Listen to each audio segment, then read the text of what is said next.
I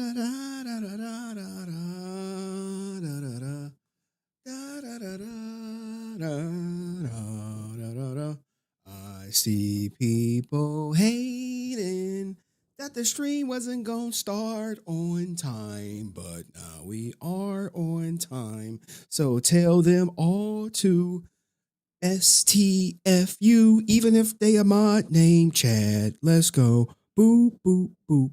Boo-doo-doo-doo-doo. Here's a story to tell by HenryResilient, ringing the streaming bell, covering Power Rangers drama, making waves. But there's a millionaire frying bread with his own raves. Brent's got deep pockets, living the high life, but he's finding for AXJ causes some strife. Friends don't like him, they throw shade and they jeer, but Henry stays focused, making his own tier. Alright, I'll be right back. I gotta get water. HenryResilient, streaming through the night, covering Ranger drama, shining so bright. Brent's a millionaire, but the fans say nay. Henry's the star, leading the way. With every episode, every Power Ranger. With every episode, every Power Ranger's view. Henry's on point, setting the mood. Brent might have money, but Henry's got heart. Streaming the drama, playing the parts. Fans may hate, critics may shout, but HenryResilient, he knows what it's about. Covering the drama, telling the tale, streaming live, setting the scale. HenryResilient, streaming through the night, covering the drama, telling the tale, streaming live, setting the scales. Henry the drama, shining so bright.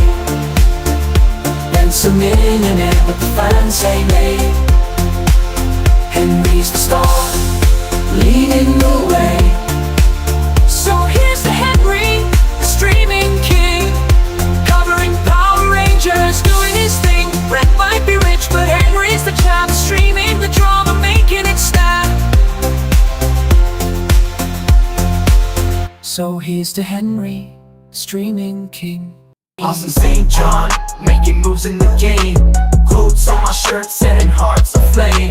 HenryResilient, always in my way, but with Brent's support, we gon' seize the day. So here's to the journey, the highs and the lows. With Brent by my side, the world's our next show. Austin St. John, making history in the making. With quotes on my shirts, there's no mistaking.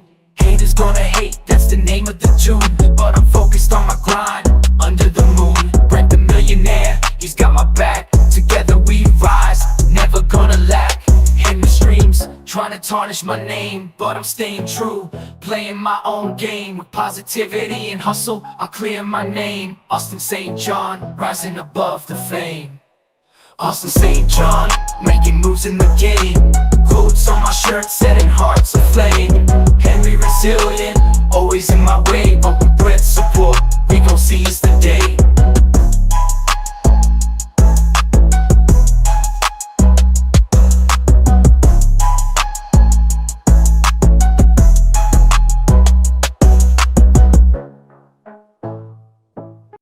In a digital world where stories unfold, there's a streamer named Henry, brave and bold. With Power Rangers Hey, drama, Laura got her shirt. he Let's takes go. the stage, captivating his audience, turning the page. April 2's in her excitement so clear, Cheyenne's laughter echoing, drawing near. Dust Productions watches in our delight, but lurking in shadows, Brent's always inside. HenryResilient, streaming the fight. Power Rangers drama, lighting up the night. April, Cheyenne, Dust, and Brent too. In the world of online, they find something true. April sends bits with a cheer and a shout. Cheyenne sends emojis, her favorite sound. Dust Productions comments always on point, adding to the drama, setting the joint. But Brent's in the chat, stirring the pot, disliked by many. He gives it a lot, Trolling and teasing, trying to provoke, but Henry's resilient, never will he choke. Head into the drama, setting the joint, but Brent's in the chat, stirring the pot. Disliked by many, he gives it a lot. Trolling, teasing, trying to provoke, but Henry's resilient, never will he choke. Setting the joint, but Brent's in the chat, stirring the pot. Disliked by many, he gives it a lot. Trolling and teasing, trying to provoke, but Henry's resilient, never will he choke. Let's get some Karen Ashley, man. Let's bring into the all the Power Rangers up. Power Ranger prize. Karen Ashley in the mix, yeah, she took us for a ride. Said she's making movies, dreams up on the screen. Fans threw down their money, thought they see the scene. Crowdfunded big time, the hype was getting loud. Fans from all around, they believed they were proud. She took the cash and vanished, no updates, no sound. Left us in the dust, just echoes all around. Karen Ashley, what's the deal? You promised us a flip, took the funds and disappeared. That move was pretty slick, no remorse, no apologies, just left us all to fall. Karen Ashley, you played us, you fooled us all. Karen Ashley, you played us, you fooled us all. The order was the project, she said it'd be the best. But months turned into years, no movie manifest. Fans started wondering when was the film we paid. Karen kept it quiet, in the shadows she stayed. No answers, no nothing, just silence in the air. We trusted in the ranger, but she didn't seem to care. She took the cash and vanished, no updates, no sound. Left us in the dust, just echoes all around. Karen Ashley, what's the deal? You promised us a flick, took the funds and disappeared. That move was pretty slick, no remorse, no apologies, just left us all to fall. Karen Ashley, you played us, you fooled us all. Karen Ashley, you played us, you fooled us all.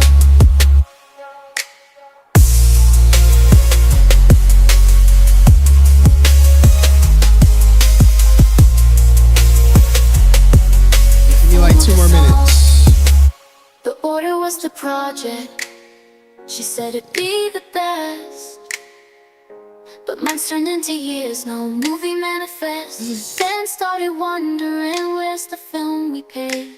Karen kept it quiet, in the shadows she stayed. No answers, no nothing, just silence in the air. We trusted in the ranger, but she didn't seem to care. Hey, Laura, you want me to post a picture or no?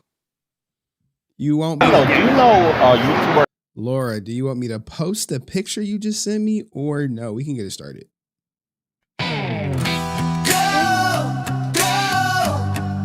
Henry Resilient. Henry Resilient. Defender of the Ranger fandom. Yeah! He's a hero, brilliant.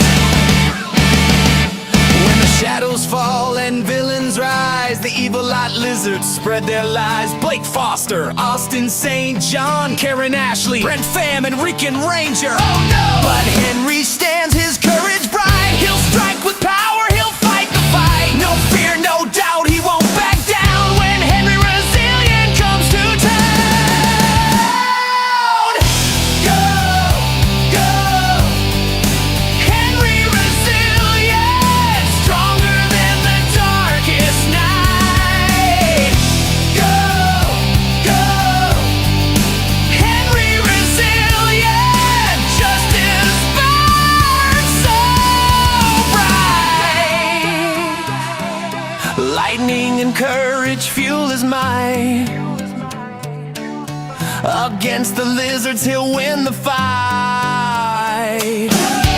Every villain trembles in his wake.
All right. What up? I feel like my camera may be a bit zoomed in on me today.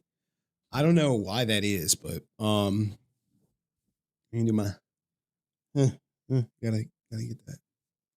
I didn't do that, you know what I'm saying? But anyway, hopefully everyone is gearing up for the weekend. Hopefully y'all got some plans for the weekend. What's up, nigga? What's up for the weekend, nigga? What y'all getting into, what y'all not getting into. Hold on, I gotta check something. I gotta check something. It's a lot of viral news stories out right now. But that's not why I'm here. Jesus, I gotta open up another Instagram. All right, Talil. Lot of good stories to cover for you guys. Some stuff that we missed, some viral stuff that we missed. I'm looking for, I think he deleted it. Like, oftentimes what happens, right? People say things on stream and they get clipped and then they delete it. And I was just like, oh, okay, dog. I got to go look for it now. I got to go look for it now because he didn't, people be popping fly. Wow, legal action though. I don't know why a lot of people be threatening legal action, and then you like hear their case, you be like, I mean, if this is your case, a lawyer will take your money, but as far as like legal action, I don't know about that. Rob the boat. I'm trying to find this tight little clip of him saying he's done. He's done with AMP. Thankful God. Here we go. I found it. Like a lot of people will say they're done with something when they get fired. Like, oh, I'm done with that. I don't support them anymore. It's like, bro, you got fired. What are you talking about? You done? You got fired. No, I quit. I quit, man. I was out, man. I was done. Or whatever. You be like, oh, okay. Let me acknowledge the earlier contributors. You know what I'm saying? We got some special acknowledgments to make today. All right. And hold on. I gotta put some respect. On Laura's name and shit. You know what I'm saying? She out here rocking the Stay Resilient merch. Just like me. I wear a Stay Resilient shirt almost every day. She posted it, you know what I'm saying? Let us see it. Hold on. We gotta, you know what I'm saying? She been a day one. Not a day one no more, but a day one. Day one no more. Give me a second, Lord. Let me get your stuff up. Put some respect on your name. Let's start the show with Laura. You know what I'm saying? Spam some hugs in the goddamn chat, all right? Spam some mother effing hugs in the goddamn chat. I love when people support me and they actually get what they order. I know a lot of Power Ranger creators have links to purchase things from them and they never get it. But I ain't one of them people. You will never see someone say, hey, I ordered a shirt and I didn't get it. Nah. You order a shirt for me, you gonna get your goddamn Stay Resilient shirt. So salute to you, Laura. Henry, thank you so much. For one, purchasing the shirt and goddamn taking a picture, posting it up. You know what I'm saying? She out here. You love to see it. In fact, I'm rocking my Stay Resilient sweater. And everywhere I go, they was like, damn, that's a great sweater. I'm like, oh, thank you. It was like, yeah, you gotta stay resilient. I'm like, yeah, hell yeah. So thank you, Laura, for purchasing a shirt and rocking said shirt. You know what I'm saying? It is a way to, links, if you guys want to purchase your own Stay Resilient shirt, links to it is in the description. I appreciate when y'all purchase that stuff. So thank you, Laura. More people. Shout out to my man Paul with the $1 dono. Henry, thank you so much. Appreciate you, dog. Hopefully everything is cool. He donated €1. Shout out to the euro. Everyone using the euro. Shout out to my man Dust, man. Hopefully Dust, everything good. Has life start working out for you? Let me know, man. But if life didn't work out for you, it's fuck Dust for life. So this is about Dust being an asshole. And he got nothing else better to do than to troll people and cause real problems. God damn, son. God damn. Oh, God damn, son. God damn, man. Bro, I ain't even laughing at that, man. I ain't even laughing at that, man. God damn, boy. I thought I was cooking. I lined this shit up. Went to my daughter's little recital today. I was like, let me I mean, my line is fading, right? So you got fade, you got some fade right here. You got some recession right there. You got some recession right there. So I be trying to like tap lightly when I'm lining that shit, like I'll be trying to go like full hammer jammer on my line. You know what I'm saying? But like, god damn, man, can I live like Jesus? Jesus, donating a few dollars so you can fix that lineup, Unc. LOL. He ain't joking, dog. He is not joking. He ain't joking. He put joke or am I? Like, god damn, bro. Y'all seen that? Look, people take their lineup serious. Y'all think I'm playing, right? You think I'm playing? There was a guy who pulled the blicky out on the guy who messed up his lineup, who gave him a pushback. Guy pulls gun on barber. like what? He was about to clap him. Shop quickly turned violent when a longtime customer pulled a gun out on his barber. This video shows how everything just escalated so fast as children there were watching in fear. Tonight, Local 10 is... Bro, he was like, hey, you pushed my stuff back. He's like, nah, man, your stuff is good. He's like, nah, you pushed it back, cuz. He was like, no, I didn't, man. He was like, oh, all right. Is hearing from that barber. We have Magdala Louisant. She joins us live from West Miami-Dade with this one and only Local 10 exclusive. Sanella, JC, Samuel Wilson has been a barber for over 30 years, and he says what happened in his shop this week, he has never experienced anything like this before. A customer pulls a gun on him and pistol whips him. I hate that this even happened. Bro. Hey, bro. Tuesday was supposed to be just another day for barbershop owner Samuel Wilson, but this video shows how a routine haircut turned into a terrifying. Bro, you see the kids right here? The kids right here is some dude like, hey, once he realized he got the burner, he like, hey, y'all get the hell on out. You get out. You get out. You get out. The kids got to go. Violent encounter. We've removed some audio because of strong language. It started as a verbal dispute. A customer unhappy about. Bro, he ended up giving him the haircut for free. He was like, all right, man, just have a good day, man. His hairline. I see you already, bro. I understand that. But moments later, he said it's receding already, man. I don't know what my sister didn't send me. Returns, this time holding a gun, threatening Wilson as two children watch and another customer tries to calm him down. Bro, the crazy thing is, he was like, yo, I just got out of jail. He's like, I would ring the bell on you, but I ain't trying to go back. God, bro. Bro said, I would ring the bell on you, but I ain't trying to go back. He wasn't a man till he had that pistol in his hand. Slapped me in the head with it, choked me out. You got it. Wilson says he wasn't a random walk-in. He's cut the man's hair many times before. He had a county uniform on. Bro said, hey, let me go pop the trunk on your bitch ass. I did not think he was going to come around here and come back. I thought we might have fisticuffed.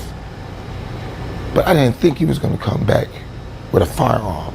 I told him, man, have a good day. You have a good day. And you have a good day, bro. Despite the he said, have a good day. He's like, nah, push my shit back. Out here looking like HenryResilient and shit, man. What the fuck is this? Attack, Wilson says he's not going anywhere. He opened his shop in Perrine 5 years ago. He got to be lucky old boy ain't ring the bell on him for real, man. And loves the community that supported him. This is a safe place for anybody, but I hope the best for you, homie. Hey, shout out to the man for getting the kids out, recognizing it was a dangerous situation. Have a good day and have a good life. Now, Wilson tells me guns aren't allowed in his shop. Dog, hey, people with them, like, no guns allowed in their shop, I just be like, okay. Yeah, man, bad guys be like, oh, I was about to bring my blicky in, but I saw the no gun sign. I'm going to keep it out. Like, as someone who carries a firearm, I see those signs and I just violate them. I was like, oh, no guns allowed. Okay, cool. And the way it works, guys, if you see a store that says no guns allowed, you could bring your gun in there. I'm not saying you should, but if they see you with your firearm and they ask you to leave, you have to leave. If not, they'll call the police and they'll trespass your ass. I wouldn't, no federal buildings, no schools though, because if they catch you in there, they're gonna run your shit up. You getting arrested. Shout out to my man Ray Zero, who says you is that you keeping up with your line up? What's the upkeep on the ripples? Oh, I mean waves. All right. Okay, so look, this is the brush I use, right? This is the brush I use for the waves. Now look, I'll go deep into it, right? So you see the curved brush? It's curved, bro. And you got to brush with the grain, and you got to know which way your hair go. Like on this side, this hair go like back. On this side, it go down. But like when I'm in the shower, I wash my hair, right? I got a brush in the shower. I brush it, and then I condition my hair. Brush it, and then I rinse that out. And same thing for my beard. I got a beard wash, beard conditioner. Then I got like the beard oil, all that good stuff. Shout out to Pirate Bell. She got me looking fresh. But I'm feeling a little hot. A little hot today. How y'all feeling, man? So anyway, so you a hair guru now? Nah, man, I'm not a hair guru, dog. You ask me what do I do? I'm like, okay, this is what I do. A lot of people be like, hey, what do you do for this? What do you do for that? Now, if the company, I've been using the same shampoo for years.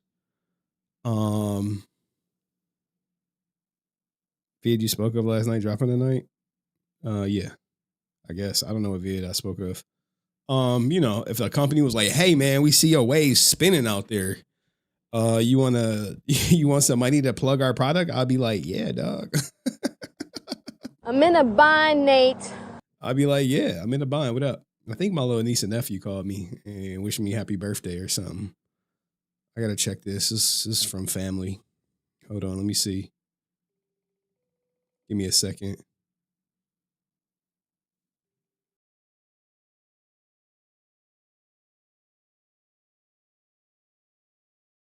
You ever hate when somebody call you and then you call them like right back and then they just don't answer? You'd be like, bro, you just called me a second ago. They'd be like, yeah, I know, but you ain't pick up, so F you. I'd be like, okay. It's fucking family for you, man. What'd she say? Oh, she sent me an audio clip. Give me 1 second, y'all.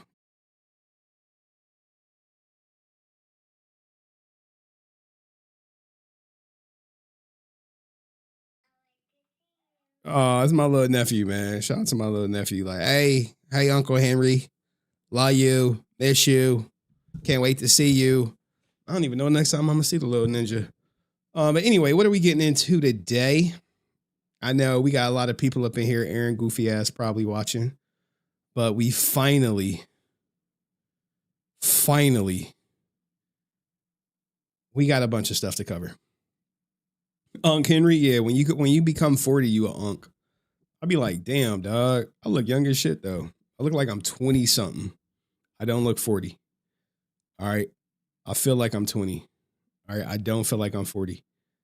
But anyway, first and foremost, shout out to everyone who was in the members only stream last night that we did. Had a good turnout. I don't know, like some people watched it. Some people watched the replay. Had a good time. Nice intimate setting. People made this joke about me. They made this joke about me because they think it's funny or whatever. Because they saw me at one goddamn. Oh, look at my African American over here. Look at him. Are you the greatest? They saw me at one rally and then they just can't escape it. So what are we talking about? We got to talk about this ninja right here. Getting arraigned.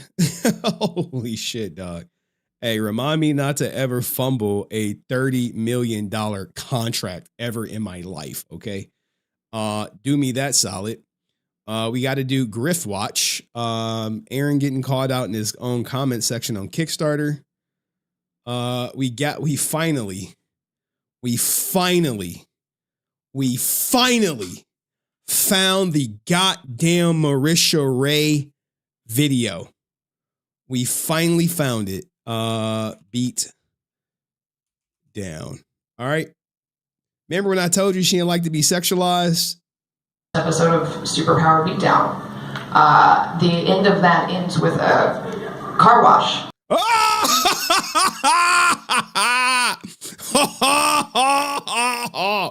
Oh, remember I told you. I said, hey, she spoke about it at a convention. And people was like, well, we don't get, like we live in this age where if you don't have it, then it don't exist. Right? Episode of Superpower Beatdown. The end of that ends with a car wash. And I was like, this was... Whoa. Aaron, is Aaron watching now? Is he going to be like, I can't wait. Is this a silly conspiracy that she talking about this? I know you'd be hard pressed to get her to mention it, but this is a 4-minute clip.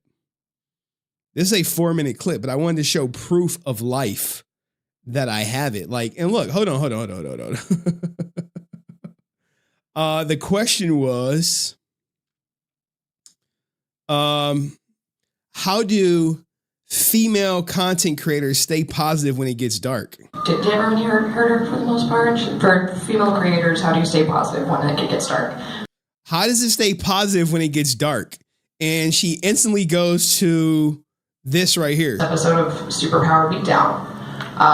The end of that ends with a car wash. Yeah, we got him. We finally got his 15-year-old ass with a camera. Because that's what he is. He's just a horny little 15-year-old kid with a camera. Ladies and gentlemen, we got him. That's why he sexualizes every woman he's ever worked with. So obviously it's a silly conspiracy. Silly conspiracy 2017 AI. Now I get it, man. Some people are probably gonna go look up the video and watch it, but that hey, it's all good. We have a new movie coming out that we got to talk about. We got to cover this movie. Aaron went to go see it on opening night, and it looks like there's a remake going on. And we got the cast, and we really want to talk about that. All right. And we have the deleted scene, guys. The deleted Jason David Frank scene with the good old script. More script leaks. More script leaks. He married Vera. Yeah, hey, look, man. Look. Let's see. Let's set the super chat goal low. We'll just set it low. What do y'all want the goal to be? What do you want? You want the Marisha and script leaks?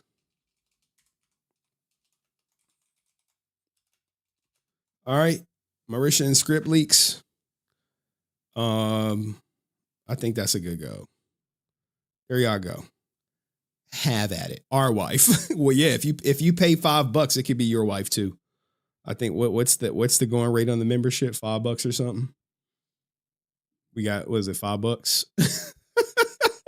Yo, but this is gonna send shockwaves. There will be no more denying it. It'd be no more denying it. Episode of Superpower Beatdown. The end of that ends with a car wash. All right, I don't want to give too much away. I don't want to give too much away. We got certain goals. If we hit, we'll just jump to it. We don't gotta beat around the bush or whatever. We don't have to do any of that bullshit. All right. So let me slow that down. We also have, oh snap, I forgot, Blake Foster going broke. Still in distribution. Like, here's the thing, man. Hopefully y'all watched that Blinky interview. Right? Hopefully you watched the Blinky interview.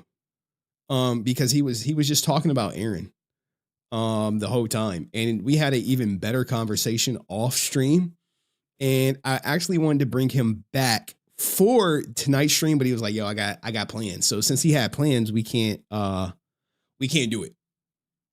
But he was like, hey, it was good though. I mean, we could go to it. We got Blake Foster going broke. We got Blake Foster going broke. He like, I'm broke. He like, I'm in a bind, man. I'm in a bind, Nate. Oh, what's up? What happened, Blake? The conventions ain't booking? Damn, dog. Maybe the convention owners are smartening up. Maybe they are smartening up on your goofy ass. Maybe. We don't know for sure. But we can hope. And we still got that Haim Saban interview. I know a lot of people. Hold on. I wanted to check one more thing. YouTube.com. I'm gonna get to the super chats. Give me 1 second. Toys that made us.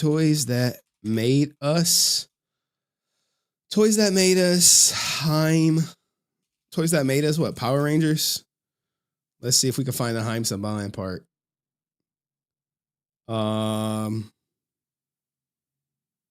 What is this? And how deep you're willing to go. But again, you can only go so far in a 45-minute error. And he could have gone. Toys that made us. I'm trying to find it. Haim Saban. Is it on YouTube?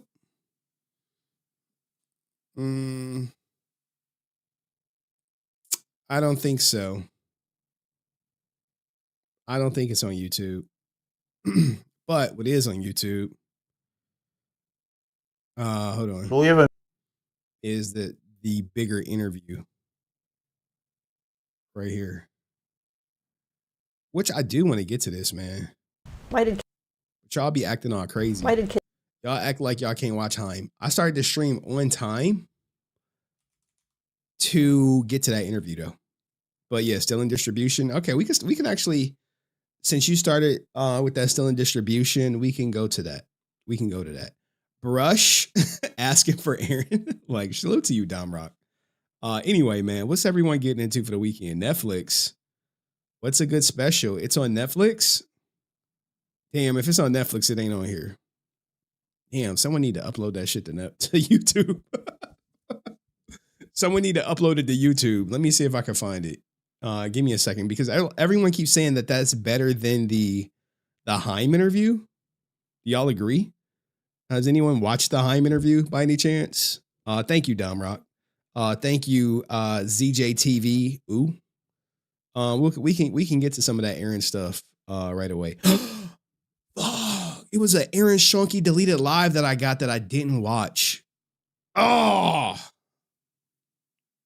it was just so much going on. I had my daughter's recital today, and I didn't get around to watching it. And then I had to get all the stream organized. I have seen the Netflix Toys That Made Us. Let me see if I can find it real quick. Toys That Made Us. Haim. Is it H.A. Saban? Videos. Let's see. The woman. I think I found it. What?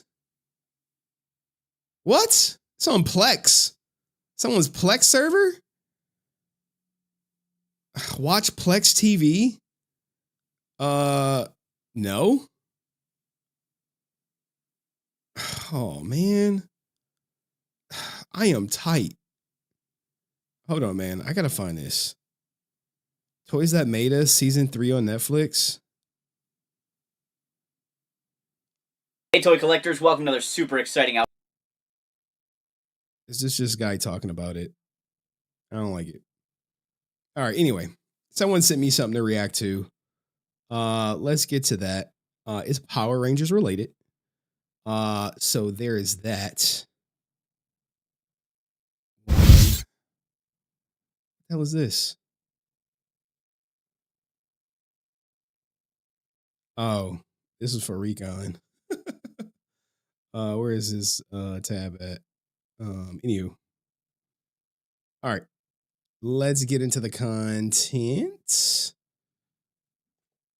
All right, guys, here's the thing, right? I know a lot of Power Ranger content creators out there. If you guys want me to react to your stuff, just send it to me, email it to me.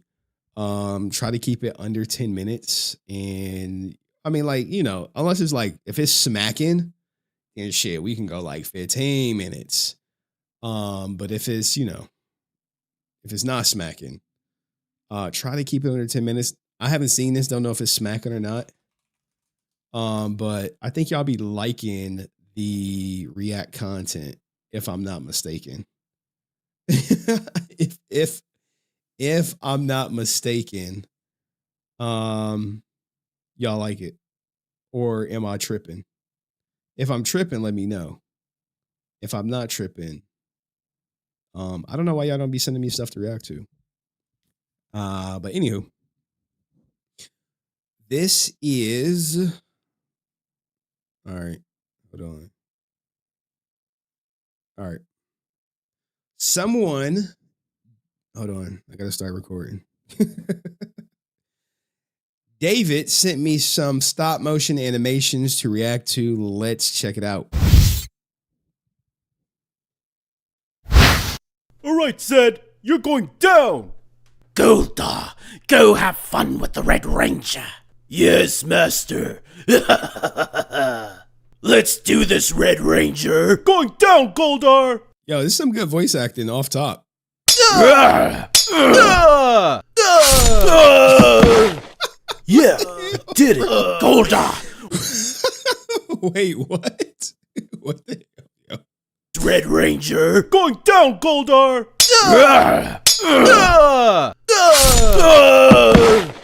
Yeah, I did it. Is this rated R? Is this rated R? Goldar, what happened? No, you can't leave me, Goldar. I'm sorry I failed you, Master. I love you. Goldar, no. That will teach you to mess with me, Zed. Wait, what the? Jason Lee Scott, you're under arrest. What? What? No way. Wait. Where are they going with this one? Where are they going with this one? Why is he under arrest? Say it ain't so. Say it is not so. Who are you guys? We're SPD, and we're here to take you in. My sword! Wait, what's going on here? We're taking you in to face trial for the murder of Goldar. Okay. Wait a minute. Whoa. Where are we? Right. We're inside the... Hey, for a second, I thought they was going to get him for some wire fraud. For a hot second. For a hot second. Oh, man. Orphan Grid. You're about to be judged by the Ranger Illuminati. The Ranger Illuminati? That's right, Jason. I told you they exist. Y'all be playing with me. It's good to see you again, old friend. Tommy, what's going on around here? As already stated, you are being judged for the murder of Goldar.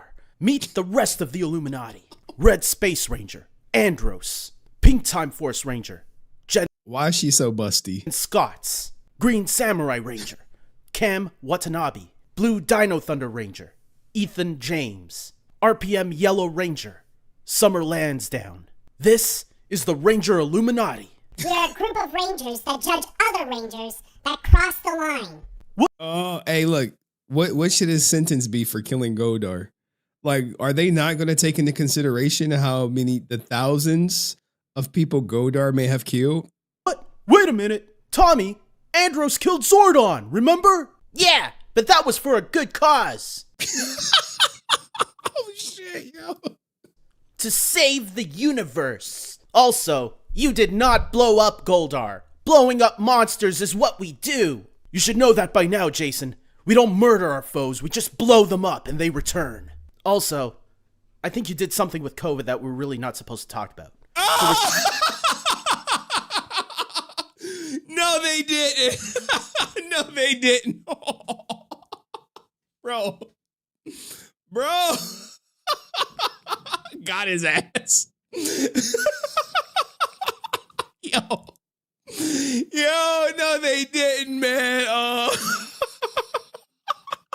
so done, too. I was not expecting this. Oh, man. You should know that by now, Jason. We don't murder our foes, we just blow them up and they return. Also, I think you did something with COVID that we're really not supposed to talk about. So we're sending you to the dark dimension for life. Tommy, no! Hey. That nigga is guilty! Guess who's going to jail tonight? Oh, man. They really cooked him. They really cooked his ass, yo. Like, one more time, yo. I'm gonna get to the super chats. Give me 1 second. Look, I did not expect this. Universe. Also, you did not blow up Goldar. Blowing up monsters is what we do. You should know that by now, Jason. We don't murder our foes, we just blow them up and they return. Also, I think you did something with COVID that we're really not supposed to talk about. So we're sending you to the dark dimension for life. God. Tommy, no! Bro. He will never escape what happened during COVID in his life. Whoa. Where am I? Hey, I'm the Red Wild Force Ranger. I murdered somebody. Oh, holy crap, man. Oh, crap. Man.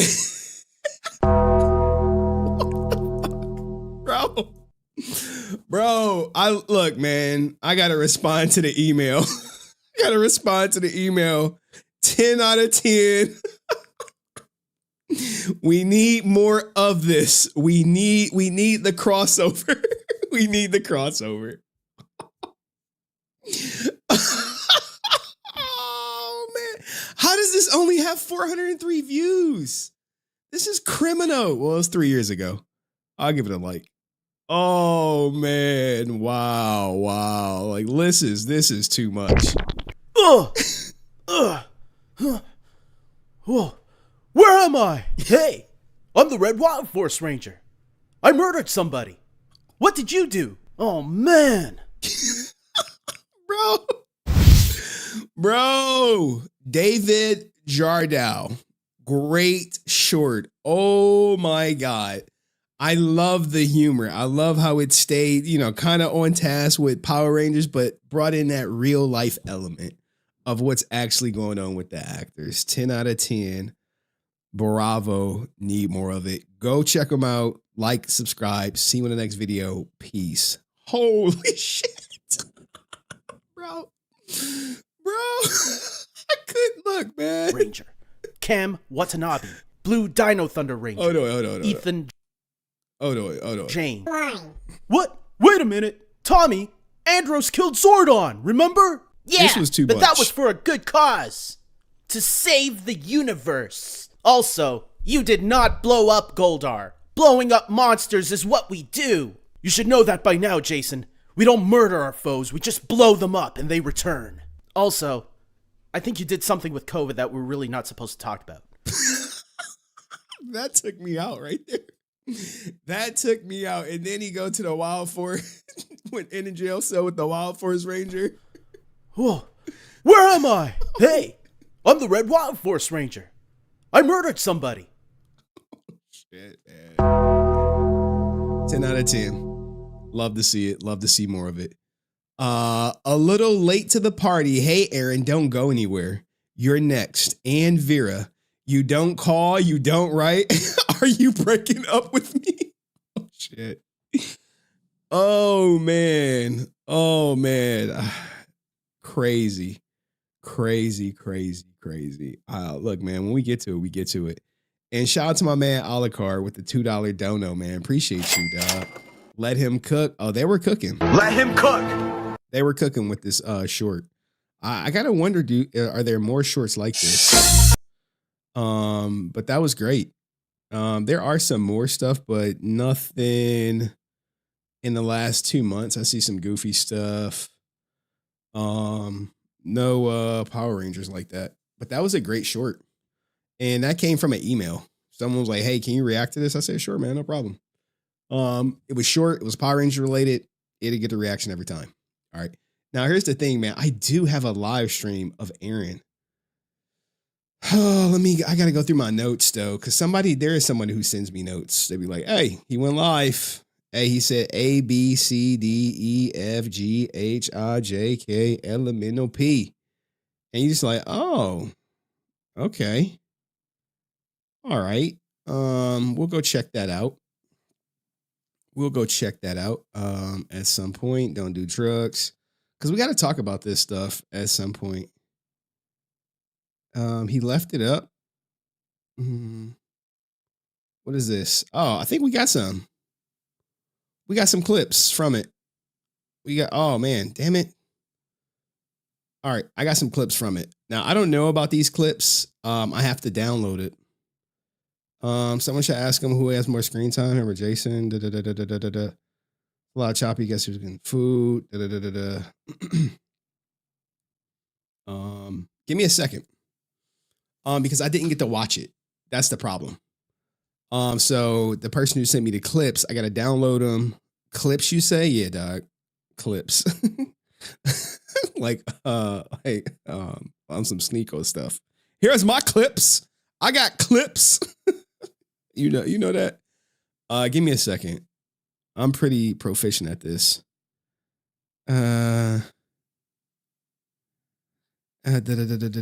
Cassie finally getting sued for giving that male escort chlamydia, amongst other things. Do y'all want me to cover news? I feel like I should. Do y'all want me to cover news? Like Power Ranger news or Brad Pitt covering whatchamacallit? Brad Pitt gonna be in Batman? Bro, what is this? Uncle Ruckus rerun.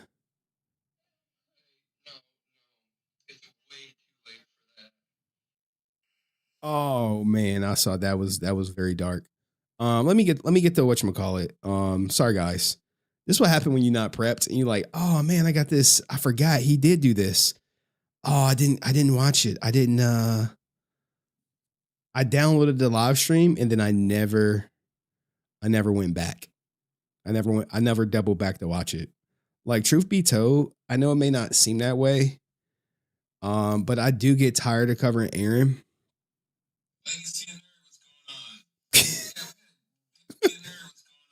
But what ends up happening is he keeps dropping content. So because he keeps dropping content, it's hard to stop. That'd be the problem. So it's like you got this train wreck that's just crashing, and they keep making content. So you're like, fuck, I gotta keep covering it. I'm sick of Aaron too. Wish he would go away. He's not going away, man. I could promise you that. I mean, maybe his whatchamacallit is done. Anywho, Henry, you doing this for the love of the game, my dog? It is, man. It is for the love of the game. I hate how I am, right? Sometimes, because I gotta cover it like cradle to the grave. And it's a gift and a curse sometimes. I mean, people honestly don't care. I could tell you that. Some people just be like, I don't care. Who cares? Not me. We do got breaking news. All right. I'm just trying to get everything there. Sorry about that. All right. Anyway, let's. Yeah, I want to cover Aaron. We're gonna cover. All right, we're gonna do Griff Watch. Damn, they did a whatchamacallit? We're gonna do a Griff Watch. And I'm gonna put all the Aaron clips in there. All right, boom. All right, I gotta go download them. And then we'll do Griff Watch. Sounds about good. All right, we do got breaking news too. Let's see, what's the breaking news? Okay. Breaking news. Baby goes viral for getting checked at the goddamn TSA. Is this too much? Please make sure your pockets are all insulated. Bro, this is like OD.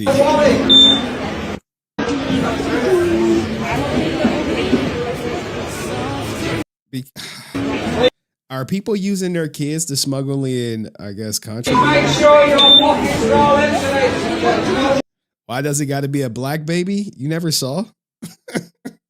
You never saw like the Peter Griffin receipt check meme? Peter Griffin receipt check meme. Hold on. Let me see if I can find it.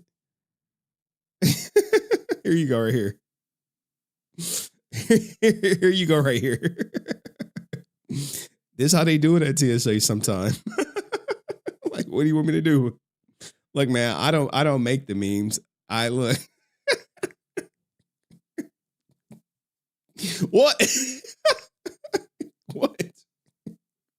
Like, sometimes the jokes just write themselves. You'd be like, wait, damn, man, that's fucked up. I'd be like, it is.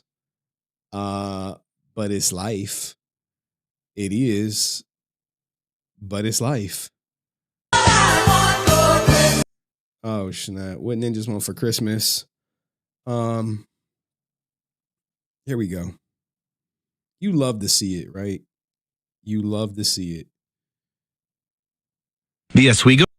The DoorDash driver who posted video of a drunk man with his pants down makes her first court appearance, pleads not guilty, and asks the judge to ban cameras. This is quite ironic considering she went viral and did a whole bunch of debaucherous thing with her camera.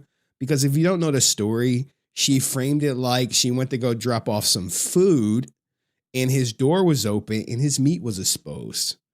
And she said that was sexual harassment. But in all actuality, she opened his door despite the DoorDash note saying leave it at the door, opened his door, filmed him, posted what she filmed, and then lied about this sexual harassment thing. Tried to sue. The plan was to go after TikTok for taking her account down for reporting her being SA'd, and go after DoorDash for firing her for being SA'd. But thank God it was a Ring camera to dispute her entire story. And now she is facing 8 years in jail. Yeah, man. City judge allowing News Channel 9 to record the proceedings. The first look at 23-year-old Olivia Henderson outside her popular TikTok page. Their front door was wide open, and they were within eyesight of the front door, laying on the couch indecently exposed to me. This is her last post, published October 26th, 2 This is Kat. weeks after her now deleted video causing this controversy. Working as a driver for delivery service DoorDash, Henderson claimed she was dropping off a food order when through the customer's door, saw him on the couch naked. After posting her footage, she reported the incident to Oswego police as sexual harassment. Some of the claims that she had made on social media after the fact were not in fact true. Investigators determined. Look, man. You love to see it, man. You love when people make these heinous allegations and then Ring Cam dispute, basically destroys it. The man, drunkenly unconscious on his couch, did nothing wrong. But he found out lewd images of him were published for thousands of TikTok users to see. So police criminally charged Henderson with 2 counts related to unlawful surveillance. Court documents accuse her of recording, quote, intimate parts without consent when he had a reasonable expectation of privacy. Damn straight, dog. Like, bitch, don't be opening my door, catching me with my meat in my hand, passed out. This is what happens, man. A lot of people want to have their viral moments, and they're willing to do, risk, say anything to go viral, because we all know a lot of people see the hawk to a girl, even though she's like done now. But you are one viral clip away from potentially running into life-changing money like Hawk Tua did.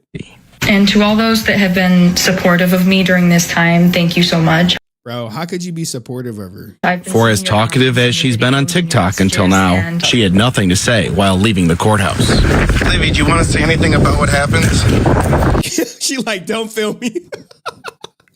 Irony, dog, because like she's done a lot of debaucherous stuff. It's just been a lot of debaucherous stuff going on with people in their food. Someone did bring up the pepper spray food. I do have that clip as well. It's right here.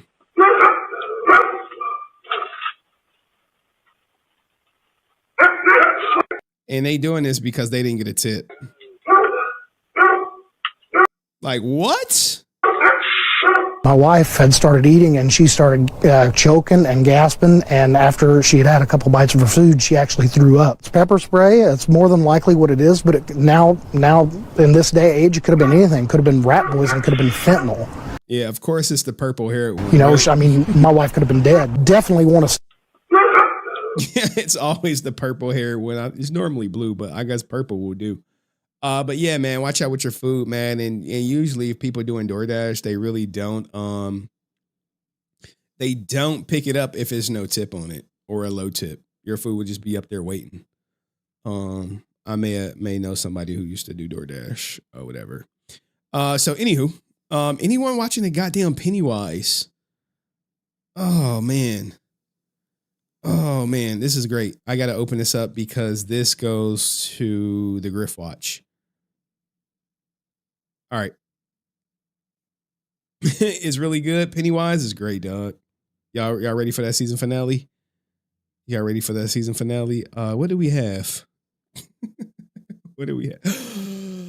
I forgot to edit a goddamn clip, man. Pisses me off. I'm going through my stuff. Sorry.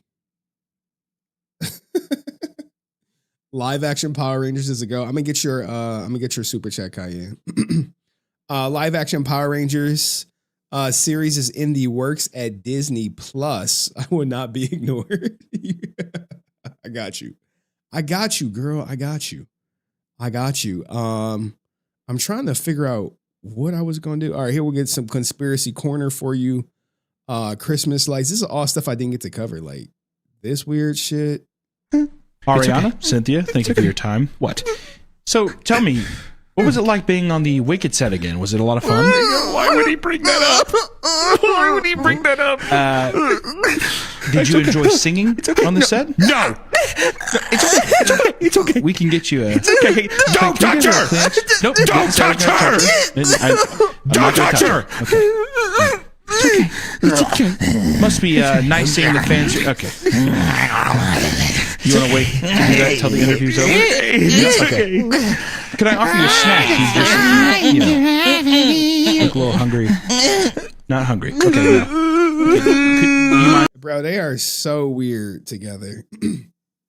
They are so weird. The way they interact, yo. Ugh. Please stop doing that. They said the Wizards of Ozempic. Until the interview's over. Okay. Please stop doing that. Please stop doing that. Ma'am, security. Yeah. Weird shit be going on. Are my parents okay? Pastor comes out as transgender during church service. I'm not becoming a woman. I'm pretending to be a man. All right.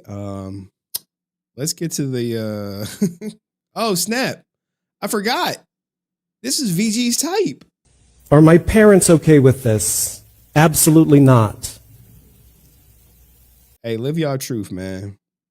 Live your truth.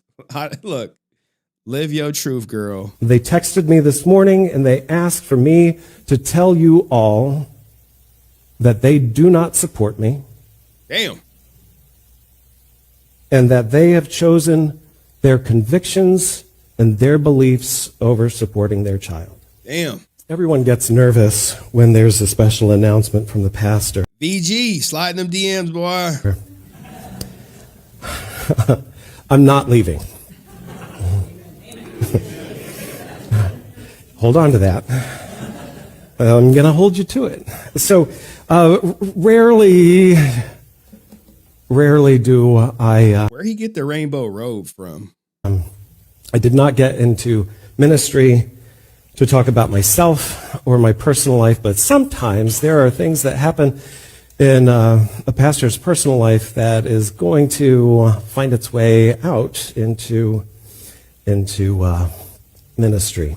And so I am inviting you to join me in a season of creative transformation for myself, and I think for all of us. So I get to announce with joy that I'm transitioning I'm affirming and saying to all of you that I am transgender. And so, the best way to put this is that I'm not becoming a woman. I'm giving up pretending to be a man. All right. Rican, we waiting on you, dog. We waiting on you. We will be here to support you as you make this transition. But speaking of Rican, let's get into some Rican. Let's bring the gifts. Back, And then we'll get into some Aaron Schoenke content. back, front, back. We're gonna speed this up. If you're not comfortable with popping your ass, all I want is your hands. Boom, boom, boom, boom. But if you can, get in that shit. Come on, 4, 3, good, 2. We call it the ribbit walk. You go ribbit, ribbit, ribbit, ribbit. Staying low, lifting and dropping that ass. If you have no space, stay in place and lift up those legs. Santa sleigh, you go Santa sleigh, bring the gifts. Santa sleigh, bring the gifts. Santa sleigh, bring the gifts. Santa sleigh, bring the gifts from the top. All right. Look, man. Let's get these Aaron Schoenke clips down. 1. Shit, without anyone getting hurt. 2. Because I want to know why 3, you ain't camming up. You ain't 4. showing face. What the hell? Yo. I forgot we had this on during the we had this on during the members only stream, man. So hey, salute to everyone who got a membership and who was in the members only stream. We'll probably start doing more of those when I get a little bit more time. I got like 2 big videos I got to get out, and then I should have like some free time. But it was a fun time. It was a fun time. Do we have to put a team together and do this shit best of the best style? Bro, he already lost, man. A lot of people already lost, but they're still talking. All right, so we're about to do an Aaron Schoenke Griff watch. Let's move this down to the end. Get that out of there. All right. Bro. Hey, we be having fun, man. I always love when the streams are a bit more fun than rigid. Didn't he have a team that fell apart because his dumbass racist comments? Well, yeah, Roach King. Where's his team? VG went back. VG was like, baby, I'm coming back. I'm coming home. I'm coming home. All right, so look, we'll do Griff Watch. Hold on, I gotta go to my downloads. 1, 2, 3, 4. Okay, and I never uploaded this. And you watch the people cheer while you see me ready to go, hitting the And bag. I told you I'm bringing you up and you're up. Waiting for that. And you watch the people cheer while you see me ready to go, hitting the And bag. I told you I'm bringing you up and you're up. Waiting for that. Never gets old for me. Never gets old. All right. Anyway, Griff Watch. This is like Griff Watch Part 3. He just needs to put a ring on VG. Put a ring on VG. He just needs to put a ring on VG. No one would be more loyal to Rican's true love. Well, in order for VG to I guess find Rican more attractive, Rican will have to. Well, is Rican growing his hair out for VG right now? I don't know. Is he growing the hair out for VG? Kickstarter. Kickstarter turns on Aaron. Bro, Legend of the White Dragon Kickstarter. Legend of the White Dragon donors hate Aaron. Bro. Markiplier self-funded his own movie based on a game, and it took 3 years, and now releasing in 1,000 theaters. And we can't get anything from Aaron. This is true. Maybe we'll talk about Blinky. Hopefully all of y'all watched that Blinky interview that I did. But this is true. So it's part of Griff Watch. We talk about this. There is someone who's like, hey, I put a movie out. This is how I did it. Like, I have plenty of examples in my IG of people getting movies put out and Aaron not. Damn, we didn't ever cover the divorce. This. Damn, I be forgetting some of these stories that I be having.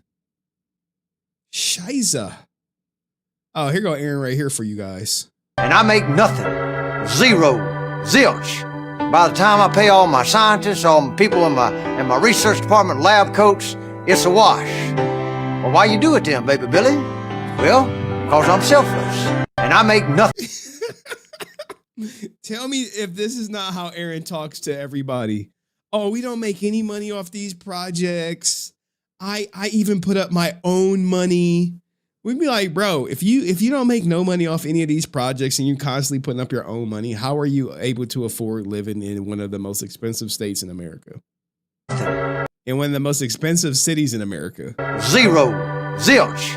By the time I pay all my scientists, all my people in my research department, lab coats, it's a wash. Well, why you do it then, baby Billy? Well, because I'm selfless. And I make...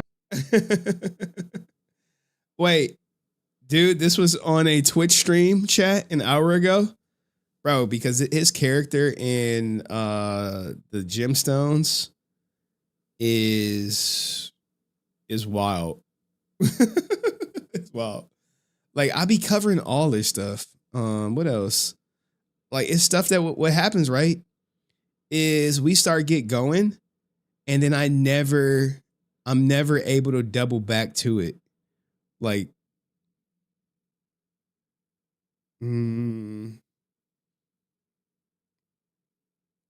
it's a lot of good stuff I'll be covering. I'll be like, damn, I covered that?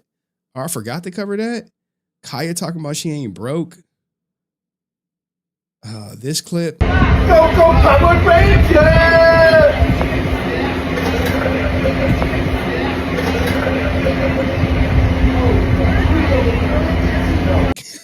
You know, it's stuff like this that I be wanting to cover that sometimes I don't get around to. Here we go. I think we did this. We covered the YouTuber selling the movie for $10 million. I don't think I'm gonna go back further than this. There go Chris J. I meant to like look him up, but his Bascule Entertainment. I don't think Chris J is his real name or whatever. But this is the guy who gave Aaron Schoenke millions of dollars. Bascule Entertainment, inclusivity, one story at a time. I guess it's like a production company for people who are handicapped, which is honorable. There's no diss or dig about that. But how he's able to give Aaron $4 million and then have nothing to show for it, that is the beauty. That is the beauty of everything. We were supposed to cover this. We didn't get to it. I can't talk about that one. Campbell's Soup saying the meat is for poor people. It's not even meat. They're printing the meat. Tonight the music seems so loud. I wish that we could lose this crowd. Maybe it is better this way. We hurt each other with the things we want to say. We could have been so good together. We could have lived this dance forever. But now who's gonna dance with me? Tonight the music. All right. Let's get to the content. I'm up here having fun, goddammit. I have been no contact with my. Oh yeah, I don't talk to like a lot of my family members. And Oprah was like, "Oh, it's really good that kids just cut out their family members." But anyway, Shout out to all the black men with white girls out here. Happy Thanksgiving! I brought somebody I wanted you guys to meet. Well, he done brought another white girl. Another one? Told you. You owe me $20. This is why we should have never let that boy watch Boy Meets World as a kid. He's been on Topanga time ever since. I love Topanga. Me too. You know that potato salad that got raisins in it. Oh, she ain't got no ass. Hey, yes I do. Nice to meet you all. Assalamu alaikum. No, I'm sorry. I'm sorry about that, y'all. Wait, no, I'm so sorry. do you guys want the We gotta go. Sorry about that, y'all.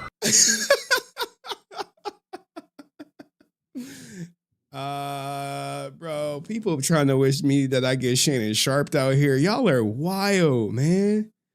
Y'all are so wild. What is this? Baby, this, take it, represents a guy's broken heart. Oh, I can't play that. That get fucked up towards the end. It's the most. Bro, what the hell is this, dog? I can't play it, but look at this shit, dog. Henry gonna get image. Oh my god. What is this? Bro. Look at this. What are we doing? What are we doing? Hell no. Hell no. Yo, they light bill got to be $1,000 a month. See, me as a homeowner, I'd be like, God damn, dog. I mean, that shit look cool and all, but one, your neighbors are annoyed because if they don't got blackout cameras, like, look at my man right here. Look at them. They're like, it's that time of the year. Every inch of his goddamn property has lights. You see Ninjetti animals? You mean curtains? No, you got to have blackout curtains for this. Must be nice to waste electricity like that. Look, man, as a homeowner, all I see is a big ass electric bill. My shit expensive as it is. I'd be like, ugh. Anywho, let's get to Griff Watch. It's so much stuff that I just haven't gotten around to. Oh man, that's a great clip. All right, let's get the Griff Watch. And what's this? This was something for Nerd Affiliated. All right, anyway. Hunter Dino's still single, guys. I just want to let you know, Hunter Dino is still single. First holiday season single since I was 12, and this song gets re-released.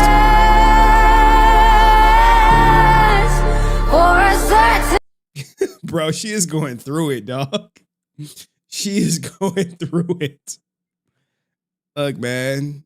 Hey, maybe he didn't want to marry her ass and she just couldn't cope. She just couldn't deal. She is still single till she meets you. Well, you better be ready to put a ring on her finger and a baby in her belly.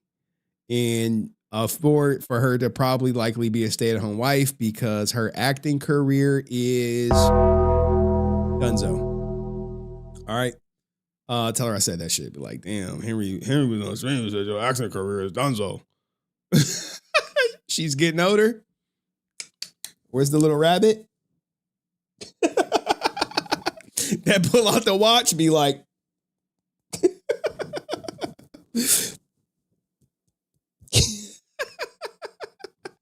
all right. Tell her I said it's morphin' time. She gonna morph into a housewife? Yeah, dog. She just want to morph into a housewife, live on the farm, dog. All right, anyway. Let's get the Griff Watch. Down the drain.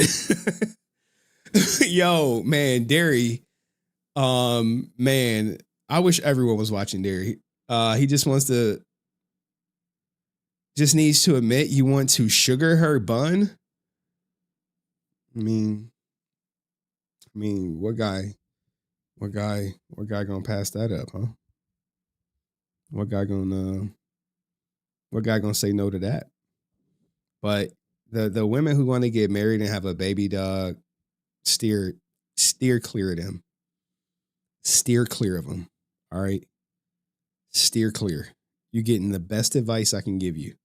Steer clear of the women who want to have babies and get married and be a housewife. I'm telling you. All right. You just run the problems. I'm trying to help y'all asses. Y'all don't want to listen? Hey, take my advice. Don't take my advice. Me, I got a vasectomy. Shit. I got the vasectomy, dog. I don't got time. I got a vasectomy. You know what that mean, right? They be like, I mean, you don't have to pull out. I'd be like, damn straight. All right, I'm tripping. All right, anyway. Griff Watch, Aaron Schoenke recently went live in a deleted stream, and we got a couple clips for you guys. What I think the rating of Legend of White Dragon will be, I think it's going to be PG-13. PG-13? You should ask him, why is this not rated yet? I'll play that again for you guys. What do you think the rating is going to be? PG-13? What I think the rating of Legend of White Dragon will be, I think it's going to be PG-13. Probably. I can't, I don't think they'll make a rated R one. Also, I'm looking forward to the announcement for White Dragon. So am I. We're hoping to have, hopefully, that announcement by the, maybe after the holidays, by the end of January. After the holidays, end of January, an announcement, dog. You only been in distribution for since July? Fingers crossed. Fingers crossed. So, in other words, he has no goddamn idea. And you know what that would be so silly and so asinine is that you guys wait so long and it just gets released on Tubi or Pluto TV or Amazon. Buy it now, which no one's going to buy it now. When is Batman Shredder coming out? That'll be out in hopefully the end of March because we want to start shooting that in February. See, look, all of his dates are hopefully this, hopefully that. He has no idea. Legacy of Nerd, what's going on? Bro, we need this as a soundbite. Legacy of Nerd, what's going on? We gotta sit down and chat. I can't wait for you to watch the movie. I'm so excited. I wish you lived out here. You see that? Hey, I wish you lived out here. Remember, guys, if you want to see Legend of the White Dragon, you have to live out there. And ironically, I don't believe Legacy of Nerd donated to his boof-ass Kickstarter, right? Did he? Nope. Hell no. And think about that. All you Kickstarter donors who donated to Legend of the White Dragon, you have someone who didn't donate, who's been offered to come out to his house. Now, granted, they may have a faucet drain type relationship where, Aaron puts his hand up his backside and say, hey, post this. It happens, but he'll get to see Legend of the White Dragon if he lived in close proximity. So he could do the whole come to Aaron's house, watch the BS movie, and then lie and tell everyone that it's good. Take the picture. Legacy of Nerd, what's going on? We gotta sit down and chat. I can't wait for you to watch the movie. I'm so excited. I wish you lived out here. I'll have you come over and watch it. Yeah. And the last one. As a lot of you know, I bounce back and forth between my mom's and my place, and then I think this is the first time he mentioned his mom's. And then where I live with my wife and my dad, and then. Bro, look, living with your wife and your dad is weird as fuck. I don't care what you guys are trying to say. He's always lived with his dad. That would make me think he has like some Thayer to launch type issues.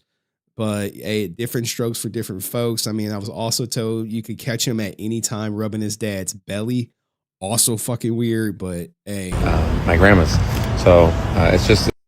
Being a caregiver for your grandma is notable, but at the end of the day, it is a hustle. So what's going on? Kickstarter looks like it's stuck at 32,410 backers. Not climbing too much, not hitting 50,000, but we already know that this is going to be a never-ending Kickstarter because he posted it that even when it ends, he's still going to be able to. You guys are going to be able to donate and get him money, however you guys see fit. But that's not the story. The story with them because is right here. And it started at my spot, right? So what he ended up doing was embedding the video of the update and the Kickstarter, right? And remember, on YouTube and on Facebook, he can control those comments. On Kickstarter, he cannot. And they tore into him. All right, let's see what they had to say. All right, here we go. Why are you doing public updates before Kickstarter updates? Sadly, Kickstarter won't let videos be posted on this page, so this is the best way. I mean, looks like a video posted right there, but delays happen, plans change. 100%, I get it. I've backed plenty of board games that had unforeseen delays and have been great finished products, but opening my email to skim the update being a 37-minute long video is not great. It gives the appearance that you're not prioritizing communicating info to the backers, which he's not, guys. As I told you, back in Aaron's project, you will be the last to know because he doesn't get there's no more money he can get from backers by updating them, right? And his answer is the video with detailed information is not good. Guys, they shouldn't have to watch a 37-minute video to get a update. Now, here we go with some of the more aggressive people. Shout out to Arlie. Nope, not going to watch your channel to give you more revenue for an update. That should just be posted here. Hurry the F up. You got to love people like this. 5-year delay, but at least you got a podcast out of it. Thank you for being the project that made me get away from Kickstarter. This left a lot of people a bad taste in a lot of people's mouth. But here we go. I'm sorry. I know this has been a lot and I'm trying so hard to stay positive, but of what I missed what I myself have supported, I only have the phone backgrounds. I love this, right? I love this. No poster, no scripts, no soundtrack. I mean, the soundtrack is whack. I mean, his father's not a good musical composer in any way, shape, or form. So there's that. I understand you are working on distribution, but for so long, we have only received it's coming. Yeah, dog, it's coming. 2026. I know it was 2023. Then it was 2024. Then it was definitely 2025. And now we're hoping for early 2026 for the announcement. We're trying to be patient, but this entire process has been utterly draining. We have supposedly gotten close to a theatrical release twice now. And some of us have changed plans to make schedules to open up for going to the theater. And we have had that ripped out from under us. Dog, do not believe anything he says about a theatrical release. A theatrical release for Legend of the White Dragon is going to look like him renting out a theater and paying to play Legend of the White Dragon. And hopefully you can attend on whenever that date is at his convenience. And I hope you do attend. I hope you in person. I hope you lay into him for how he's in the movie more than Jason. Again, I know things have been insane on your end, but this wait has been agony. The longer it takes, anxiety turns into anger. Yet we are asked to wait a little longer, dog. Dog, look at this. Look at this. Look at this word salad. Look at this word fat. Look, we are frustrated. Why would you be frustrated? You saw the movie. The rewards you speak of, the script and soundtrack have yet to be sent out as they would spoil the movie. And we will be sent out when the movie is. Bro. His iCarly script, bro, I'm sure it's bad. The poster you mentioned, are you referring to the physical or digital? I am sorry you have to change your schedule for the theater dates. I mean, I understand what we had to spend extra years working on and compiling this film after losing a dear bro. Here comes the Jason defense. God damn, dog. Can he respond without the Jason defense in anything? Anything? Can he go a day when he gets criticism not to bring up Jason? This is incredibly frustrating for everyone, but no one has put more blood, sweat, and tears into this project than me, my father, and Chris J. Like, what did Chris J do other than give you money to blow for reshoots? I could promise you when you see this film, you will love it. Thank you, dog. Don't believe shit he say about promises. I gave my signed copy to a friend, then bought a spare unsigned for myself from the store. It's still sitting in the mailing tube. I can ship it to you after the new year if you would like, as I have a signed poster of JDF and a picture of meeting him and having, what, an autograph? My Legacy Green Morpher? I currently have no room to hang the poster, which is why it's still in the tube. Oh, so he is offering to mail someone else the thing? Okay. Okay. I agree. This is getting annoying. Spaceballs 2 has been agreed upon, written, cast, filmed, and secured the release in less time than this film has been waiting on distribution. I realized my $35 was just a tiny drop in the bucket, but come on. I've kept my mouth shut until now, but I'm beginning to think this whole thing is a farce. My friend and I bought into shares to share this with a Christmas present when it first was announced, gave up hope on it 2 years ago. Damn, dog. Damn, dog. Who cares what Aaron has to say? Just lip service. So we give your channel views to get an update on the thing we pay for. Not sure if that's better or worse than the time we had to find out on social media before it got posted here. Bro, because this is what I do, right? Aaron watches the live stream. I call him out for doing something. He's like, oh shit, Kickstarter. Henry mentioned that I didn't update the Kickstarter. Then he updates the Kickstarter. It's happened so many times. His updates, you guys, everyone who donates to the Kickstarter, you guys will never, ever be the first to find out anything. You're not even the first to get the scripts. I'll admit, I don't know how this movie production and distribution work, but even if you have to admit, it looks like you're milking it for all you can because it won't be easy after it's released. Because look, here's the thing, right? He's going to say milking. He's going to say, we haven't made any money. Dog, you're milking JDF's legacy to stay relevant. No one gives two shits about Aaron. Only reason they care about this movie is because Jason is in it. Like, look at it, right? 5,000 people donated to this Kickstarter. How many donated to this one? 400. 400. So you keep, there goes some perspective, right? As far as milking, that literally makes no sense. It makes total sense, dog. The moment this movie drops, no one's going to give two shits about Aaron. In fact, you can argue to say that because I'm covering Aaron, I am keeping him relevant. Because if it wasn't for me, he would just be grifting off, down yonder. But I'm over here trying to educate and protect fans from making the same mistake twice. If you donated money to the first Kickstarter and you got nothing but delays and thank you for your patience, if you donate to the second one and expect something different, that's called insanity. All right. That's called insanity.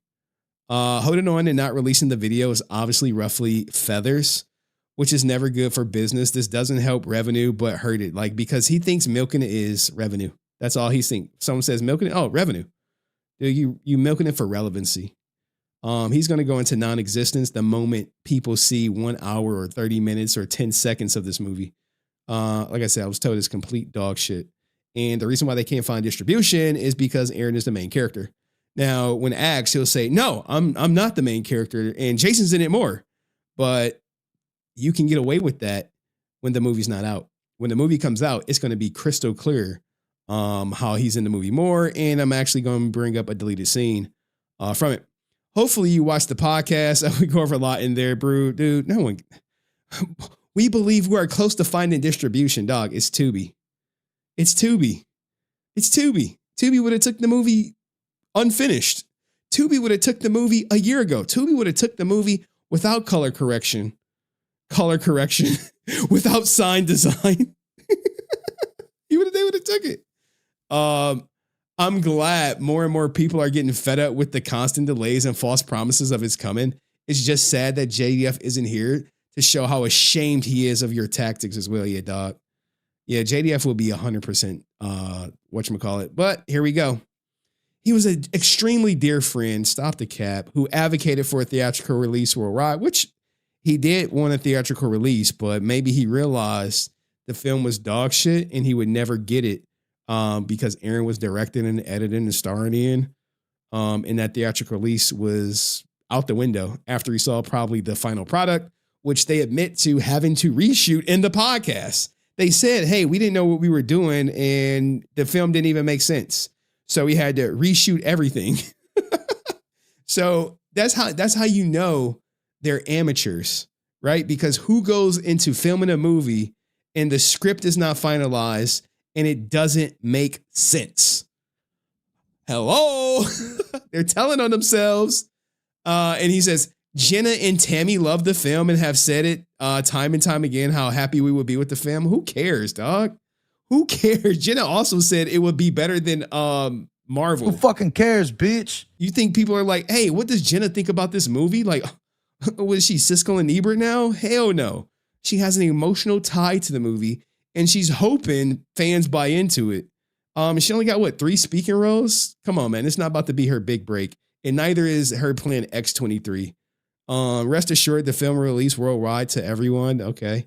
What does Co say, man? Dropped a 50 stack in the chat. Let's go. This is Aaron's biggest fan.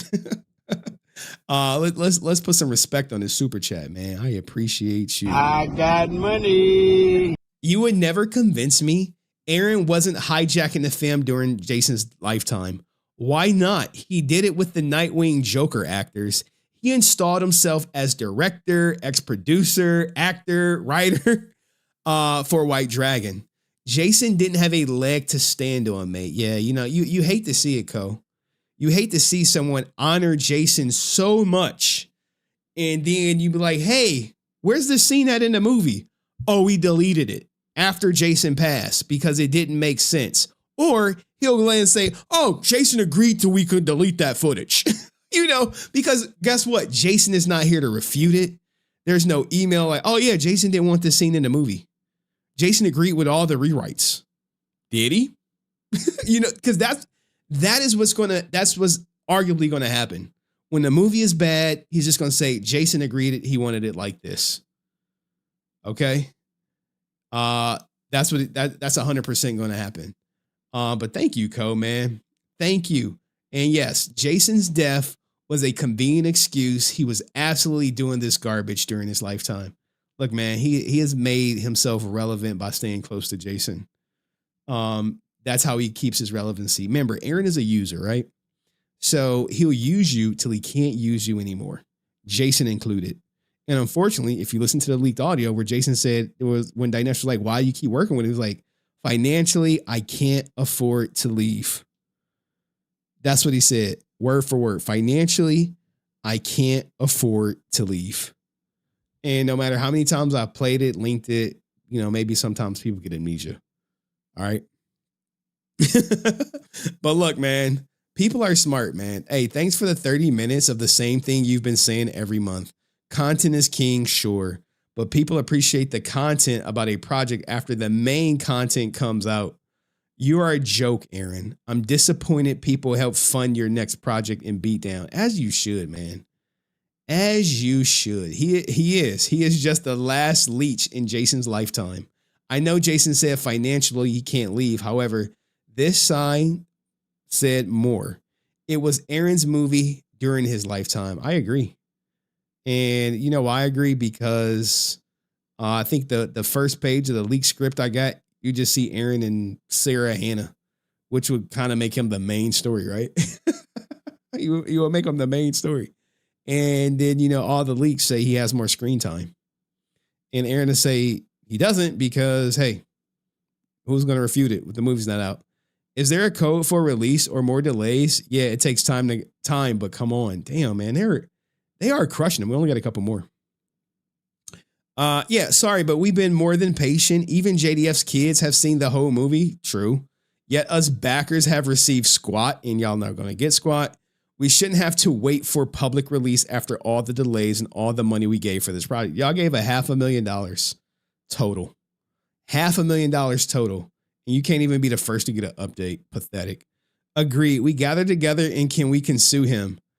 I mean, that would be a class action lawsuit. And he's going to say that's not a thing as if he's some legal expert. 90% of the awards have been sent out. We post updates regularly and the film is complete and in the final path of getting released. Bullshit. We understand your frustration, but leaning into hate. Here you go. If you're not patient, you're a hater. You lean into hate, dog. Rather than the truth will only increase your frustration needlessly. You just want to look, man, when he say that shit, just be like, just respond with this. Shut up, bitch. Just do that. SUB. Just put that. Put S.U.B/rock. Just do that. Just do that. Just put SUB. You put that, you're gonna be like, SUB. You mean subscribe? But look, guys, if you guys want to talk about movie distribution here, let's watch a clip on how it goes down. All right.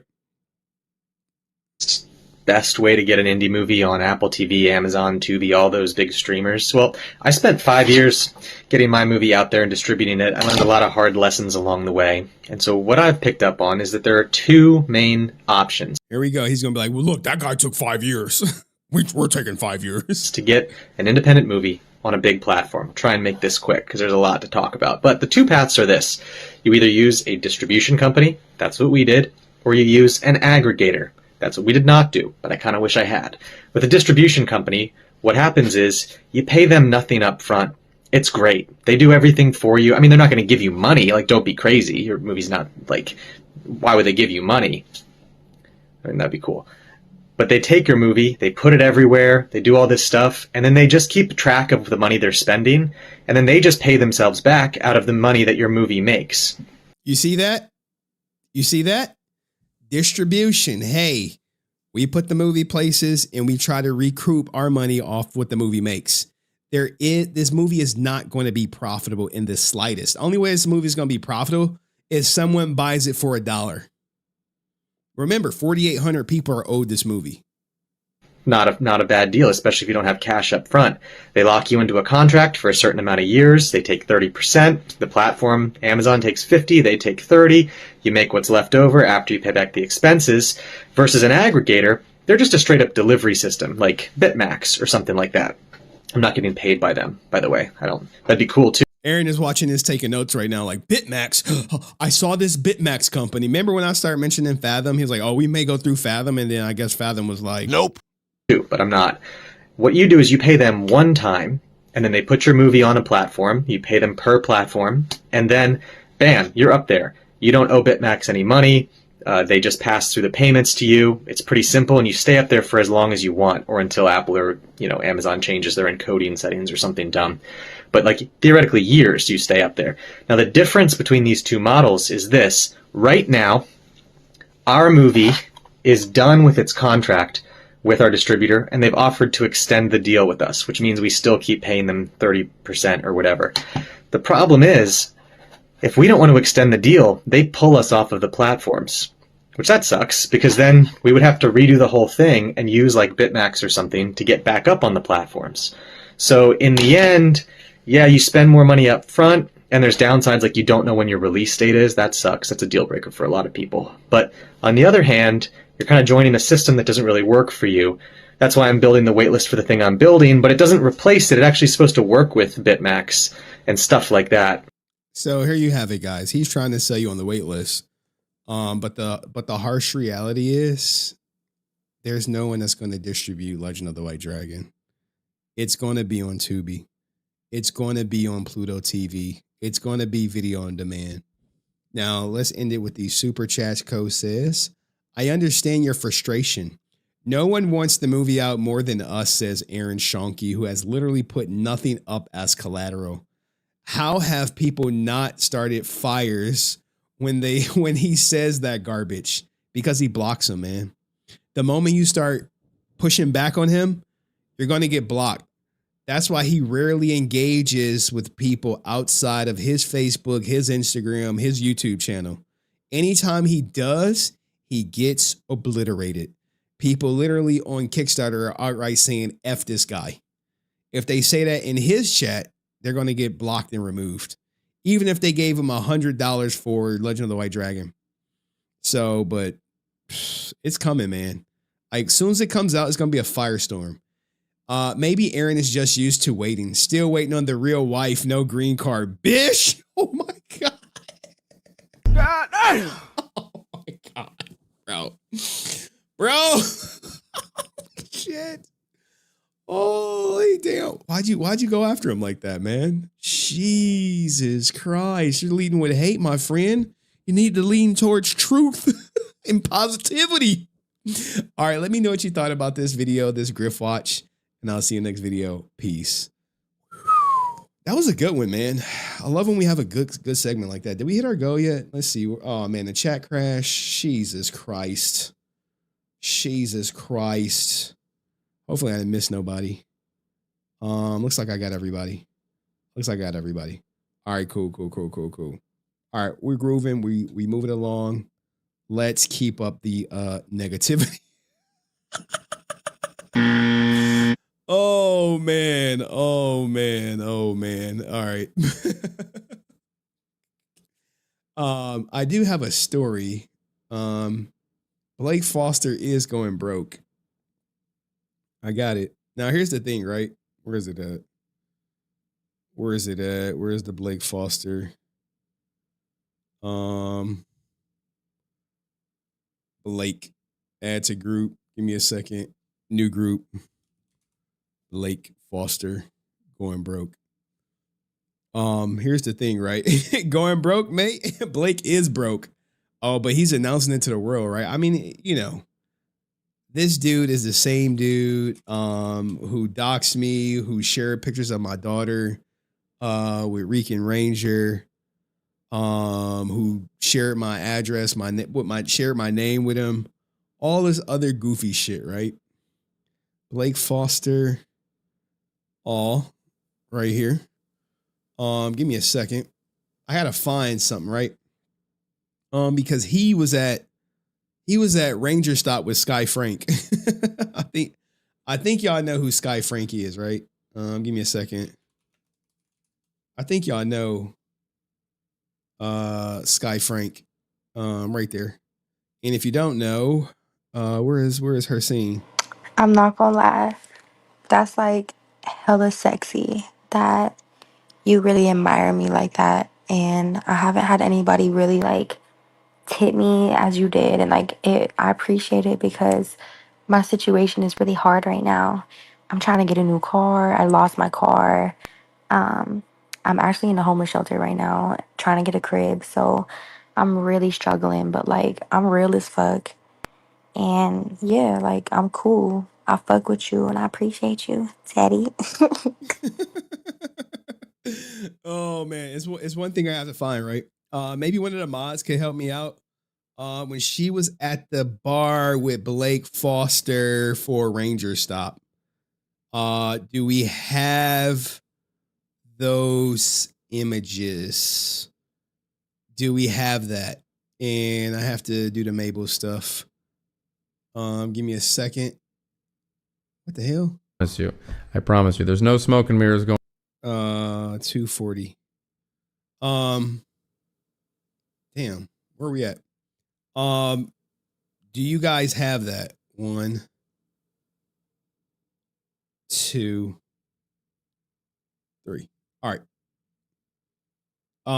Can one of y'all like send it to me? Or post it? I'm scrolling up through my whatchamacallit, but I definitely remember seeing it. 100% remember seeing them posted up that they were both at the bar together during Ranger Stop. Only problem is it was so long ago. So many different whatchamacallits. Give me a second. If you post it, type it in the chat. I'm looking through the chat real quick. What is this? Oh God, brain rot. I remember seeing it because they were both. Speaking of this, let's get the Blake stuff. It's gonna be a Blake and Sky Frank update. Where is it at? Where is it at? I know I saw it. Jesus. I think I might give up. I might abort the mission. Oh, nope, found it. I got it. I love this. I love it. I got it. I found it.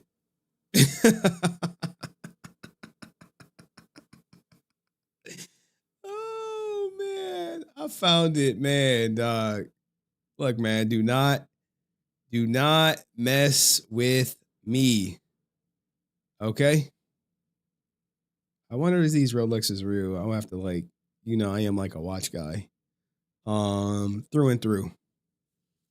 I am a watch guy through and through. Damn, man. I hate when I see Sky with fans because I know it's like after she take the picture with him, it's just a matter of time before she slide in them DMs and be like, hey, got some money? All right. All right. I think we Gucci.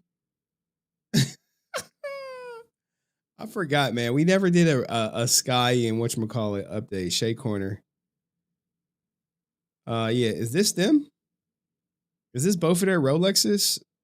No way Sky has a real Rolex. Thank you. All right, let's go. Oh, my man Co. Hey, what my man Co say? My favorite Henry quote. Brent Brainrot. Sean Brainrot.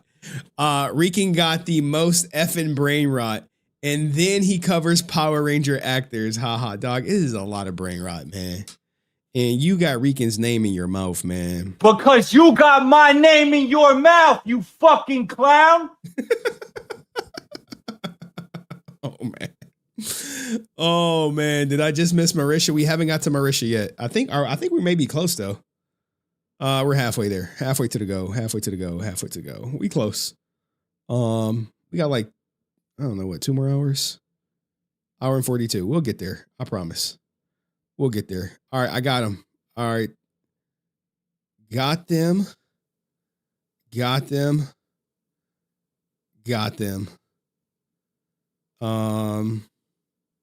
Yep.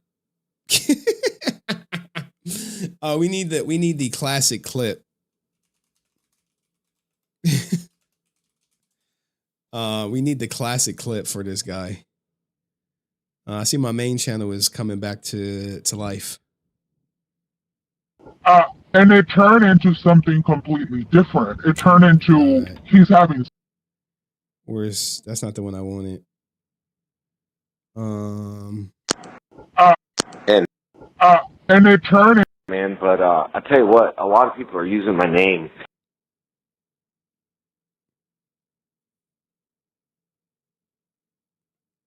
All right, let's go.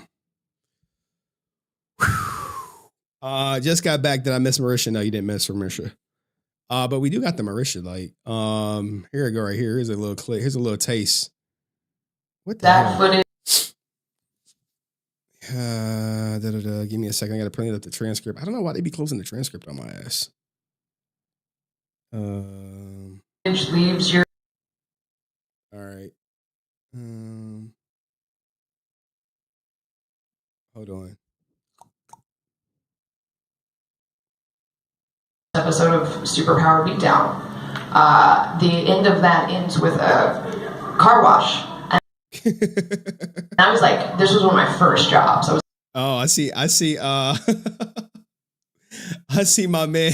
I see my man answer is about to be like, hey, let's just get to the Marisha stuff. All right, before he pushes there, which I appreciate. Let's cover the Blake Foster stuff. Doop. And he can kiss my ass. He can kiss my whole ass. All that shit. Blake Foster links up with Sky Frank. I mean, he got to, dog. If she blows the whistle on his ass, it's game over. Blake Foster links up. Wait, Blake Foster, does he buy her dinner? Sky dinner?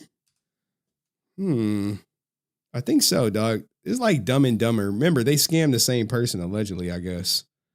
Scammers of a feather flock together. Okay. Ooh. Oh, do I got the whoop-de-doo video? Whoop-de-doo. Hold on. If you're gonna keep making videos about me, whoop-de-doo. And if you're gonna keep making YouTube videos about me, whoop-de-doo. I love that attitude.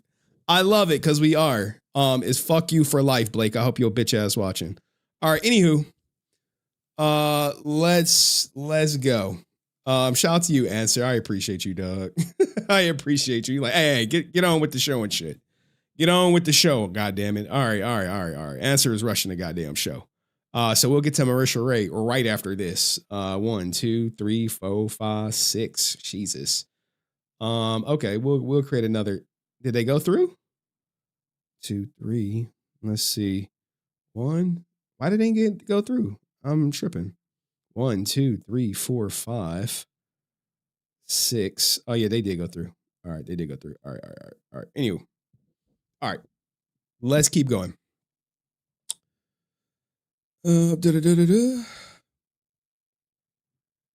you don't remember, guys, Blake Foster doxed me. Not only did he dox me, but he also gave a picture of my daughter to Rican Ranger. And if you're gonna keep making YouTube videos about me, whoop-dee-doo! So here comes another YouTube video about Blake Foster actually linking up with Sky Frank doing Ranger Stop Orlando. And if you guys don't remember, Jason David Frank did accuse Blake of sleeping with Sky when she was 16. And let's hear the clip. Man, but I tell you what, a lot of people are using my name. Oh, man. I just recently got emails from some fans saying, hey, where's my money? And I'm like, what money are you talking about? I'm so good to my fans. And evidently he's telling everyone, like, hey, I'm doing business with Jason David Frank, and I need money. We're doing a shirt company, and I need my share of the money, like $1,500, and I promise, Jason's he's not a bad businessman. Now, not only did he do that, use Jason David Frank's name to drum up business. All right. But there was also this right here. Man, but I tell you what. And Blake, I told Mike, you better talking world's toughest ranger. I just straightened him up. He's like, I know, everyone knows because you got a problem. I said, I hang with straight gangsters, dude. So Mike's cool. I just don't like Blake. And if Blake starts shit, he's going to go down with that Sky shit. And if he's like, oh, I'm not doing it, take a lie detector test, bud. Here's 400. Prove to the world, Blake, that you didn't have sex with my daughter at 16. Do it. Yeah, now I end up interviewing someone that basically confirmed that happened. But let's get to what happened at Ranger Stop. And thank you, everybody, for donating to get to the Marisha Ray story, because we're going to go to it right next. I am proud of this girl. I mean, people who take pictures with her, they don't know the lore. And the comment section always gets them together. She must have been there as an attendee. Nope. Bro, this fandom needs to chill. Let's celebrate one of the greatest humans. Gato is a true gem. Yeah, Gato is a true gem. But Sky Frank is not. As not a good look. You represent Power Rangers. She drinking and cussing and throwing the middle finger on camera. Yeah, man. Like, the fans be knowing. And what happens is she's new to the scene and the people don't know.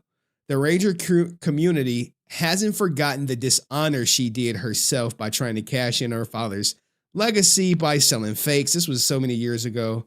And even as of recently, the signatures are all questionable. Jacob's on record saying he can recreate them, which, she's back cool with. Ask her why she scams fans, including myself. She's a POS unfollowing, unfortunately. Hey, it happens, man. And look, people try to get them together. Like, you mean your scammer niece that forged JDF signature? Oh, when she was underage and slept with everyone's favorite Ranger, Justin? Holy shit. They're cooking. Let him cook.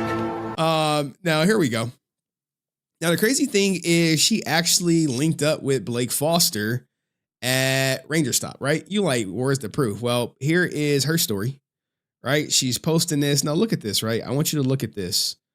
Look at this wallet cash. We up $1,200 off $100 bet, 5 for 5, baby. You should like, well, we up. Who's we?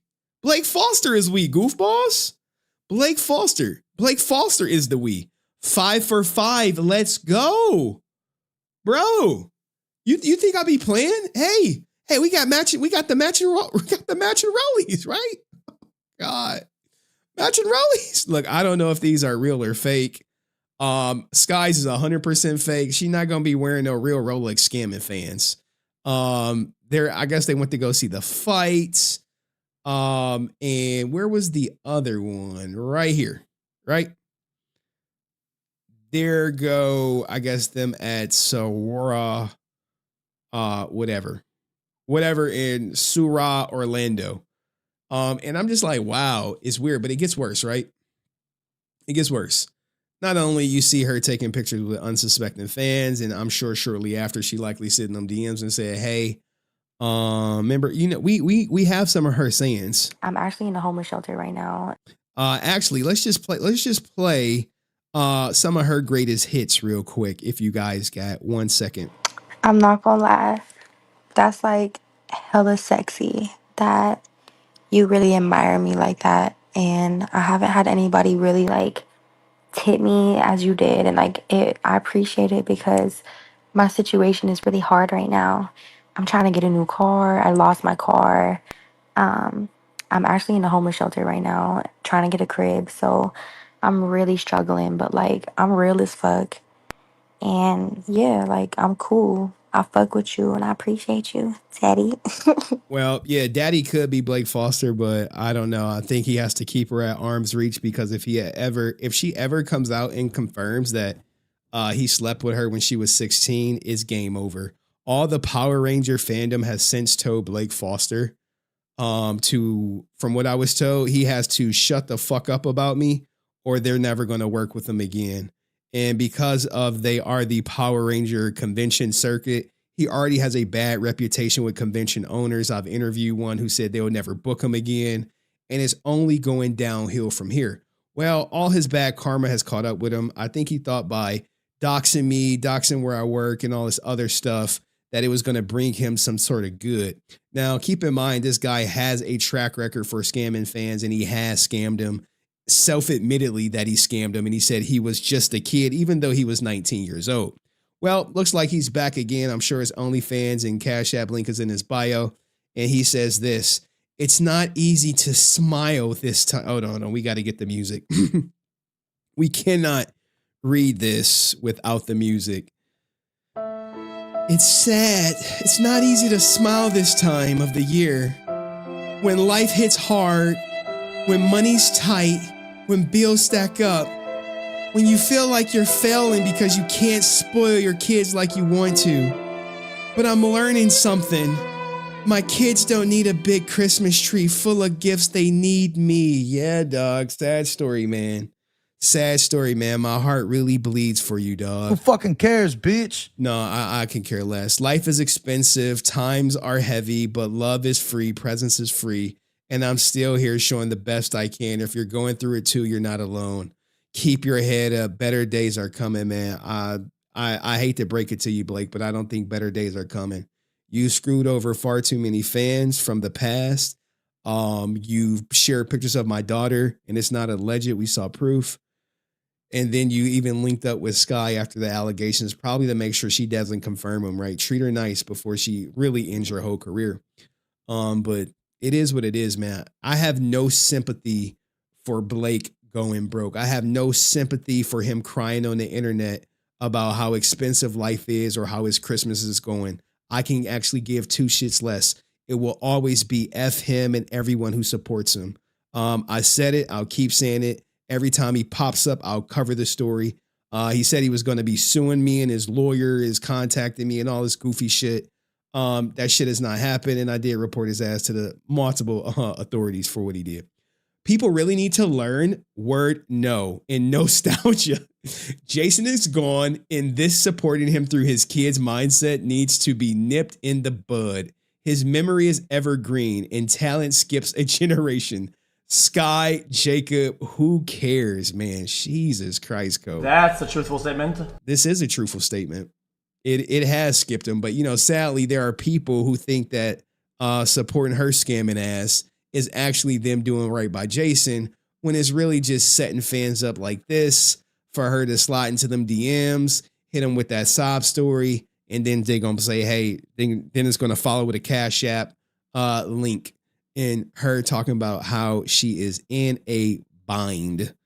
But, you can't protect them all, man. I could do my best to educate people about Sky. I could do my best to educate people about Blake. But at the end of the day, not everyone is going to watch my video. Not everyone is on YouTube. And not everyone is going to see them for who they truly are. They may be caught up, like Co said, in nostalgia. Oh, Justin, Blue Turbo Ranger. It could be like that. Or, hey, I get a chance to hug Jason David Frank's daughter. I've never hugged a woman in my life, but this could be the first one. It could be things like that. And these fans are the people she target. She goes after guys like this. Guys like this is her number one. Hey, I'm going through something. You think you can send me a cash out? You think you can send me $20, $30, whatever you can? I'll give you a signature, and then it escalates to spicy content. But what do you think, man? Blake Foster linking up with Sky Frank for Ranger Stop. No one bats an eye amidst all the allegations. It was likely to keep her at bay, to say, hey, please don't say anything. In fact, can you come out and deny it? Can you come out and deny it? She was like, nope. Nope. Because if she ever denies it, then he has no reason to treat her good.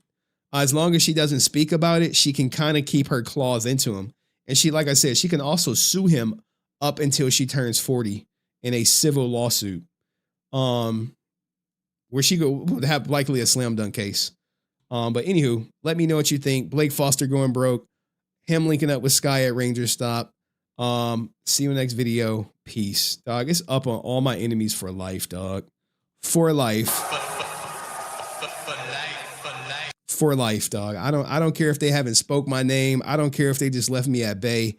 I'm going to kick them every time they get down. I am the guy when they're down, like, oh shit, they're down. All right, hold on. Let me get my foot ready. Let me kick them some more. Let me do that. Let me stomp them out. No mercy. But anyway, it looks like we have reached our goal, and we have some people to thank for it. And let me get to the thank yous. I saw Answer pumping them. Answer was like, hey, get to that Marisha Ray story. Get to it expeditiously. Shout out to my man Answer, man. I appreciate you. Don't hate the player, hate the game. He did it with the help of Laura. Laura kicked in. Appreciate you, Laura. Hugs to you. More Answer and my man Ryusi. So in the meantime, in between time, let's get these numbers up, everybody. Like the stream. Let's up those numbers! All right, now look, here's the thing, right? Before I cover this, I really need to pee. I really need to pee before I cover this Marisha Ray story. But we're 100% going to cover it. All right, because she will 100% calls Aaron out. And Aaron could silly conspiracy this, and no one has a higher moral ground than me. But we all know that shit is hogwash. Hogwash. It's not to be trusted. Let's see why Rican Ranger is. Wait, how to be a Rican Ranger loser? How to be a Rican Ranger loser? By me. And we're gonna lower the goal. There you go. I created an 8-step program on how to become a loser. All right. I created it. I created it.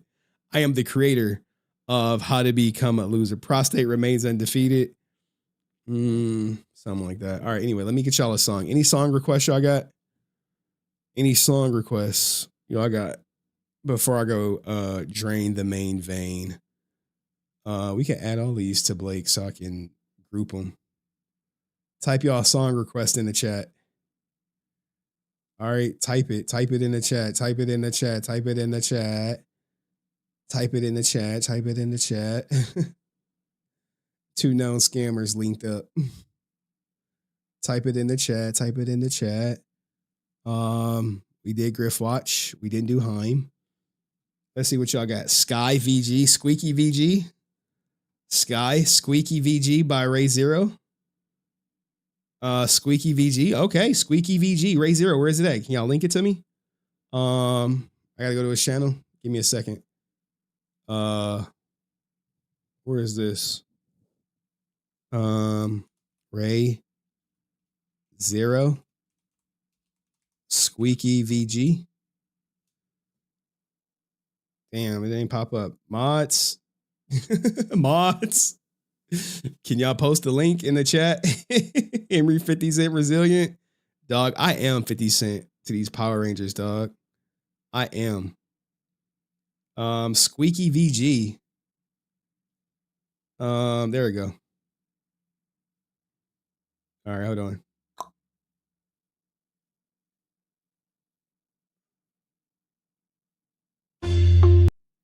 All right, Squeaky VG. By popular demand. I never even heard this song. But I really gotta go pee and shit. Ray Zero, is you still here, dog? He know you sleep. He gotta work. He's like, yo, I gotta work in the morning. I'll catch the replay. He replay gang, dog. All right, let me go pee. And it's a bot. All right.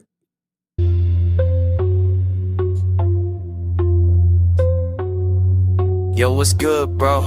Been a minute since we talked. You still living at your place, or did you finally walk me? Man, I'm still here, doing the same old shit. 24 years deep and I ain't changed a bit. Voice still cracking when I try to sound cool. Sound like I'm 12 when I step in the room. Why my voice so damn high? Why I sound like a little guy? Girls be laughing when I say hi, but I keep my head up to the sky. Why my voice so damn high? Why I sound like a little guy? Never been with nobody, never gonna lie, but I keep my head up to the sky. Do remember back in school when voices started dropping? Mine just stayed the same, it never started swapping. All my boys got deep, started talking to the ladies. I still sounding like I need my fucking mommy, baby. 24 and virgin, yeah, I said that shit out loud. Squeaky voice and inexperienced, man, I'm so damn proud. Not really though, I'm lying, this shit's embarrassing as hell. But fuck it, this is me, my story I'ma tell. Order food and they assume I'm calling for my dad. Ask to speak to grown-up shit be making me so mad. Dating apps a murder when they hear me on the phone. Think I'm catfishing, hang up, leave me all alone. Why my voice so damn high? Why I sound like a little guy? Girls be laughing when I say hi, but I keep my head up to the sky. Why my voice so damn high? Why I sound like a little guy? Man with nobody, never gonna lie, but I keep my head up to the night.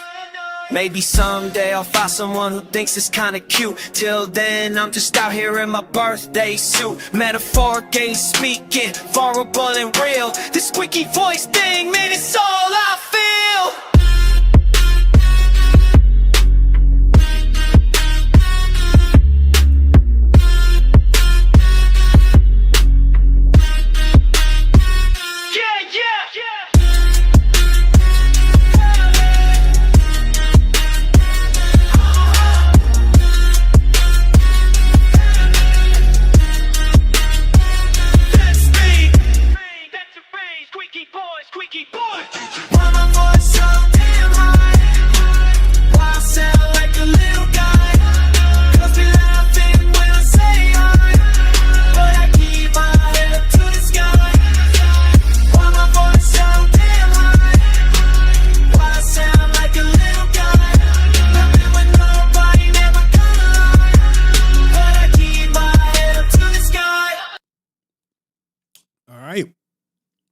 All right, let's go.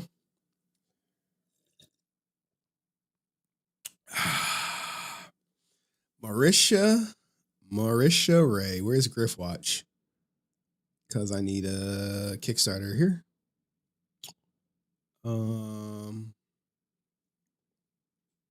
Shout out to Marisha Ray.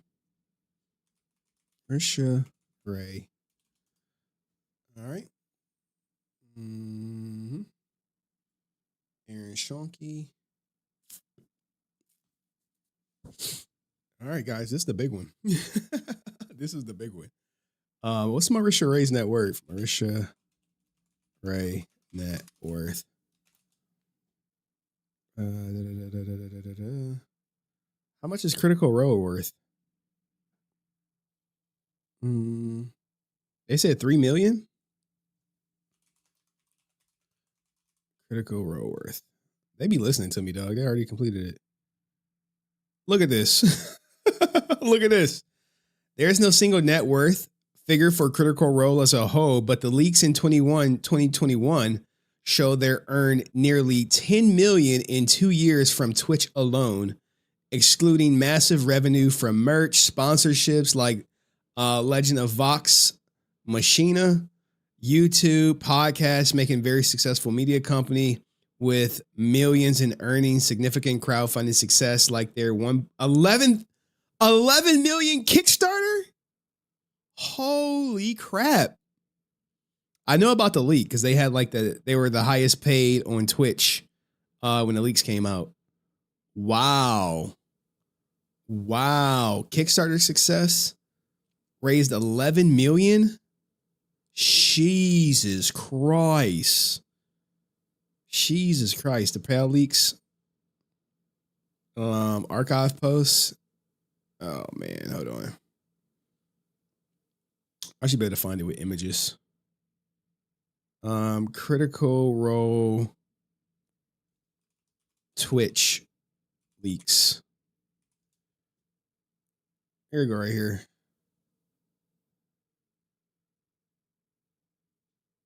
I gotta make sure. I don't know what this is. I gotta make sure the data. Okay, here we go. So for all you people like, oh, I'm not gonna be a streamer. I want to be a streamer. I don't want to be a streamer. Okay, so here's the 2-year leaks, right? This is why Aaron puts his head down when he sees her. All right. Look at this. In 2 years, this was in 2021, from 2019 to 2021. 2 years, this leaked, exposing everyone's payout.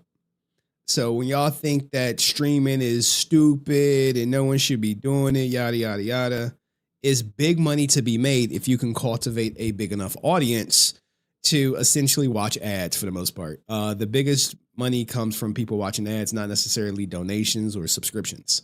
So Critical Role made $9 million over 2 years, which I believe that's a company she owns. And you got XQC, Summit One G, Tfue, Nick Merckx, LOTWD, Tim the Tap Man. There's a lot of people. Even Mizkif made the top 25, right? Earning $2 million over 2 years. Imagine this: Tyler One up there, Asmongold, Hassan. Now, you know, the people still make these asinine amounts of money, but the game has changed. Okay. Give me a second. Marisha Ray warned us about Aaron Schoenke.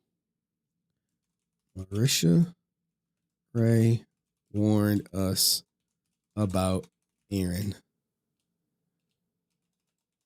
Schoenke. I'm happy I found it, Doug. You don't understand. This guy has been doing this shit since the oldest time, dog. Sexualizing women. It's what he masters in. It's what he specializes in. I got to go through Instagram one more time. Give me a second. Instagram. What's up with 21 Savage? Oh, he got a new song out. Song. Give me a second. Da da da da da da da da da da da da. There we go. Hold on, let's see.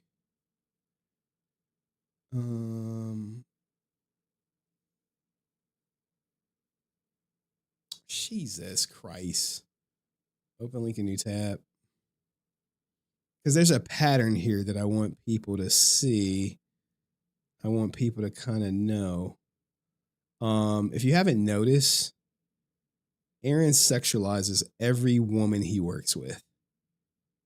Every woman. Without fail.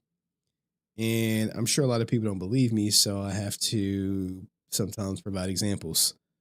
Because the visuals are too hard to excuse away.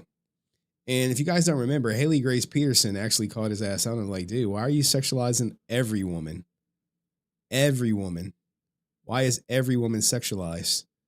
And this is actually a great one. Open link. This is actually a great one. Open link in new tab. Boop, boop, boop. Marisha Ray. Boop, boop, boop. Marisha Ray. Rachel Brooks Smith. All right. Get her on her knee. Get that bitch on her goddamn knees now. Get her on her knees. You know why she on her knees? Because he probably gonna make her do something sexual in Legend of the White Dragon. Let me keep going. Ooh, this is great. This is great for the deleted scene. I'm over here finding stuff as we go. Sorry, guys. I see we bumped up to 86 people. Aaron must have got the notification like, shit, he's about to go over it, dog. He's about to go over the Marisha audio that you told people that, hey, we need some female voices after it got leaked. He was like, oh, we need some female voices. She said we agree. She said we did her dirty. She said we lied to her. Because we did. Or he did. I don't think his dad actually was in on the bullshit, but you know. Give me a second. Patience is key. Thank you guys for your patience and understanding as I am just trying to get prepared to release this. All right. I think I got enough. Oh no, Kickstarter. Give me a second. Where's the goddamn Kickstarter? I got to go to the page where he like posts all the women sexually. Hopefully I'm not like doing this. Like even Jenna, right? Even Jenna, you like, why would he sexualize Jenna? Why would he not? Why would he not? Why would he not? You know? Why would he not? All right. So some friend this guy is. All right. Boop, boop, boop, boop. I love how it starts with this. Man. All right, guys. Ray Zero, man. My baby mom on Senna. Oh, God. Not Senna, dog. You a Senna fan? She's so cringe. I find all the streamers to be a little bit cringe on the cringy side, but you know, that's just me, dog.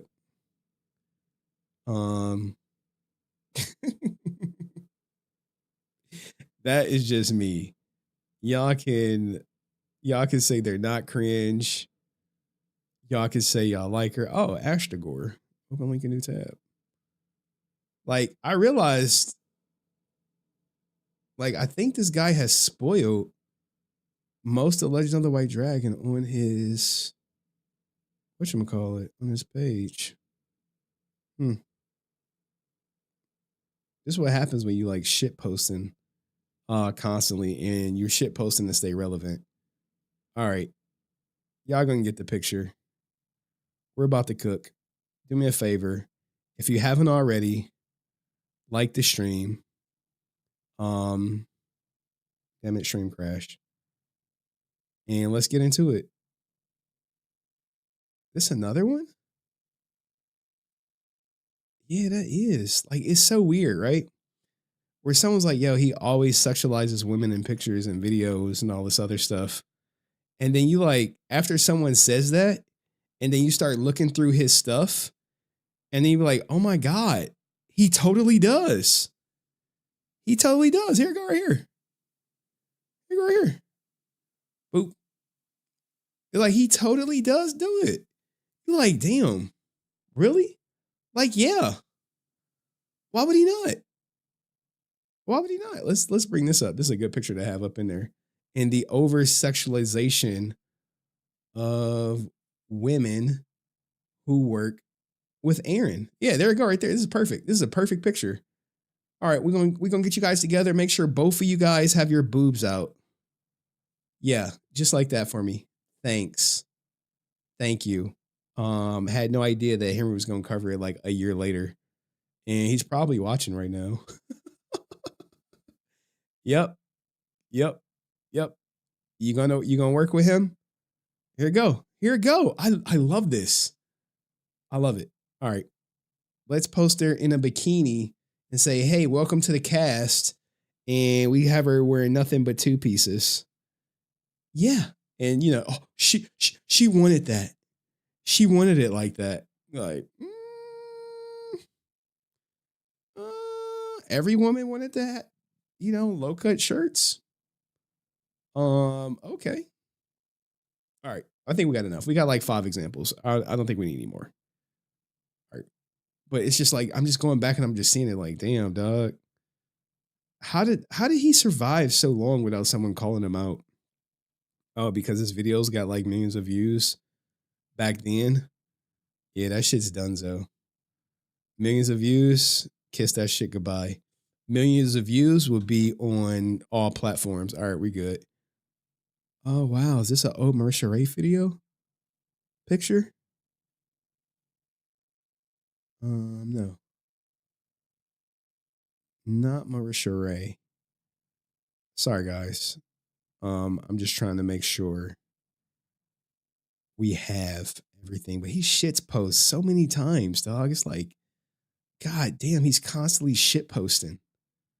Like when I mean shit posting, I mean posting pictures just for the sake of engagement. All right, let's get to the Marisha Ray stuff. There go another one.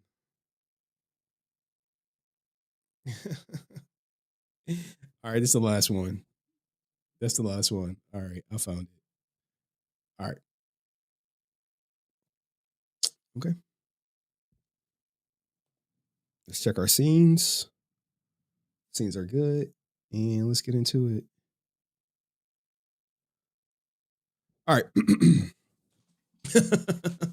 Damn, I spelled their name wrong. Jesus Christ, man. Marisha Ray warned us about Aaron. All right. It's crazy I be doing this shit live.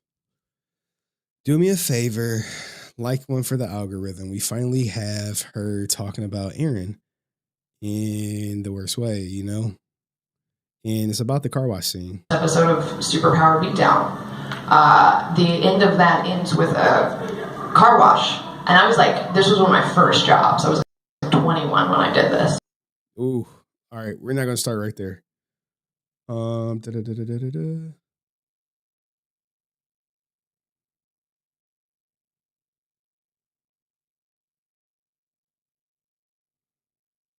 on. I got to make sure.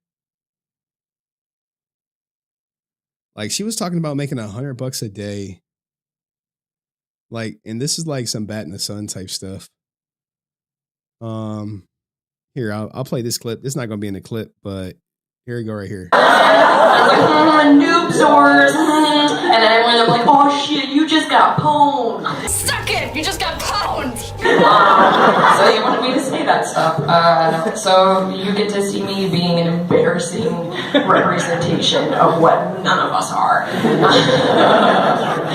Yeah, that was fun. That was good times. But that was one of the bigger ones out there. Yeah, that's all like non-union. They shoot like 4 or 5, sometimes 6 of those little bits in a day, and I think they pay most of their actors like $100 day rate. Yeah, I know. Yeah, it gets dark. It gets dark. Yeah. All right, we're gonna start it right here. All right.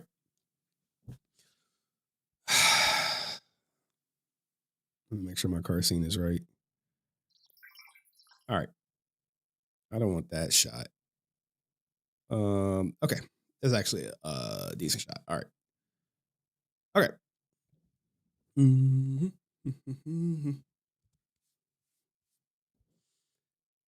As you guys know, Marisha Ray of Critical Role will never, ever work with Bat in the Sun again, specifically Aaron Schoenke, or probably the father too. And she really makes no mention of it. And a lot of people don't know why, but it's really all Aaron's fault. And it has something to do with this car wash scene. And I've told you guys in the past that she was at a convention on a panel and brought up the car wash scene, specifically Aaron, and how it was filmed and how it was supposed to be edited was not how it was actually edited and released. But don't take my word for it. How did this start, right? So I get an email right here. Hey, just saw your Marisha Ray video. It seems you missed my email. You probably mean a different kind, but she talks about the car wash scene 1452. She says the director of Superpower Beatdown, but no names. Sent from Proton Mail from Android. A lot of people reach out to me anonymously. But let's get into what she had to say about Aaron Schoenke specifically. So like as a female creator and like content creator, when you experience those really like kind of negative moments and negative days, how do you stay positive or kind of pull away from all of that? That is an excellent question for those who did everyone heard her for the most part. For female creators, how do you stay positive when it gets dark? I've had some hard times. It's definitely gotten dark because there's certain points too where you know what, you'll get baited into things, you agree to things and you shoot things, and then they're edited completely differently. That's a hard lesson, is once that footage leaves your hands and goes into that editing bay, you have no control anymore. So I started to get very... Damn, did y'all hear that? Let me rewind it. Let me rewind it for you because maybe you didn't hear it. When it gets dark, what do you do as a female content creator? All right. Let's keep it going. Kind of pull away from all of that. That is an excellent question for those who did everyone heard her for the most part. For female creators, how do you stay positive when it gets dark? I've had some hard times. It's definitely gotten dark because there's certain points too where you know what, you'll get baited into things, you agree to things and you shoot things, and then they're edited completely differently. That's a hard lesson, is once that footage leaves your hands and goes into that editing bay, you have no control anymore. So I started to get very more particular about the things that I was shooting. One of the main examples is the first episode of Superpower Beatdown. The end of that ends with a car wash. And I was like, this was one of my first jobs. I was like 21 when I did this. And I agreed to it. The director, hit me up and put it under the guise that it was going to be funny and like a parody of like a Carl's Jr. commercial-esque. All right. So as you know, guys, the only director for Beatdown, Superpower Beatdown, has always been historically Aaron Schoenke. So when he finally reacts to this and say, oh, I wasn't the director, that should not be a defense, okay? Because, hey, this is supposed to be a silly car wash scene, and she agreed to it. What essentially is about to say, she got bait and switched, all right? And she didn't mince words. You 100% heard her say, the first episode of Superpower Beatdown. Episode of Superpower Beatdown. The end of that ends with a car wash. And I was like, this was one of my first jobs. I was like 21 when I did this. And I agreed to it. The director, hit me up and put it under the guise that it was going to be funny and like a parody of like a Carl's Jr. commercial-esque. And I was like, that's the only way I would do this kind of in a bikini, you know, kind of just hypersexualized thing. I was like, yeah, I can totally make it funny and ridiculous. So Matt was actually there for that shoot. We just started dating. I was doing things like I had the sponge, like it was an old like video car wash, and I took it and I was like, and they were shooting it in 60 frames per second. So I was like, and then there was one time where like I took and I flipped my hair back, and I was in heels, so I flipped my hair back and then like stumbled out of frame. So I was doing all these ridiculous things, but because they were shooting in 60 frames per second, all of it, that meant that they got that almost double the footage for whatever they shot. So next thing I know, episode was releasing, they'd cut out all of the humor, all of it. And it was just basically a smutty Carl's Jr. gross. And I was like, and it's taking me years to get away from that. Damn, dog. Yeah, now y'all get to see it in 4K. Now, I'm not going to play the video, but it's unfortunate because this car wash scene, it makes it look like she was doing it sexy. When she's like, no, I was not doing it sexy. I was being silly as shit. But because Aaron, gooner with a camera, was being a gooner behind the editing, he edited out every silly part, slowed it down, and put it out as a sexy car wash, against her will, without her consent, without her permission, literally bait and switched her, got her to do this under a false pretense. This is why it was removed from his channel. And this is why when he sees her in public, he puts his head down like the little poodle that he is. But look, don't let me stop there. Let's let Marisha finish telling her story. Now, this is a story that other people behind the scenes have confirmed to me that this was always supposed to be silly. In fact, there were other people, men, in this scene where Aaron was like, get the hell out the frame. Let's let her continue. And now she's about to get into why she doesn't work with Aaron or Bat in the Sun at all. Almost every YouTube video still to this day, on a lot of my Instagram posts, someone will say, hey Marisha, will you wash my car for me? To this day. That was 8 years ago. So it took me forever to get away from it. And it was such a hard lesson to learn. I started having to, you have to pull yourself away from those people. You just have to start kind of seeing those trends and seeing the people who will just straight up use you. And that's why some actors will talk about this feeling of feeling. Some actors will, how some people will straight up use you. Guys, you know this guy. He is the master user of all users in the space. He will use you till he can't use you anymore. And unfortunately, Marisha Ray, new to the game, new to the industry, got bait and switched by him, thinking she was doing a silly car wash scene, only for all the silliness to get cut out to make it into a sexy car wash scene, which arguably could have been Aaron's intention all along. But he knew if he sold it as her being a hyper-sexualized car wash scene, she would have denied it. So what did he do? He misled her into thinking it was going to be silly, got the footage, filmed it in 60 frames per second, cut out all the silliness, re-uploaded in slow-mo, made it sexy like he has done all of the stuff. But what did she do? What do you think her answer is why she wouldn't work with him? Because he's a user? Because he bait and switched her? Let's hear her say it out loud. You just have to start kind of seeing those trends and seeing the people who will just straight up use you. And that's why some actors will talk about this feeling of feeling like a prostitute after a while. And it's hard when you step away and not be like, oh, that was gross. Like, there are definitely times where it'll make you feel gross. I started pulling away from those type of people and just started surrounding. You really have to find your crowd, and I know that's true everywhere. But once you find that support structure, sorry, still getting over a head cold.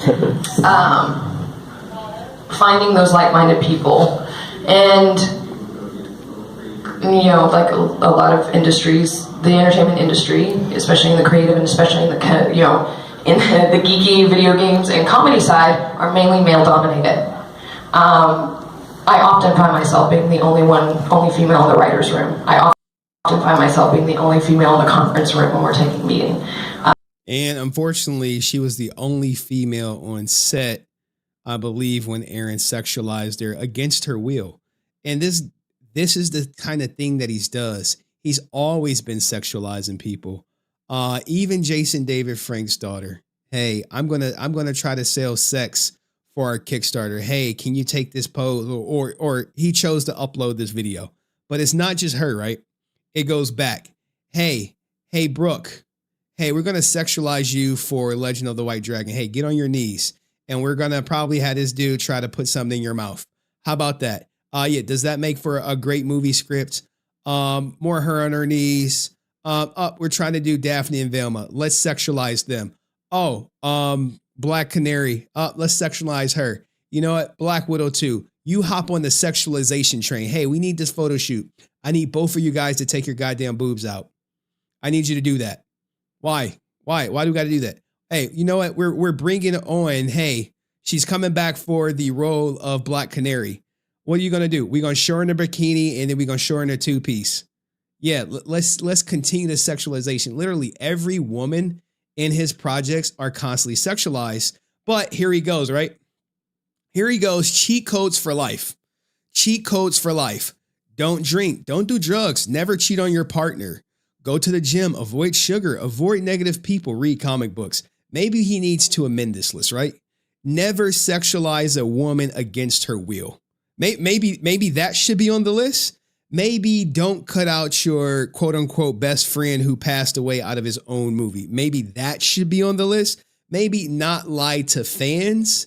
Maybe that should be on the list. Maybe not say, maybe this is a silly conspiracy. Maybe not say everything is a silly conspiracy when all these people come forward. And I love the fact that we got Marisha Ray in her own voice way back when talking about what her experience was like when Aaron Schoenke bait and switched her into doing a car wash scene, which he sexualized against her will. Against her will. That's why he deleted it. It was like, she kept working with us. Did she? Or was that pre-recorded? So like, it's unfortunate, right? That all these people do know about how he gets down. Congrats for Marisha Ray actually speaking up about him and literally trying to warn people, hey, when I did that car wash scene for Bat in the Sun, it was supposed to be silly. And this was the hardest lesson she learned in her life. Unfortunately, she had to learn it at the tender age, I guess, of 21 from compliments of Aaron Schoenke being a creep, a total creep, because at the end of the day, guys, this guy never grew up. He still and always will be a horny little 15-year-old guy with a camera, sexualizing any woman who comes into his scope. Episode of Superpower Beatdown. The end of that ends with a car wash. And I was like, this was one of my first jobs. I was like 21 when I did this. And I agreed to it. The director, hit me up and put it under the guise that it was going to be funny and like a parody of like a Carl's Jr. commercial-esque. And I was like, that's the only way I would do this kind of in a bikini, kind of just hypersexualized thing. I was like, yeah, I can totally make it funny and ridiculous. So Matt was actually there for that shoot. We just started dating. I was doing things like I had the sponge, like it was so like video car wash, and I took it and I was like, hey, why did he cut that out? Is anyone going to ask him when he says, hey guys, post your questions to me? Someone's going to say, hey, why'd you hypersexualize the car wash scene when you told her it was going to be silly? Why did you lie to Marisha Ray to get her to film that? Why are you constantly sexualizing women? Why are you constantly acting like you're some moral person when literally every person from your past has come up and literally said you have been nothing but immoral? Hey, why'd you delete the video? Why'd you do all this? Now, granted, guys, when you ask this question, there's a high probability you're going to get blocked. There's a high probability your comment is going to get removed. Hey, why are you removing my comment when all I did was ask you, why'd you hypersexualize Marisha Ray against her will? Can have other women who work with this guy been hypersexualized against their will? Maybe he should add to his list, hey, not tell women that they're too fat to play a role too. Shout out to Rachel. This guy continues to, I guess, go along like he's some superior moral person with literally exposing him in 4K. I think this happened, it says 2017. But when was the first Beatdown episode filmed, right? Not everyone wants to talk about this, their unfortunate experience that they had with Aaron. Some people don't want to be known for it.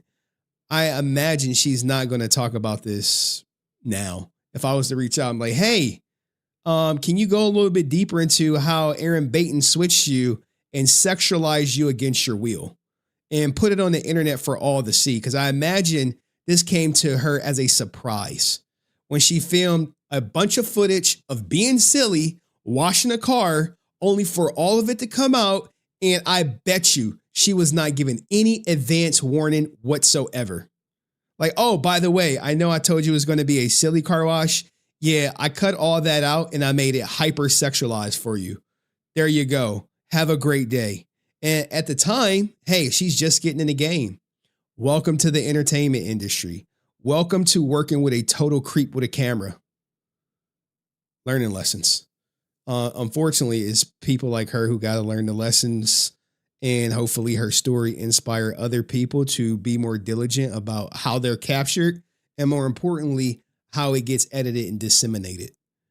Put that in your contract. Are we saying Aaron Schoenke manipulated and exploited women or used her for personal leverage? That tracks. Green card cough. Man. Aaron thinks he's the most alpha beta male. Bro, there's nothing alpha about Aaron. He's 100% beta. If you can make an argument he's a cuck. But look, man, like I said, let me know what you guys think about Marisha Ray speaking out against Aaron way back when no one knew about anything. And today you get to see it in 4K with your own eyes. Let me know in the comment section what you think. Share it with a friend. See you next video. Peace. Woo! Holy shit, man. Guys, you don't have no idea how long I've been searching for this. The problem was someone told me it was at a convention in Texas. So I'm typing Marisha Ray, Texas. But thank God for the internet, right? When you put out the bat signal, like, hey, I'm told she spoke about this bat in the sun. And it's, on the internet somewhere. And look, lo and behold, it was a $20,000 video, a 20,000 view video. And the crazy thing is I forgot to pull up the comments. There were people who made some comments in her support. All right, give me a second. I'll pull up the comment section where people were supportive of her. Right here. Right, there we go. What does it say? The car wash story was effing cruel. I actually felt sick to my stomach. As someone in the cosplay community who has had experience like that, I have full empathy with her. That story pissed me off. First time I saw Marisha, thought it was awkward then. So like people knew it was like, what the hell? But there's the Marisha Ray story. Hopefully you guys like it. Now let's talk about the deleted script. All right. So I gotta go back to, I think 242.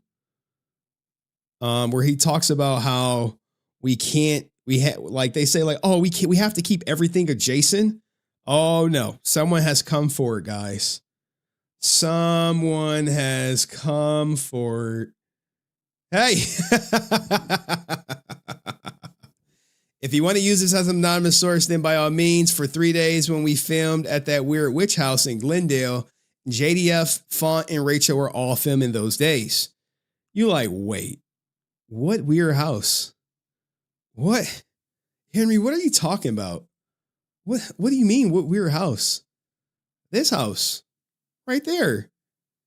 You're like, what about it? He rented it. $130 an hour. $130 an hour. It was supposed to be in the movie. There you go, right there. There goes your house that they took a picture in. Oh, and don't worry, we got the script to, or I guess the alleged script. Maybe this is AI. Maybe this is AI. This is supposed to be Maple's house. I know Aaron watching like. Hey, yo, what the fuck? Bro. You done messed up, Aaron. He like, wait, Henry. Wait. Bro.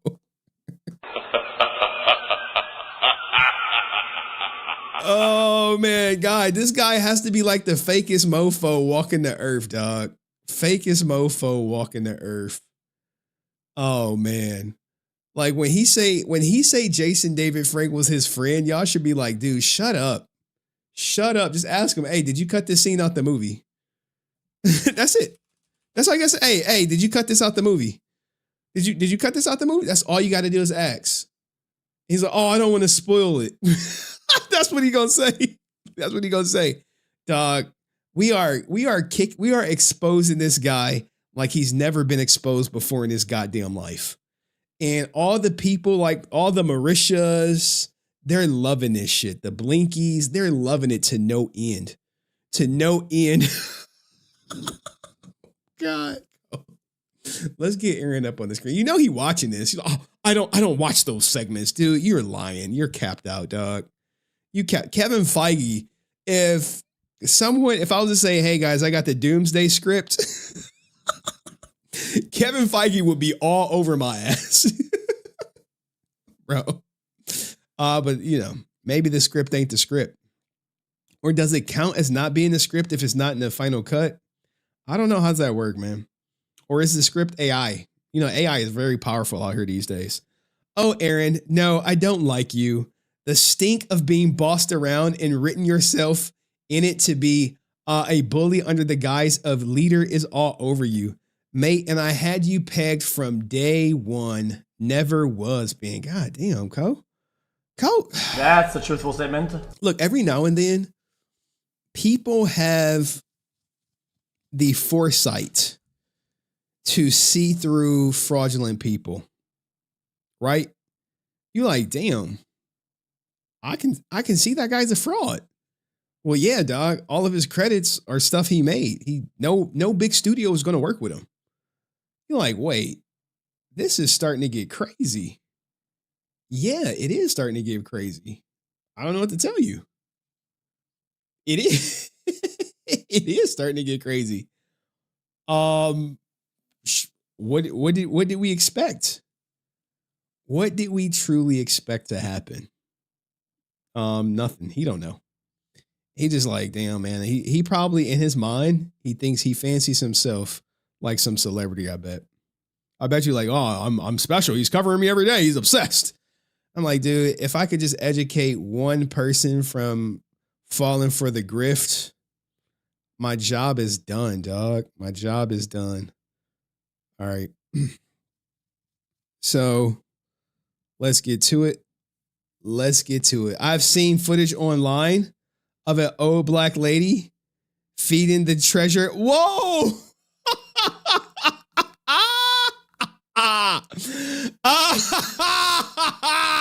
Yo, Inventor, bro, I know you've seen the movie, right? Because I know someone leaked like 40 minutes of it way back when.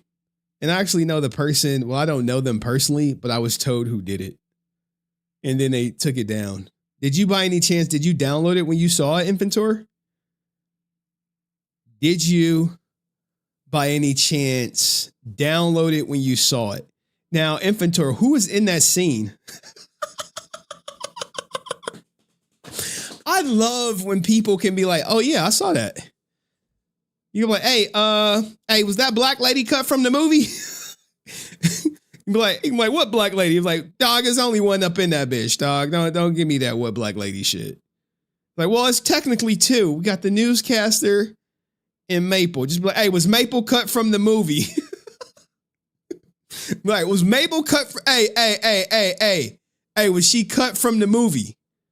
Was she cut? Hey, is this Maple's house?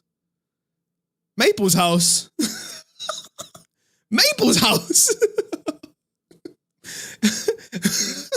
Oh, y'all can't see it. Hold on. Y'all can't see it. Maple's house. Hey, was this Maple's house, cuz?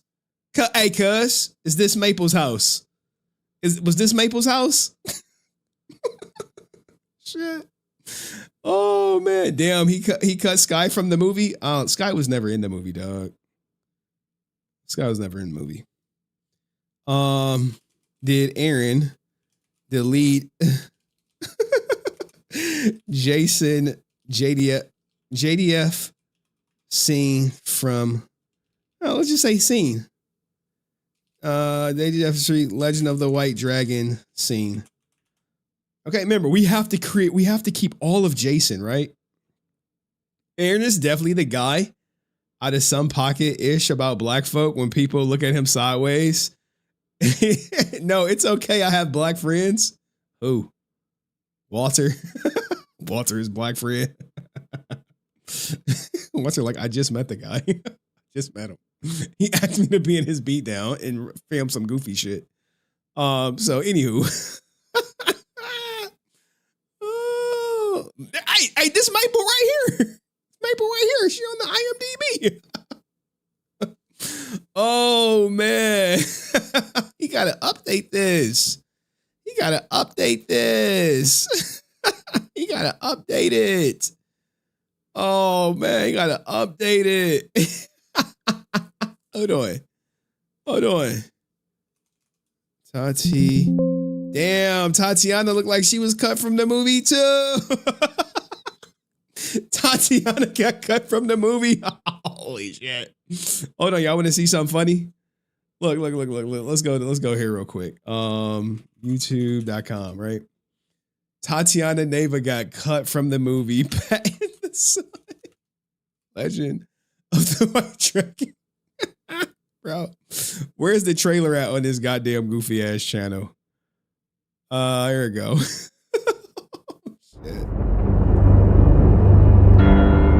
Look, y'all hear the goddamn Batman Beyond Year One in the background?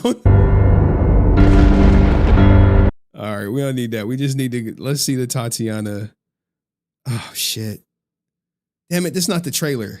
Oh, I got. I got. Is it in here? Well, we know that Johnny Young Boss storyline is Gizone.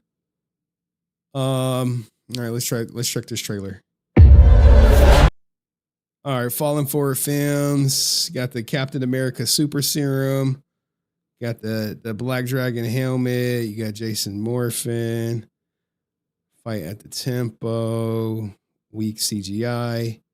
Oh, what's this? Past. What's that? You mean to tell me there's footage?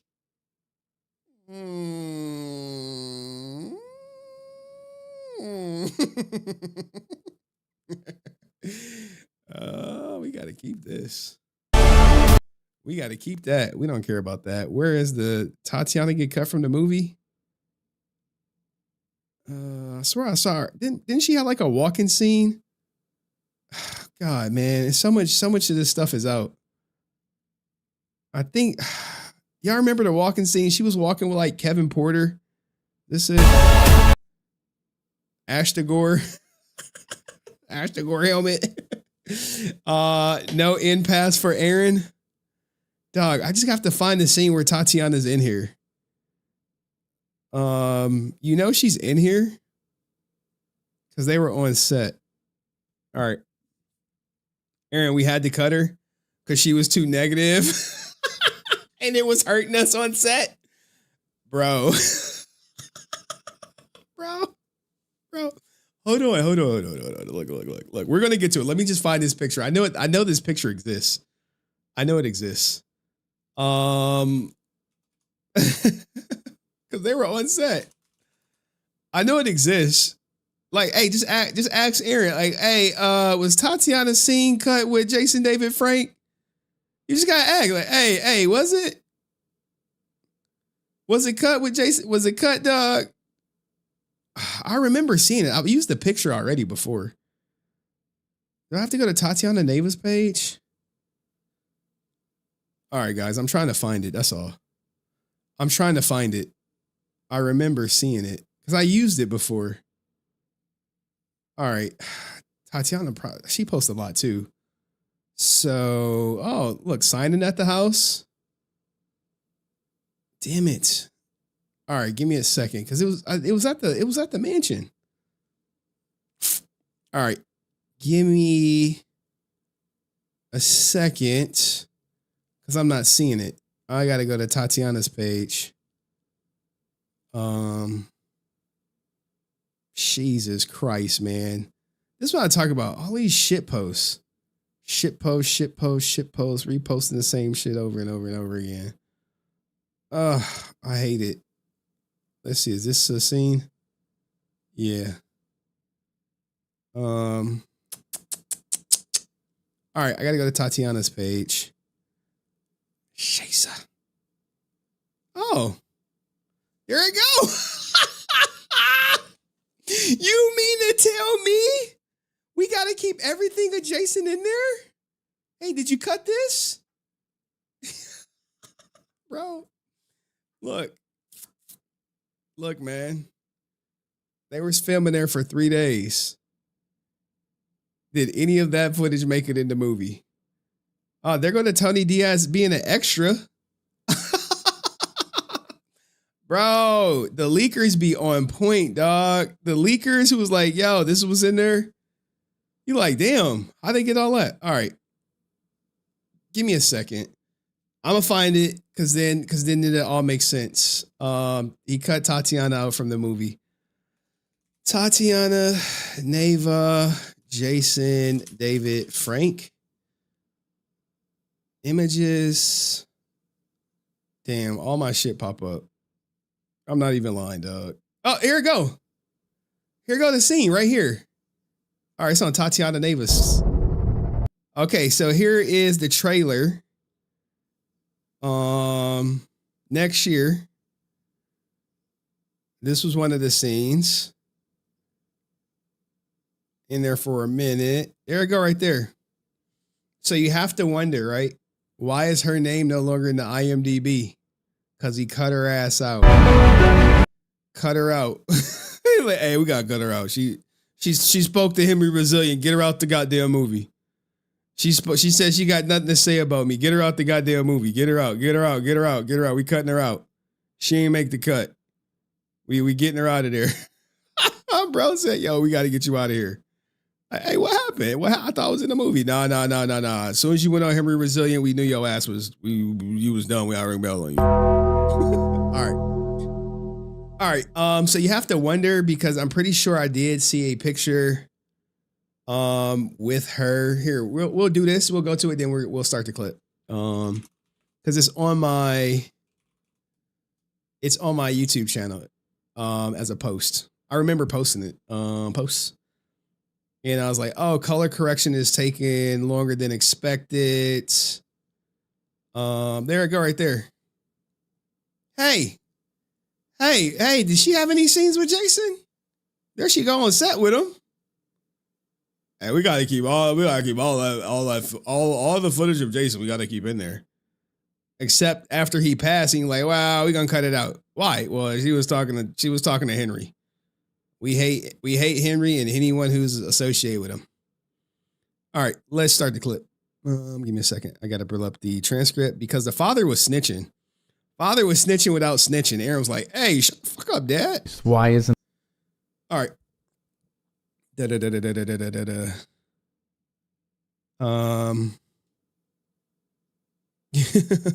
Hold on. All right. Here we go. Father straight snitches. Aaron doesn't catch it till late. And then now you combine this with the script and the scenes. You know that Jason was 100% cut out the movie. So let's do half and half. As you guys know, Jason David Frank's last film is Legend of the White Dragon, directed by Aaron. And if you watched his The Movie Still Coming podcast, you will hear his father say this real quick. Fair use. 4 years. It's like a two-sided coin with me. On one side, it's been a lot of hard work and just like, just anxiety. And then on the other side, it's a great film. I'm really proud of the way everyone has persevered because we've been through so many ups and downs, mostly a lot of downs and mostly a lot of downs. Listen to this next part, is very important. It was a tremendous amount of hard work on everybody, especially you and me and Nikolai, who did the special effects, to eventually tie all the loose ends together. This film had so many loose ends that story-wise, just even production, the way that the picture looked, it had a lot of fixing up to do. Now, why would it have a lot of fixing up to do? Why would you go into shooting with a bad script that had a lot of fixing up to do, a lot of loose ends with production that needed it fixing up? And then after he unfortunately passed away, we started to edit, put the assembly together.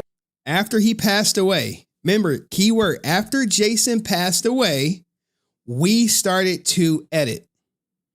After Jason passed away, we started to edit. Emphasis on that. Here, I'll rewind it for you. It had a lot of fixing up to do.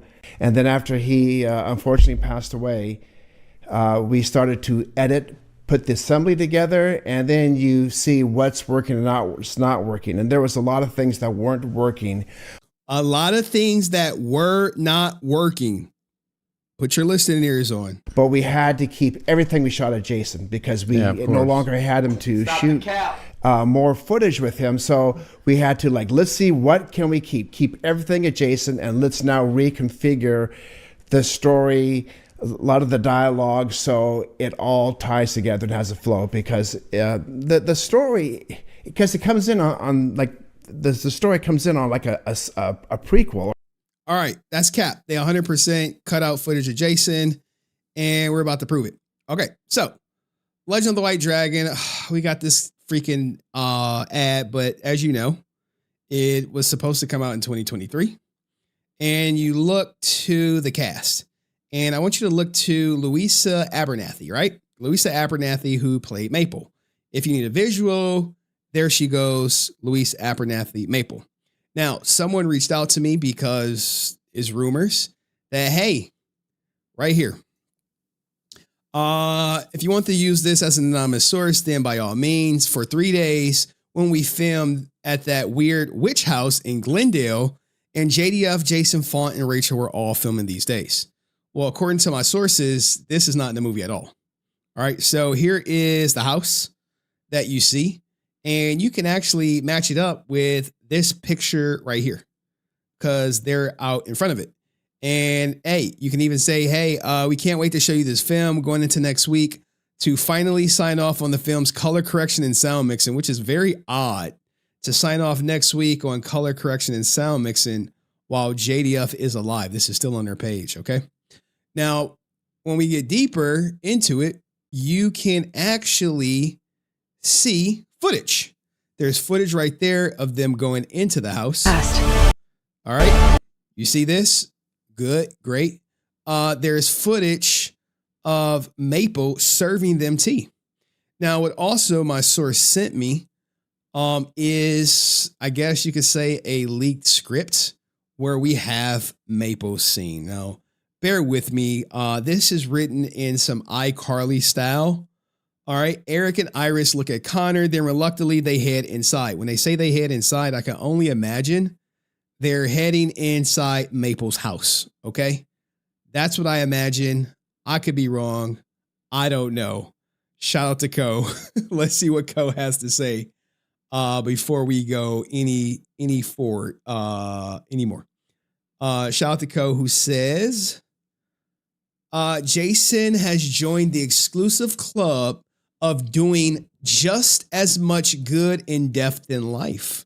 Now ask yourself, God forbid something ever happens to Aaron, will he be remembered? I believe Kevin Porter said it best. I have nothing to say about that man. In the end, Aaron will be remembered for being in Jason's movie more than Jason. That's what I think Aaron's legacy is leading towards, especially if all these allegations and leaks are true. And after today, you'll start to see the pieces of the puzzle come together where Aaron literally inserted himself after Jason's passing and went back on the, we need to save all the footage of Jason to, hey, we're going to just cut Jason out of this movie. And we're going to just replace the scenes with Jason with Aaron, and then we're going to try to sell it as me as the main character, which it's not going to go well. But thank you, Co. Appreciate you, Co. Please stick around to the end because I want to bring you up. All right, here we go, right? Now, we only got like 7 pages. Okay, so they enter Miss Maple's house. Maple says, sit, sit, sit. And I imagine that sit, sit, sit that you see is them 3 sitting. Okay? Sitting. All right, keep it going. Maple flapping her hands. Eric, Iris, and Connor sit at the living room table while Maple pours them each tea. Wow. This is lining up exactly with this picture. The inside is much nicer than you would expect from the outside, but filled with all kinds of weird objects. And if you go to the page, like you scroll through it, it is filled with like some weird objects. Hold on, I'm just scrolling through a bunch of mirrors. It's the downstairs portion of it that has all the weird objects because it's like an antique house, goth house, whatever you want to call it. There we go. So they're 100% filming here. This is just to lay the foundation. Our heroes came to look a bit ridiculous sitting there just drinking tea, but the crystal is in the house somewhere. They are all scanning the place with their eyes as Maple drones on. Maple is a black woman who was in the film that got cut out. Shit. No. Aaron, did you cut Maple out, man? You could end this right now and say, hey, this is AI. She goes on to say, they said that everybody had already evacuated except me. I said, I don't care about those other people. I want to stay. I own this house and I already get everything delivered, so I don't need to go out. I've been fine anyway, so what's all the hoopla?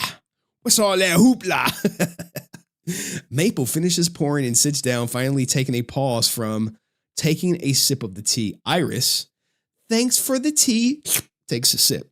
Connor, this is good tea. Eric takes a sip. This is Jason. Yes, thank you, Maple. Do you have a basement by any chance? Bro went straight for business. He is straight for business. Hey, is the crystal up in here? Yes or no? I do have a basement. After Leonard died, I started using it for storage. We always used it as his tool shed, but honestly, he was never good at building things. Connor, I know this is terribly presumptuous, but would you mind if we take a look? Look, walks in the house and she just like, yeah, go take a look at my basement. What? Who wrote this script, dog? Oh, Aaron. Aaron wrote it. Of course, sweetie. She reaches out and pinches his cheek like he's 8 years. Bro, there's no way you walking in a black woman's house and asking this look in the basement. She like, yeah, sure, go have a look. No dialogue before why you need to see the basement. You have an honest face. Let me put on some slippers. Iris smirks. Maple exits the room. Basement this way. Pinching Connor's cheek and slaps her hand away. Basement this way, sweetie. Before Maple leads the group down into her basement, flash the light 4. She flips the light switch 4 times. Boop, boop, boop, boop, boop. As like a code. And trip no more. Eric and Connor and Iris all look at each other perplexed. They follow her down into the basement, which is filled with boxes, cabinets, and chests. Leonard had all kinds of stuff. He wasn't a hoarder, or at least I don't think he was, but he was always bringing home some stuff. I would say, where are you going to put that, Leonard? He would just laugh and tell me he'd find a place. I didn't have a heart to throw it all away once he passed. More like, bro, Aaron, is this iCarly stuff in the whatchamacallit? Is this dialogue in there, or did you cut it out with the Jason footage? Just blink if the answer is yes. Maple glances to her other side of the basement, pointing, do you need a toaster? That's a good toaster. While Maple digs through a pile of junk, Connor whispers, URI, where's the crystal? URI on Connor's gauntlet. It says it's right next to you, 3 feet to your right. Eric begins to look around, subtly grabbing a box, but right then Maple turns around. Eric looks up as if he wasn't doing anything and smiles. This is Jason David Frank footage, dog. This is just JDF footage, right? Y'all said y'all had to keep all of it. This make the final cut? Nope. Oh, wait. Oh, all right, let's continue. Oh my God, Maple. My mom used to have one just like that. Oh dear. I've had that forever. That's an old-fashioned strainer. See, when I grow up, there was no such thing as pulp-free orange juice. If you wanted that, you had to strain it yourself. Eric gives Connor a look as if he may have spotted the crystal but needs a distraction. Okay. Connor grabs a metal bowl and puts it on his head. I am your father. What? Maple and Iris look at him like he's crazy. Eric takes this moment to grab the black belt bag that may have the crystal in it. Before he can open the bag, Maple hand grabs it for him. Oh God. She opens the bag and reveals the crystal. So the crystal that JDF needs, right? This is their big brain plot. It's just sitting in this lady's basement. The dragon crystal is sitting in this lady's basement in a bag. You can't make this stuff up, man. This is a $4 million script you guys are reading. Allegedly, right? Or is it AI? I have no idea. When people send me these Proton emails, I just be like, okay, it looks legit. Only Aaron would know. Oh, Leonard gave this to me just months before he died. I think he found it at some pawn shop. Oh my God. So the crystal was at a pawn shop? The hero's eyes widened at the sight of the crystal. Oh my God. The crystal was at a pawn shop and he bought it at the pawn shop, gave it to his wife, and she put it in the basement. All right. Maple takes the crystal and zips it up in her fanny pack. Did you know I've had that refrigerator since before my first son was born? Still works too. Knock on wood. Oh my God. Oh my God. Maple knocks on wood, gesturing for the heroes to knock as well. The team awkwardly knocks on the wood. Okay. Maple, that crystal, Connor, would you sell that by any chance? Oh no, I couldn't sell it. It was one of the last things Leonard gave me, bro. She literally had this joint in a goddamn basement in a bag, and she probably didn't even know it was there. All right. Oh man, what Aquablast said, yo, I wanted to write a script for a while and do not think I am good to write one. After reading this, I think I can do it, bro. Bro. My daughter is just learning how to formulate sentences, and she probably can come up with something better than this. I mean, this is some, like I said, this is an iCarly script, dog. Aaron must have been watching iCarly growing up, dog. Bro, Aaron, did you watch iCarly growing up with this weak ass script, dog? Or was this Max Kellerman? Or not Max Kellerman, or whatever the Kellerman guy is, the cringe political guy, who just shut up after we outed all his messages he sent me. Oh no, it's priceless. Iris looks down and sees Connor's Lucky's rabbit foot sticking out of his pocket. She grabs it. Bro, does he have a rabbit's foot, dog? Bro, Aaron. Wait, iCarly is better than this garbage? Oh no. Oh no. iCarly viewers are taking offense. They are taking offense. Oh man, Maple, how about Connor's Lucky's rabbit foot? Maple stops. She begins to consider. Connor looks over at Iris. Connor, mouth the words, "What are you doing?" Iris shoots at him. He had this. Iris says he had this for 21 years. It's brought him all kinds of luck. It even saved his life once. Maple, is that true? Yeah, that's true. In Jai's laboratory, bro, who gives a shit about Jai? We interested in Maple. I guess they cut to Jai's laboratory. He's in his desk. Jai sits in his desk in the dark. His face is illuminated. Hold on. His face is illuminated by a hologram screen playing a video of himself to Vanessa. Dog, this is some cringe shit. Exit, beach day, hologram. Bro. Sunlight shimmers off crashing waves. Vanessa builds a sandcastle. She calls over Jai behind it. Bro, do she got a kid, dog? Why the hell is an adult building a sandcastle, dog? Makes no sense. Most adults on the beach ain't building sandcastles. They tanning. Vanessa, Jai, look. Jai, OS. I'm looking. I just got it on camera. Wait, what? What? Oh my God. Oh man. Oh gosh. In Jai's laboratory. Dude, this shit's cringe, dog. This is cringe, but hey man. Maybe he gonna sell it for $4 million. It's the $4 million script. Jai watches with bloodshot eyes, cheeks soaked with tears, distraught. Bro, Aaron cannot cry on command. You better get the hell out of here. As we pull away, we see that he's holding a gun to his chin on screen. Beach holiday hologram. Like, bro, why are we jumping back and forth from holiday to he got the blicky in his chin in his laboratory? Dog, this is bro.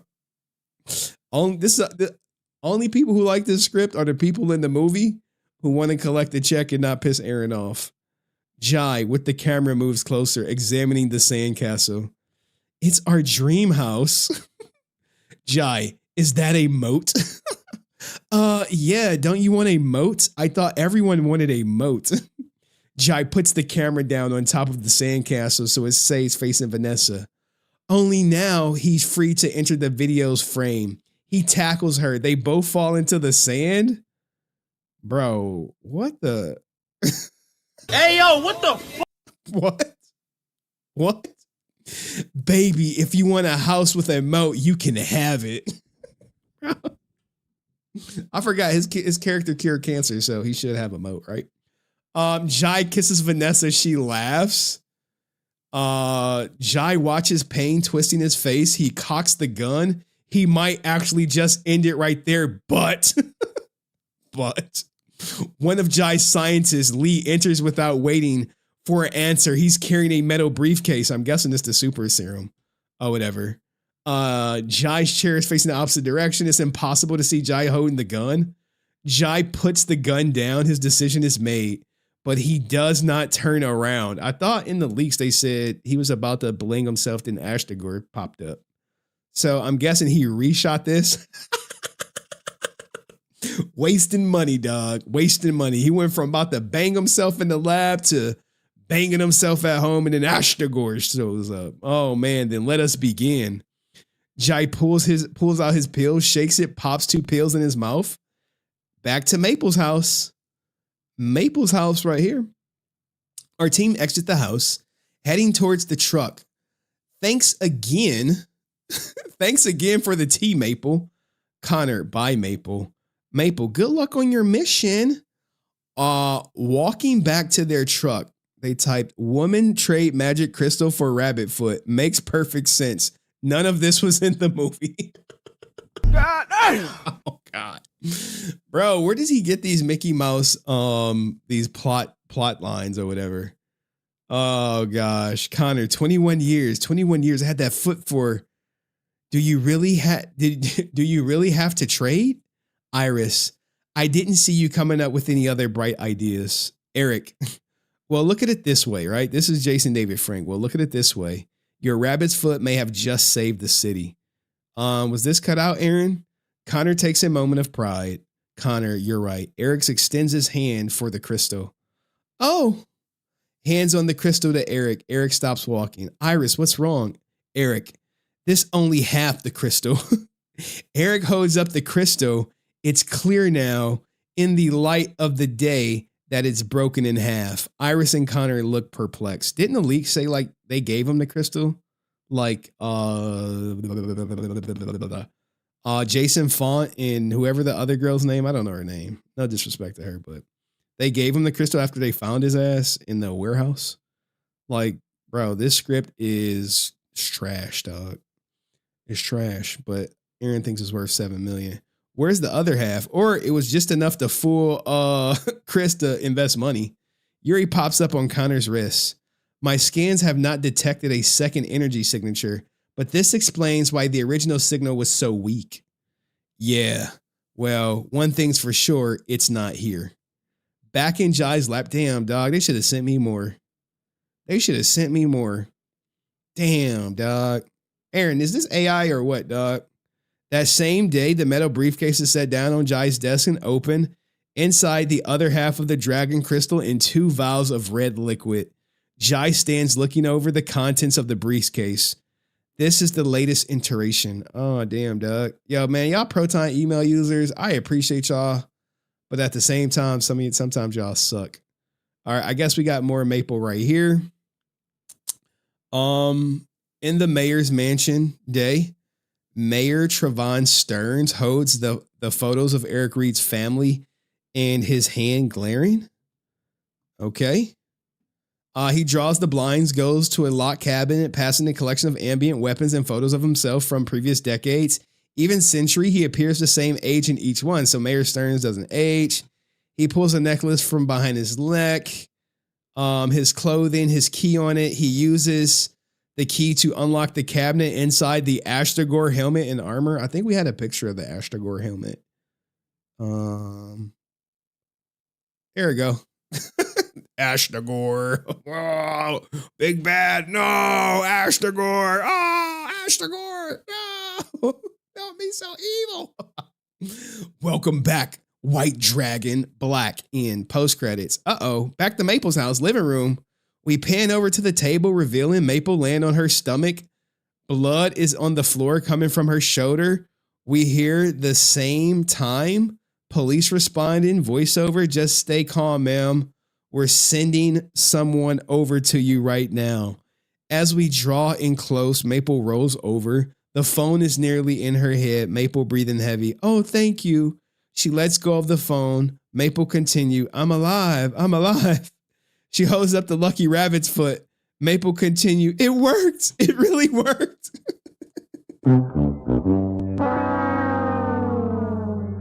Oh my God. Now here's the thing, right? We have this, so we know this footage was there for 3 days. We have this. This confirms a leak. I believe this is the John Wick scene, right? You like John Wick scene.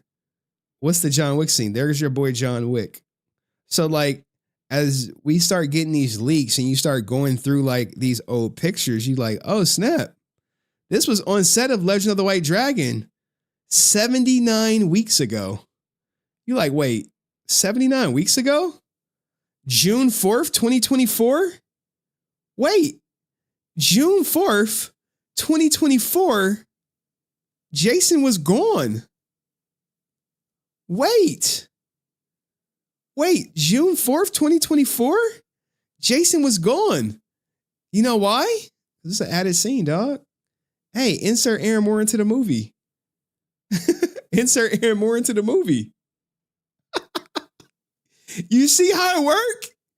You see how it works? Hey, insert Aaron Moore into the movie. Hey, what about the house? What about hold on. Let's go to it. Let's go to it. What about this scene at the house? Cut that shit. Well, how's he gonna get the crystal? We'll just say Jason Font and whatever her name gave it to him. Brooke Smith. We'll do that. That's how he got the crystal. But you said, but you're not being a man of your word. You said we had to keep all the footage of Jason. You know, you said that. Weren't working, but we had to keep everything we shot of Jason because we no longer had him to shoot more footage with him. So we had to let's see what can we keep everything at Jason, and let's now reconfigure the story. Here's the thing, guys. You're supposed to keep all the footage of Jason. It's Jason's last movie, not Aaron's first movie being a leading man, even though that's what it is. It's supposed to be Jason's last movie. So even if the footage didn't make sense, you want to keep it in there, right? Because it's Jason's last movie. But according to my source, got cut out. You ain't gonna see this. You're not gonna see this. You're not gonna see this in the movie. You're not gonna see Miss Maple. You're not going to see Louisa Abernathy. It doesn't make sense. They had to cut it out. Don't worry, guys. Don't get upset. You know, we just doing the best for Jason. Jason would have approved this cut. He would have approved. He would have approved of me playing John Wick for a scene. He would have approved me, I guess, rescuing this woman. He would have approved that. He would have approved me rescuing a woman and then killing a woman 5 minutes later. He would have approved that. Yeah, because it totally makes sense because the character arc is through Aaron's character, not Jason's. Yeah, man. Who cares if I'm in the movie more? Jason's in it too. The movie's about Jason. The central focus is Jason. You know? Come on, guys. Pull it together. I know.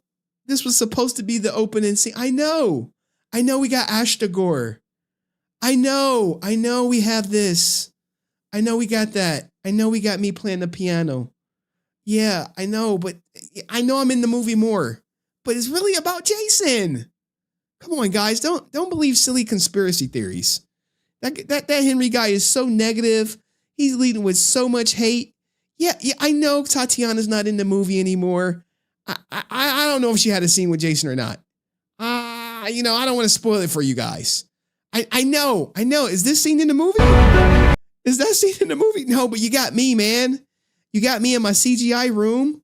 You know, who cares? Tati, hey, you cut that footage? Hey, well, she wouldn't talk to you, Henry. But what if she had footage with Jason? Yeah, but she talked to you. She broke the rule. You know the rule, Henry. You know how I go, man. They can't be talking to you and still be in my movie. That shit don't work out. Hell no. We had to cut her. We rung the bell on her. I bet that'll show her, huh? Bro. Aaron is so cooked, man.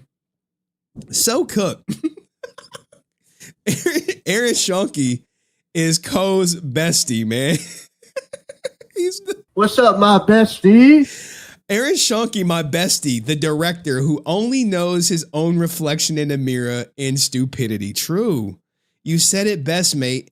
They backed the wrong horse. Yeah, they should have went with Kyle, huh? White Dragon will be a lot of things, but what it won't be is worth the wait. God damn. Let him cook. Nothing gets Cole fired up like Aaron Schoenke. You know? Nothing gets Cole cooked up like Aaron Schoenke in his $4 million project. You know, hey, Cole, but this is a $4 million script, cuz. You know, come on, man. It's worth $4 million, cuz. It's worth $4 million, man. I know Aaron punching the air right now. Like, I hate you, Henry. You're so negative. You negative, man. Why can't you be on my side, man? Because I can't, dog. The reason why I can't be on your side is because the reason why people ain't fucking with you is because you are a lie. I'm just saying. I can't. You's a bitch. What you want me to do, Aaron? Casting Miss Maple / Mabel, character like that dog, man. Damn, dog. Hey, we gotta figure out, dog. Now look, man, I've been trying to look for Louisa Abernathy to confirm what the anonymous source already confirmed. Now here's the thing, right? Shit, go ask Font. He gonna put his head in the sand. He gonna be like, Aaron, what should I say? They're asking about this house. They're asking about the rabbit's foot. Go ask Font. Go ask Font, guys. Go let him have it. Hey, he was like, oh, I didn't see the movie. That's a good out, Font. That's a good out. I didn't see the movie. Don't worry. Aaron said he was gonna come over. You got to take the obligatory picture and say how great it is. But hey, ask him. You know, here's the thing, right? You should hold all these people accountable, right? If this is supposed to be Jason's last movie and they love him like they say they do, and they see the movie and they see Aaron is in it more, and they make a goofy ass post saying that y'all gonna love the movie without calling this guy out for basically hijacking Jason's movie, that'll tell you everything you need to know about Font. That'll tell you, hey, yeah, Font was his friend, right? Hey, well, you said it was good. It was bad. In fact, Aaron was in it more. Why you ain't give us that? Well, Aaron told me to tell you that the movie is about Jason. Everyone is focused on Jason's character, even though the screen time for Jason's character may not be the largest. You know, Darth Vader was only in The Empire Strikes Back for 20 minutes, man. And we know that whole movie is about him, man. Heath Ledger's Joker was only in Batman 15 minutes, man. And, you know, we know that was all about him. So don't get too caught up on screen time. All right, trust me, the movie is about Jason. And don't feed into silly negative clickbait channels with conspiracy theories. All right, they were not a part of production. They did not see my final cut. Look, man, y'all heard it once, y'all heard it before, man. All I could do is educate y'all. And look, guys, this video is either going to age like a fine wine or it's going to age like milk when the time the movie comes out. Just keep an eye on it. Just check back. I mean, you're probably not going to see Legend of White Dragon until like March 2026 or maybe 2027 when they find distribution. We found it, but our distributor doesn't want to release it till 2027. But in the meantime, in the between time, donate to our beatdown. Let's keep the grift going, guys. Our beatdown is forever, man. You could donate at any time, man. We even got, we need that X23, right? We need X23, man. You just be like, bro, just stop, dog. Just stop, Aaron. I hope Jason is at peace, but haunt the shit out of this douchebag, Aaron. He's just another person who stabbed him in the back. True, dog. True. Oh my God. That's a truthful statement. Some friends you are. Cut your own friend out of his own movie to insert your fake John Wick scenes so you could play John Wick. So you want to play John Wick. Yeah, dog. Yeah, man. Friends like that, guys. Yeah, man. $4 million movie. Yeah, man. iCarly script. Check.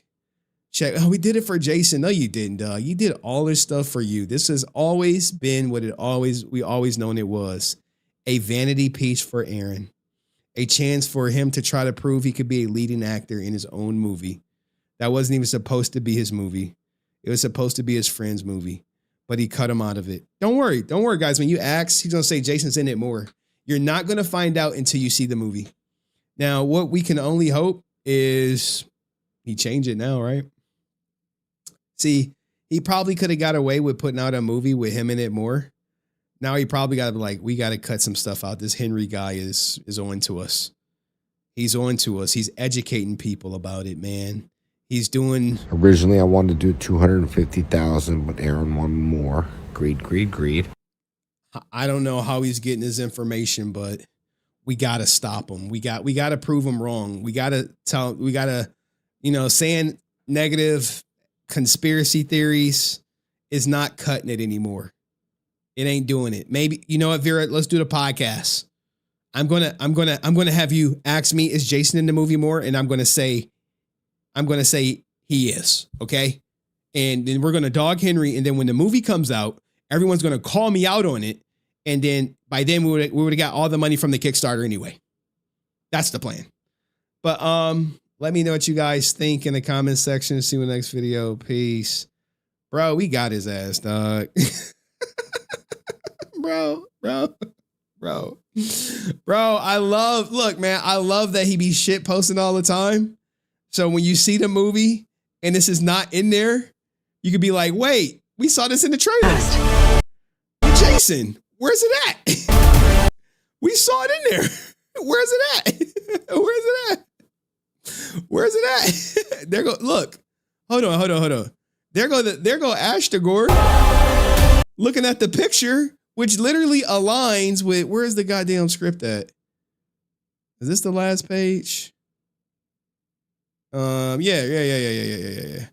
Mayor Stearns holds photos of Eric Reed's family in his hand, glaring at them. Now look, guys, someone could be clever. Like a clever person could be like, look, I'm about to give Henry some bad info. I'm going to watch the trailer and create where's it at? I'm going to create a script from the trailer and send it to Henry. Could be happening. But literally every time we have these leaks, when you go through his profile, you find things that align with the leaks. You find things that align with the leaks. That's all I can show you. Here is him fighting Kevin Porter. Tracks. Here's the John Wick scene. Tracks. Here's Aaron edited himself. Tracks. Here's the stair scene. Tracks. Here's him playing the piano like a tribute to his father, who was a bad musician. Well, I wouldn't say bad. He's just not that good. Aaron knows it. I know it. Trust me, if he was good, other people would be knocking on his goddamn door. Here's the Ash Tagore helmet right here. Right there, boy. There go Ash Tagore. Here's Stearns looking at the family. What else do we have? Do we got the super serum in here in the crystal? I see. There it go right there. There it go. Crystal, super serum. Voila. Now look, I'm just being devil's advocate, guys. Could someone potentially type in Chat GPT, run the trailer through, create the script, send it out to me? Maybe they could. Or maybe it is the script and Aaron's just a horrible writer. 2 shots of Fireball. Bro think he Captain America. Bro think he Bruce Banner or whatever. Without the gamma ray. He's like, I'm gonna turn into Red Hawk. No, you're gonna turn into the Red Dragon. You're gonna turn into that. You're gonna turn into that, dog. Like, what's this? Took everything. You took everything. Bro, what's up with this baby bump? This that green screen. This that Nikolai special effects, dog. This that Nikolai special effects. Hey, get your man a better goddamn computer. Or get him some better skills, dog. You can't be doing this shit, dog. You can't be releasing the movie in 2025 and you're trying to sell it as a 90s themed action movie because it has 90s themed special effects. Like, bro, you think they don't see straight through this shit? You think they don't see straight through it? It's Power Rangers adjacent. All you can do is show up now. Who's in there? Oh, wait, where's the Dragon Ball Z scene at? Hold on. Well, let's see what we're working with. There go your Dragon Ball Z scene. Like, bro, man. All right, anyway, man, you know what I realized, guys? Maybe this is all my fault. You know? I started thinking, right? I was watching this and I came to the realization that this is my fault. I know. Everything that's going on that's wrong with everybody, turns out it's 100% my fault. And Cameron convinced me of it. I do want to issue an apology, though, that without putting hands on nobody, without nobody physically getting harmed, without me doing any damage to anybody, family, or anything like that physically, that I mentally torture these niggas, man. I'm sorry. I'm so sorry. I am. I didn't know I'd do this to these niggas. That it goes on for months and years. That I mentally abuse you by just being me. Surprise! It's mental abuse seeing me, huh? It is, huh? It truly is. Me and my big $60,000 teeth. I don't got the $60,000 teeth, but it's come to my realization that JDF was cut out of his movie, and it's not Aaron's fault. It's my fault, right? It's also my fault that Marisha Ray was bait and switched. I'm sure Aaron's going to blame that on me. It's also my fault that Blake Foster got exposed, right? It's my fault that Sky got exposed, that she keeps getting exposed. It's my fault that she keeps scamming fans. And maybe she slowed down, but trust me, a tiger does not change its stripes. All right, it's my fault that Aaron is the land legend of the White Dragon, right? It's my fault that the Kickstarter is failing, right? It's my fault. It's my fault that it's failing. Not the fact that Legend of the White Dragon is delayed, not the fact that people don't even trust Aaron. It's my fault that that's just what it is. It's my fault that these two guys are together, right? And they may have filmed a movie about it. And Aaron may have been there on the opening day. This is my fault. It's my fault that Haim Saban didn't want to pay these guys a bigger salary. Because, you know, let's not even worry about the fact that he took a mortgage out on his house and spent $500,000 on it. It's my fault that they didn't get paid more. It's my fault they had to go to the peace conference. It's my fault that Cole hates Aaron, that Domrock hates Aaron, that Answer hates Aaron. It's my fault, right? Not the fact that Aaron has been lying to fans and blocking fans and intentionally acting like they didn't ask him the right questions.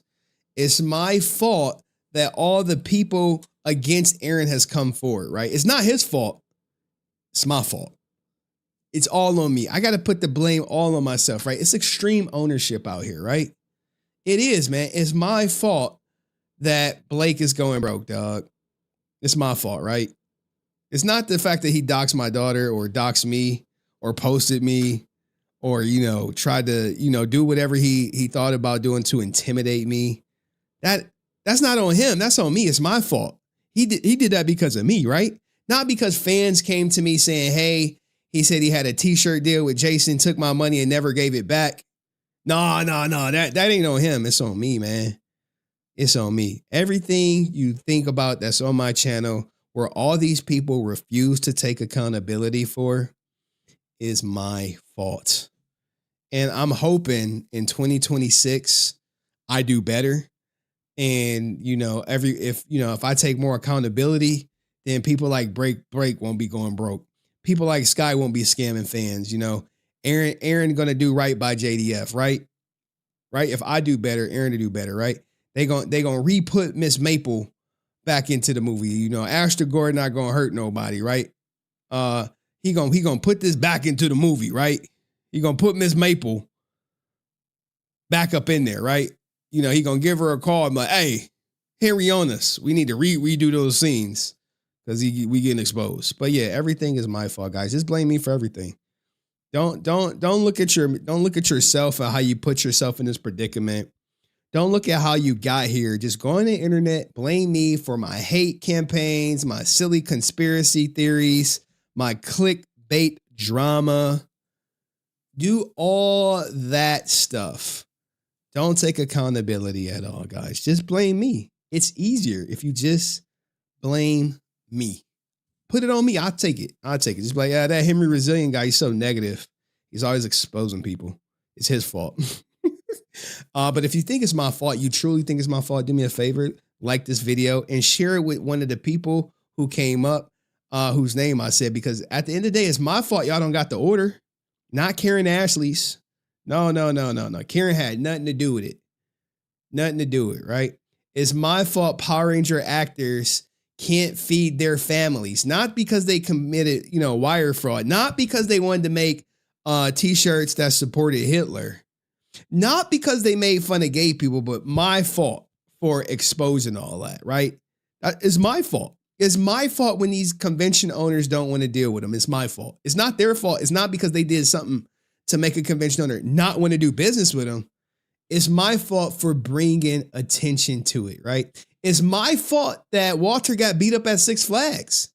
He said he know hip-hop keto, but when it came, it was no hip-hop keto. Someone said it's my fault that Aaron got that big forehead. Hey man, shit, a couple more years, me and Karen gonna be neck and neck for foreheads, dog. I know she's sensitive about it. It's my fault that David Yost lied on Brett. It's my fault. All right, it's my fault, dog. Anything else that's my fault? Can y'all tell me what else is my fault? I'm reading it's my fault we got an Epstein Discord, allegedly, right? It's my fault that people get kicked out of their own house and they can't see their kids because they said they was gonna burn the house down. I was doing some black magic. It's my fault. Like, hey, tell her you're gonna burn the house down with the kids in it. Yeah. That ain't really get her. It's my fault people crashing out on my stream and maybe feel entitled that, my channel will be nothing without their contributions to the channel. I didn't get no appreciation for helping you with the channel. It's my fault, right? That people got roaches in their house, right? It's my fault that when people were a baby, they mistaken the bottle for turpentine. That's my fault.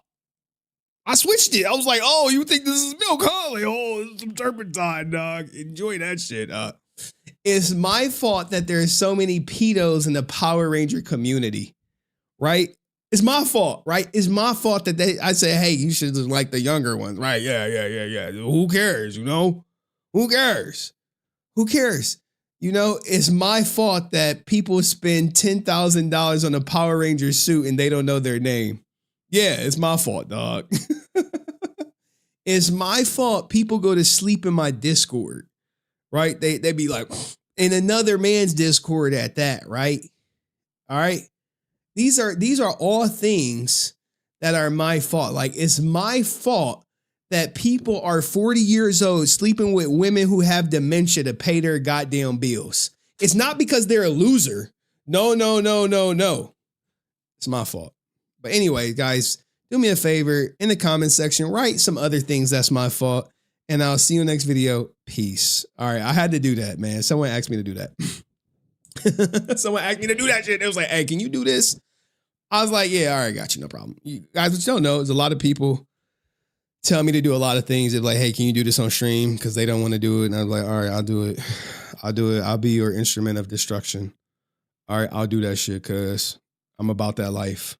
Shout out to my answer. Now we have to wait longer due to edits and color corrections. 3021 on Tubi. Yeah, dog. He probably at the drum board right now. Like, he has some choices to make, right? Let me drink some water. Got some choices to make. Damn, we hit our goal. All right, guess we got to do the losers thing. All right, he has some choices to make. He can A, put back all the deleted Jason David Frank footage and just make it as it was intended to. B, do more reshoots, which I don't think is possible at this point if Chris J is any smart. Or C, just release it and just take the backlash and accept that his career is donezo. Those are his options. And he's watching right now. And Vera's watching, and probably, people who know this guy.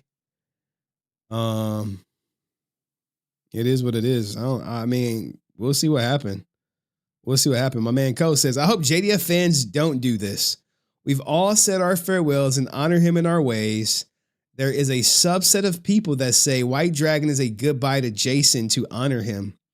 If there is one credit Schoenke should never have, it's that. Damn, dog. I try to make these comments big so people could read, like pause the video when they watch the replay. But you're going to have fans who are going to just be happy to see Jason in the movie, even if he's only in there for 5 minutes. What are you going to do? What are you going to do, Co? He's in there for 5 minutes and they're like, oh, well, at least we got to see him one more time. That's what it is. That's what it's going to be. Yeah, dog. I think I said this one, but I don't know if I said it like Geiger. Like the goal with the my fault stuff was to say a bunch of things that apply to a bunch of different people and people figure it out. It's my fault Jason Geiger stole from the government. Yeah, dog. All right, let's do Loserville. Let's do it. Let's do Loserville. This is getting clipped too. Hey, is he stream sniping? Did he take off work tonight? Can someone check for me? Hey, can we get a Rican watch? Can we get a Rican watch? We need a Rican watch. And you watch the people cheer while you see me ready to go, hitting the bag. I told you I'm bringing you up and you're up. Waiting for that. And guys, the scene, this right here. Don't do shit, Francis. Yo, you are fucking crazy. He's Shanks Tongue and I'm raiding. He's Rican, fucking Shanks you Tongue. need to go. You need to go for psychology. That is that Ninja Don't Do ish. That's the rating. The rating clip is the back end of that Ninja Don't Do ish. But I see you got the poll. And I know people have been voting. I got to find it. What is this? Blake claims me. Oh, shit. I should have played the Blake claims me. Hold on. Here we go right here. Get this fucking Chihuahua. Get your fucking Chihuahua off of me, bitch. That nigga don't do shit. What are you talking about? That nigga don't do shit. Like, that's the beginning of the rating clip. Like, the rating clip is that Ninja Don't Do stuff. Don't do shit, Francis. Yo, you are fucking crazy. He's Shanks Tongue and I'm raiding. Bro, I don't know how we got so lucky, but we got to cover this. We got to cover this stuff. Y'all paid the cost to be the boss. We're going to cover it. And we are at like 4 hours. And I still got to cover the Michigan coach stuff. And then I'll drop the link. I want Ko to come up. I want to hear Ko's opinion on this this Aaron Schoenke revelation. We got to hear Ko's opinion. So in 20 minutes, Ko, I should be through with all the stuff. We really didn't get to the Tylil stuff. It's HenryCon. Well, they made a movie, it looks like. Yeah. I never saw this movie. Maybe y'all can fill me in. Maybe y'all can fill me in on this shit. Henry took responsibility for all the drama he started in 2025. Bro, I swear, man, people blame me for some shit. They be like even Scott Zillner, right? He was like, all this Austin St. John drama is because of me. I'm like, it's not because he tried to defraud the government. It's not because he said he wanted to make Hitler shirts. It's not because he made fun of a gay person. It's my fault. Okay. Broke back Rican in VG. Now this is gonna be How to Be a Loser. Loser. Starring Rican Ranger. Damn, who's sending me a message? Oh, my man F90 Rock. My man F90 dog, he is like from Dubai, right? And in Dubai, you lease the land, so you do like a 30-year lease or whatever. And I was like, yo, I remember I was playing the game. I'm like, yo, how do you make money? He was like, oh, I import cars from America, like classic cars, and sell them. That was literally how he made money. He's like, oh, I got a dealership. I import cars and I sell them to people here. What my man Ko say? Man, this is the biggest travesty, right? The fact that we don't have Jason at a con to talk about White Dragon, if it was to be his dream project, to really hear his excitement and passion. It would have been something to have him sign an Eric Reed toy in the flesh, mate. Yeah, y'all don't get that, man. Yeah. I don't even know what to say to that, man. He gone. And he ain't coming back. And I don't think anyone ever got that excitement, right? This was supposed to be his franchise. This was supposed to be his breakout. This was supposed to be his baby. And, you know, the salesman in him could have easily pushed it. But Aaron is not a salesman. He's a grifter. He's trying to grift. Grifting is all he knows. And the grift has come to an end. It is what it is, man. Grift stop. It's over. People are waking up. His fans are waking up. Even his loyal fans are waking up. People who've donated to Legend of the White Dragon are like, why is this the guy making the movie? Because Jason was too deep money-wise. But thank you, Ko, man. Appreciate you, man. Hopefully you around in about 20 more minutes to come up. Everyone else I wanted to come up too, but Ko specifically. Sponsor of the stream. Aaron Schoenke's bestie. Oh, shit, where is it at? What's up, my bestie? Oh man, what's this ovulating stuff? Get your over here. I'm ovulating. Oh, and the time where I need. Oh God, I didn't mean to play that. Do I need my vibrator tonight, or are you gonna get it up for me? I don't even feel like going on the Henry stream and being involved in the Henry shenanigans is going to help his publicity at all. So Henry felt like he had to shoot that out the sky. What are these? Because we got some thievery out here. He's the one making people uncomfortable with his fucking memes and his trolling. As you guys know, Rican Ranger, the Henryverse loser of all losers. It looks like him and VG may have a movie coming out at some point. We only got the stills from it. Rican Back Mountain 2 or something. But I think they're going to have to do some reshoots and put a wig on Rican. But I don't want to talk about that. I want to talk about how to be a loser. So, in my Discord, someone posted them and it took me all of 2 minutes to fire off. I could probably type 70 words per minute. 60 on a light day, 70 when I'm trying. I actually used to take typing tests for my ex. But anywho, cyber stalking weirdo help me. This is in his Instagram. Come say this to my face. I'm the crash out. Ha ha ha. For entertainment purposes only, you're definitely a joke. Look at his coochie leaking his little minions every morning. Now, here's the thing. He won't show you what I posted because it just confirms he's the loser that we all thought he was. Wakes up every morning, posting in Discord Island, you little pedo POS, my name out your mouth. If you ain't going to let me smack you in that bitch, LOL, you mad.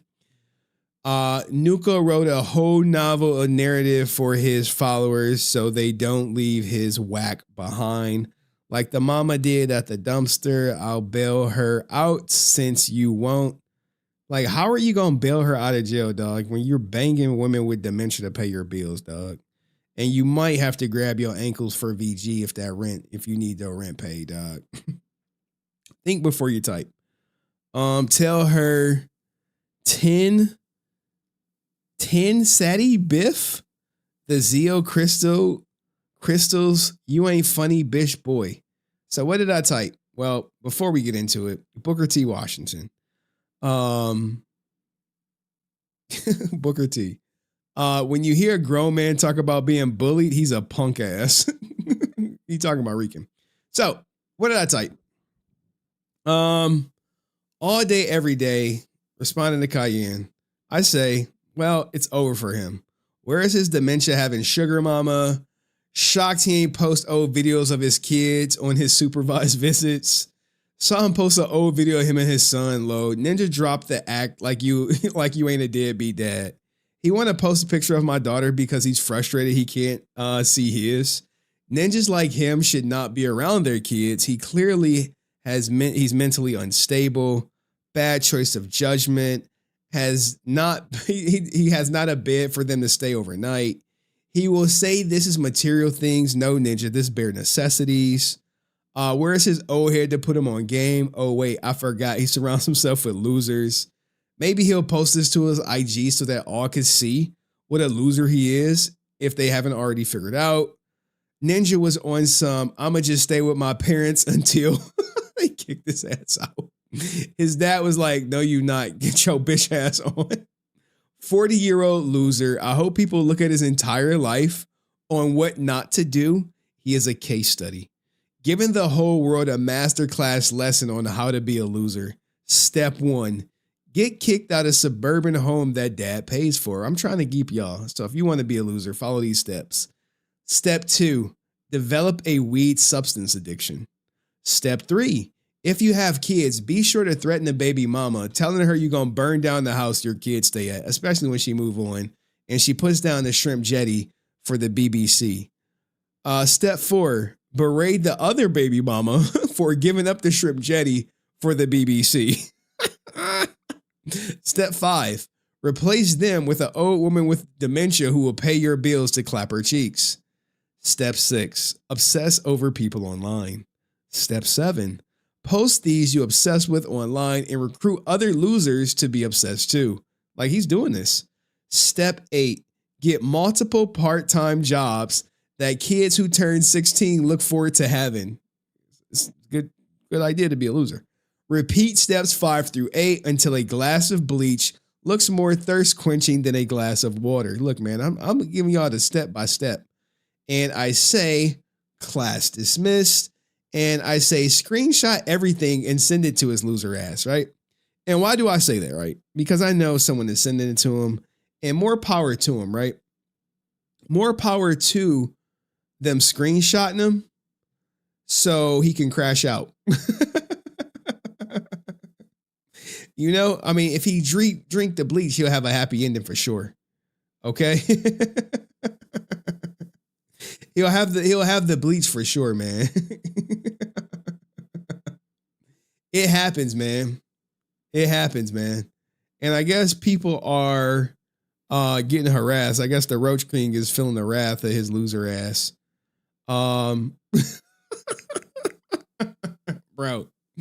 Bro, it's trouble in paradise over there, man. It's trouble in paradise. As we continue, Bro is a straight loser. I guess he keep posting me, and I just chime in. Bro's a straight loser. His whole life purpose is to hate me now. Look at each of his IG posts. He spent minutes drafting each post, writing paragraph to paragraph. I say the car wash must be closed today because it's snowing. Chef Maku, I can't imagine that much time on shit posts. Like, they are trash. They look like shit. He rambles about who knows what, and it's eye cancer. Well, look, man, you can't take a look away. I can't believe Cayenne says, I can't believe he takes days off work to make these. I'm like, well, he has no life. He has no life. He has nothing going on it but me. I am his life. He can't see his kids. Family want nothing to do with him. Car wash closed. Christine done forgot where he lives. He has nothing else but to do but get high and shit post on IG. That's what he got to do. That's what he got to do. And I guess film the new movie. Film it. I don't know where they got the horses from. But it looks like they're back together. Boys will be boys.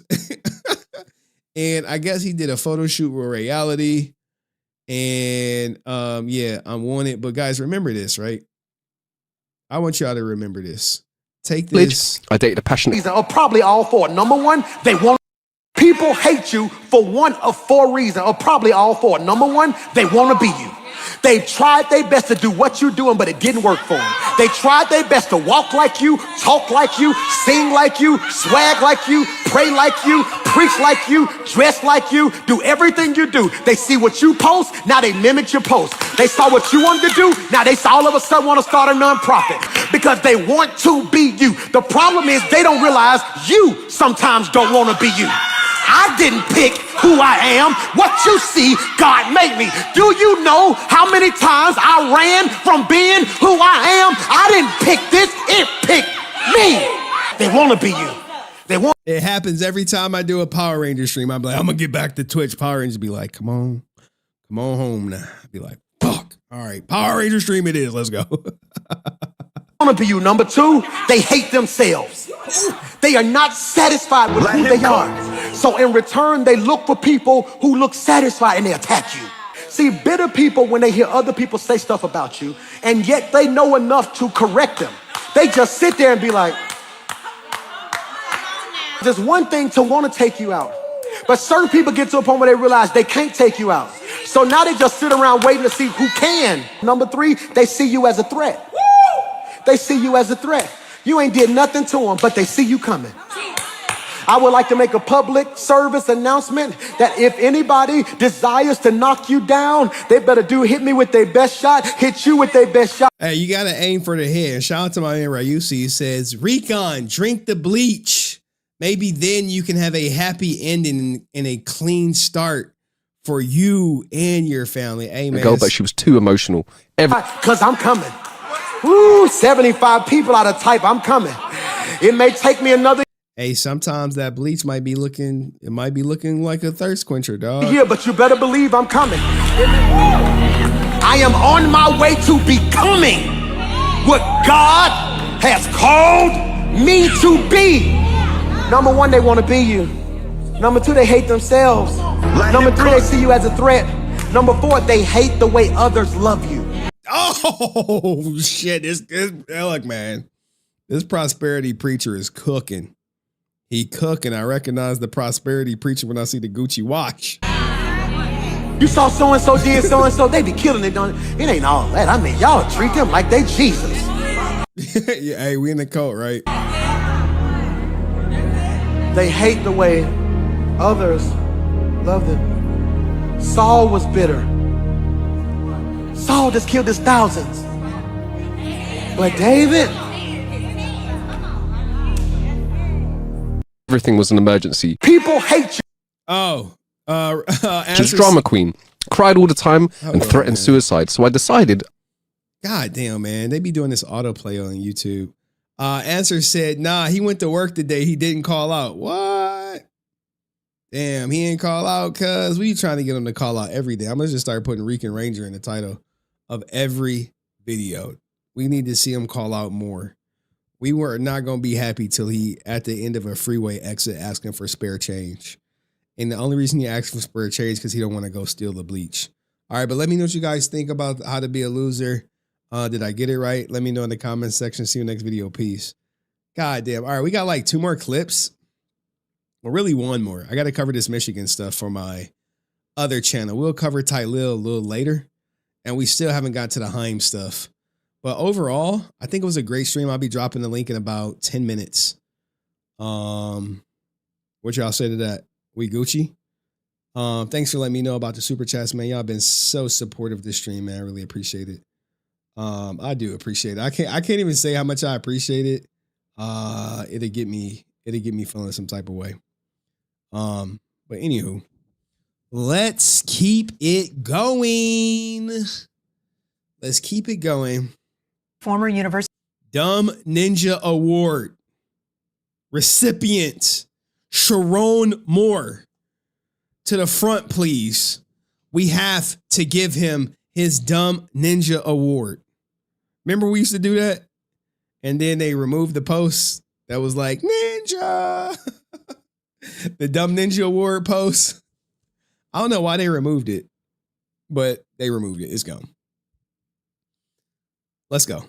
Former University of Michigan football coach Sharon Moore is appearing in court. On Wednesday, as you may know, he was fired as coach, and then shortly after he was arrested. Now we have learned that he's facing 3 charges: home invasion, stalking, and breaking and entering. The university has said that Sharon was fired for cause after finding out he was engaged in, quote, an inappropriate relationship with a staff member. We are looking at his first court appearance. Let's listen in.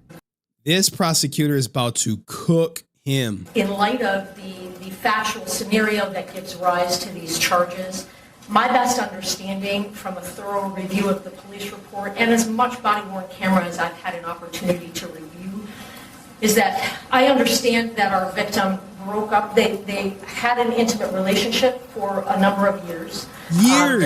Years. Oh my God, years. And a victim. That our victim broke up with this defendant on Monday morning early, that there continued to be defendant making numerous phone calls and sending numerous texts from that time moving forward that she did not answer, did not respond to, and did not want.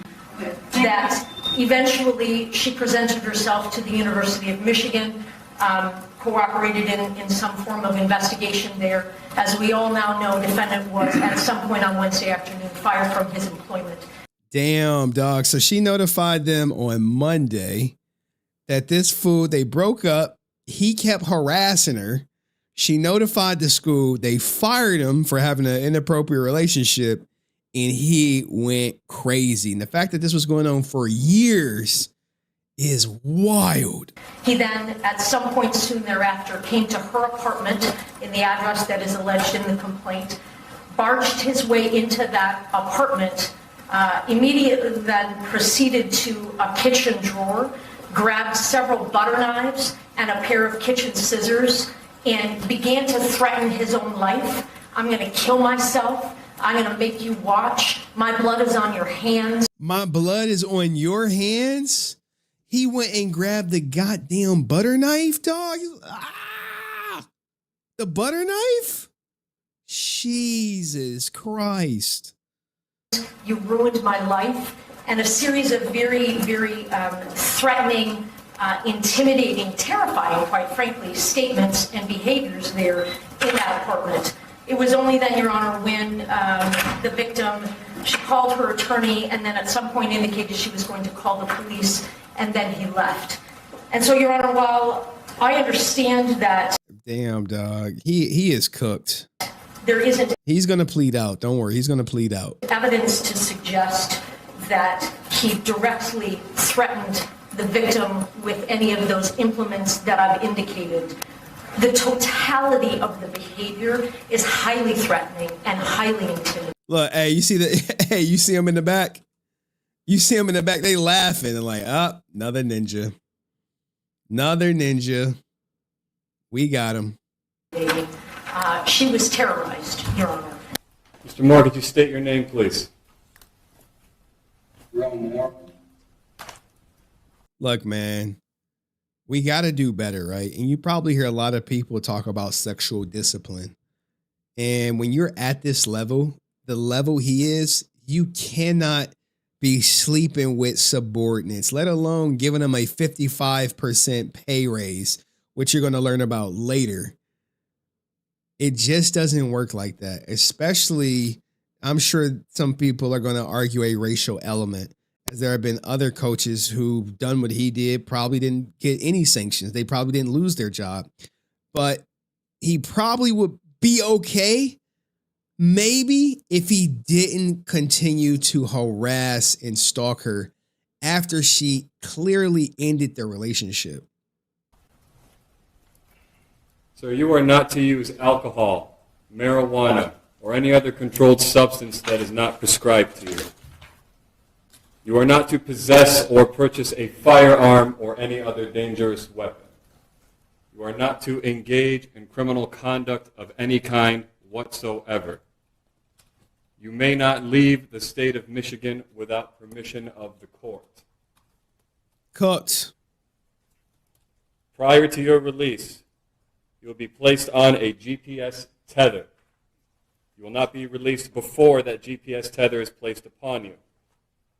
You must continue all mental health treatment as a condition of your bond. Yeah, I mean, is the mental health treatment going to do anything? Did he just have a bad lapse in judgment? Or you think this is a prolonged pattern? He's going to do it again. I don't think he's going to do it again because he's not going to have an opportunity to. But his victim has 2 lawsuits to file.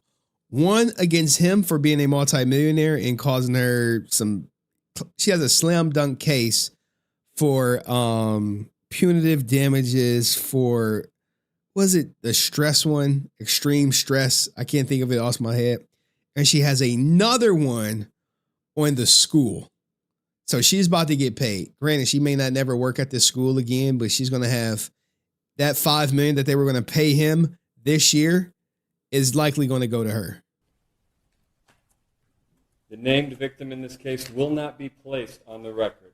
You may not have contact with that individual. That means no calling, no writing, no video chatting, no texting, no emailing, or any other form of contact the human mind can possibly fathom. No one in the world thinks that this person is going to reach out to you. Should they do so, and again, no one thinks that they're going to, you may not reply in any form or fashion. I'm happy that the judge said that because oftentimes, sometimes you'll see in these cases where the woman or victim will contact them, and for the most part, it's a trap. Hey, come on over. And then he come on over, and then, hey, he violated the thing, and he gets cooked. He gets cooked. The named victim's address will not be placed on the record, but you may not go to that location for any reason whatsoever. Are we understood on the no contact and no go to, sir? Yes, Your Honor. If you have any questions about that, you have a good attorney, simply ask them. You understand? Yes, Your Honor. I mean, he's going to come home. I think the biggest revelation is that this was going on for years. Sorry, the volume is a little low. It's not me. It's them. As requested by the prosecution's office. All right, so let's get into some of the revelations. But this is a lot of new information about this relationship that we didn't know before. Yeah. I thought it was just a fling. Then she got pregnant. I had no idea this was going on for years, as in more than 1 year. Absolutely, and it kind of backs up the timeline a little bit. You know, this all started, we were caught wind of this on Wednesday, of course, when we first heard from the university about his firing. But based on what the prosecution was saying, this is something that dates back to Monday, when apparently a relationship between the former coach of Michigan football and an unnamed woman, by design, an unnamed woman broke up. And now, look, they protecting her name and all that good stuff, but bro, her picture is everywhere, dog. Her picture is everywhere. They may not say it, but her picture is everywhere. Here's his 3 counts. Home invasion, 5 years, and or a $2,000 fine. Stalking, 1 year misdemeanor, and up to 5 years probation. breaking and entering illegal entry without an owner's permission, domestic relationship, 90 days and or a $500 fine. So the most he is facing is 5 years for a home invasion, felony home invasion. Now, I'm sure he's going to plead this down and try to do whatever he can to get maybe the 5 years probation. He pleads to stalking and breaking and entering without owner's permission. And they delay his 1 year sentence in lieu of 5 years probation. But we will see in the end. In the end, though, his career is over.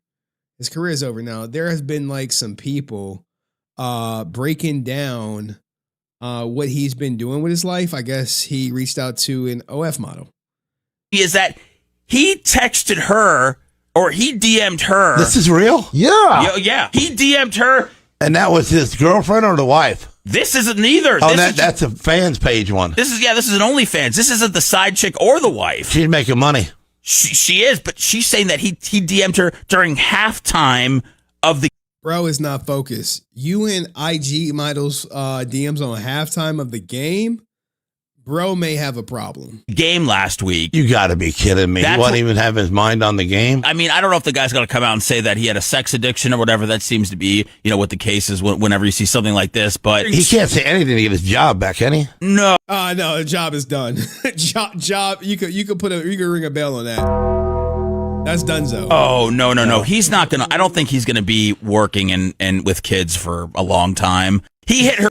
The crazy thing is, it's not that whatchamacallit. It's not that he did anything to kids. He's just a violent person. About the fired Michigan coach, Sharon Moore. He is in jail. I believe he's going in front of a judge today. The Michigan coach allegedly paid the young staffer money to cover up the affair, then fired her after officials started asking questions. But after she came forward, that prompted his firing, and then he stormed her apartment with a knife.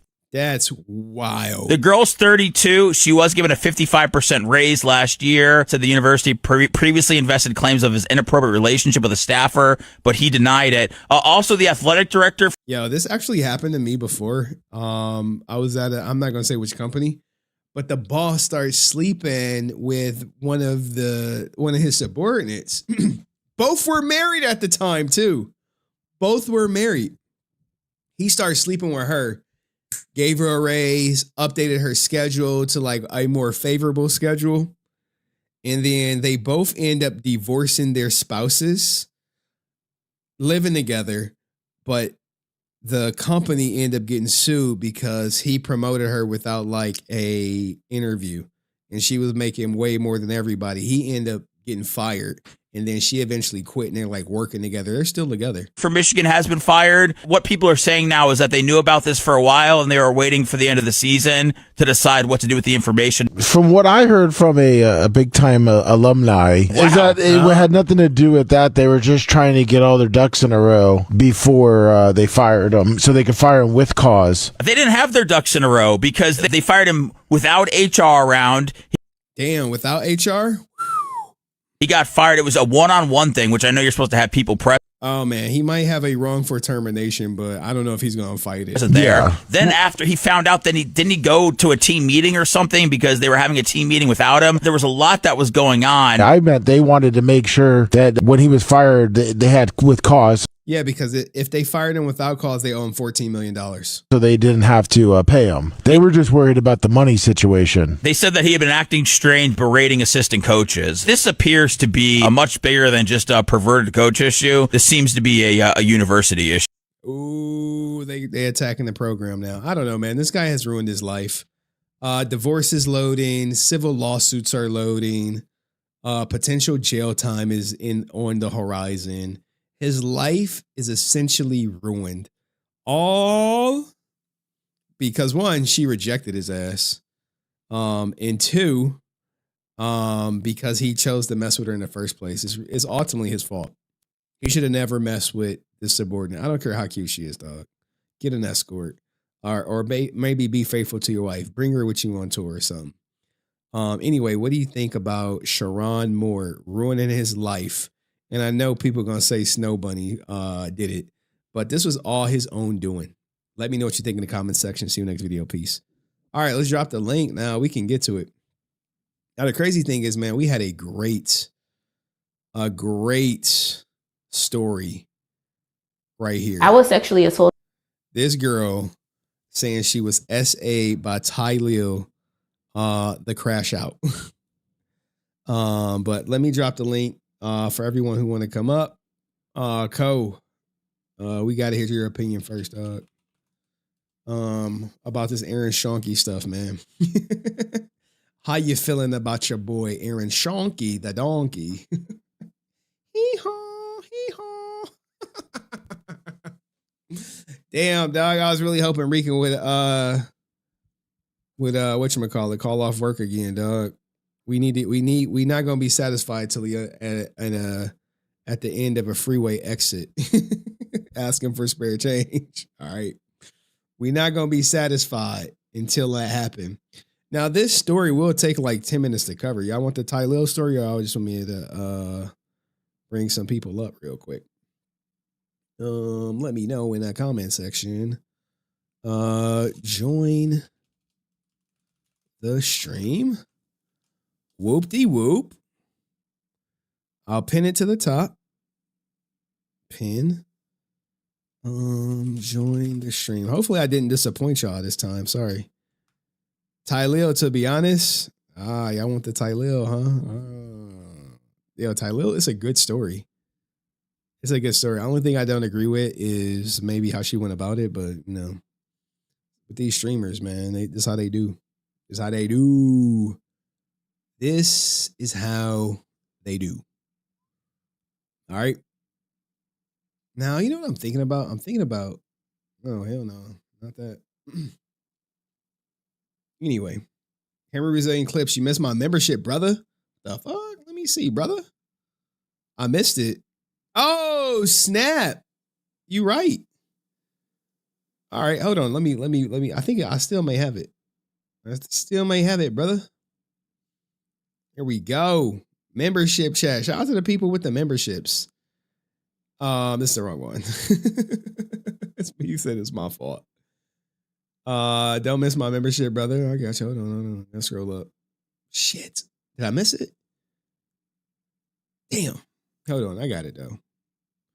My man Emperor says 15 months in the game. Henry, thank you so much.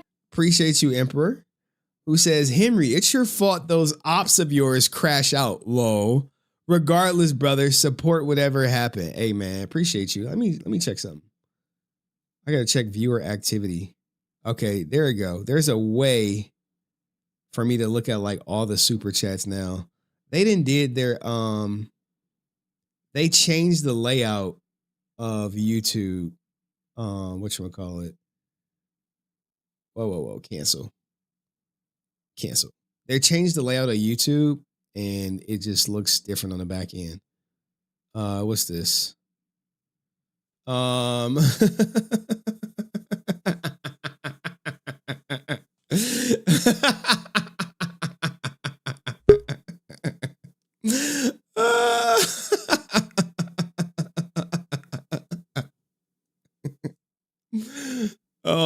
man. All right. People said they want to do the Ty Lil stuff. All right, we'll do the Ty Lil real quick. Real quickie, quack. All right. Thank you, Emperor, man. 15 months. Guys, if I ever miss y'all shit, just let me know, dog. Sometimes I can see the chat. Hold on, let me make sure. Let me go back to the chat. Let me update it. All right. I can see the chat and sometimes just spam it. I can always go back up on the whatchamacallit chat. All right. So y'all want to see the Ty Lil.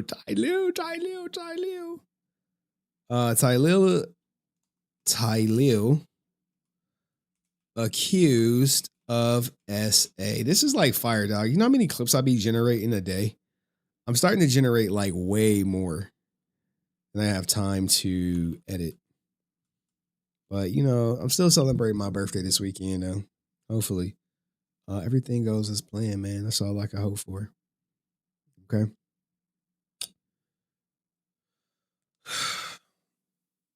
I was sexually assaulted at a party, a streamer award party.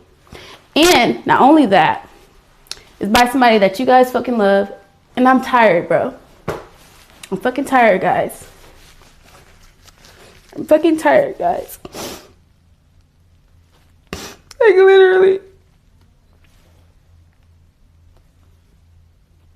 People are evil and malicious.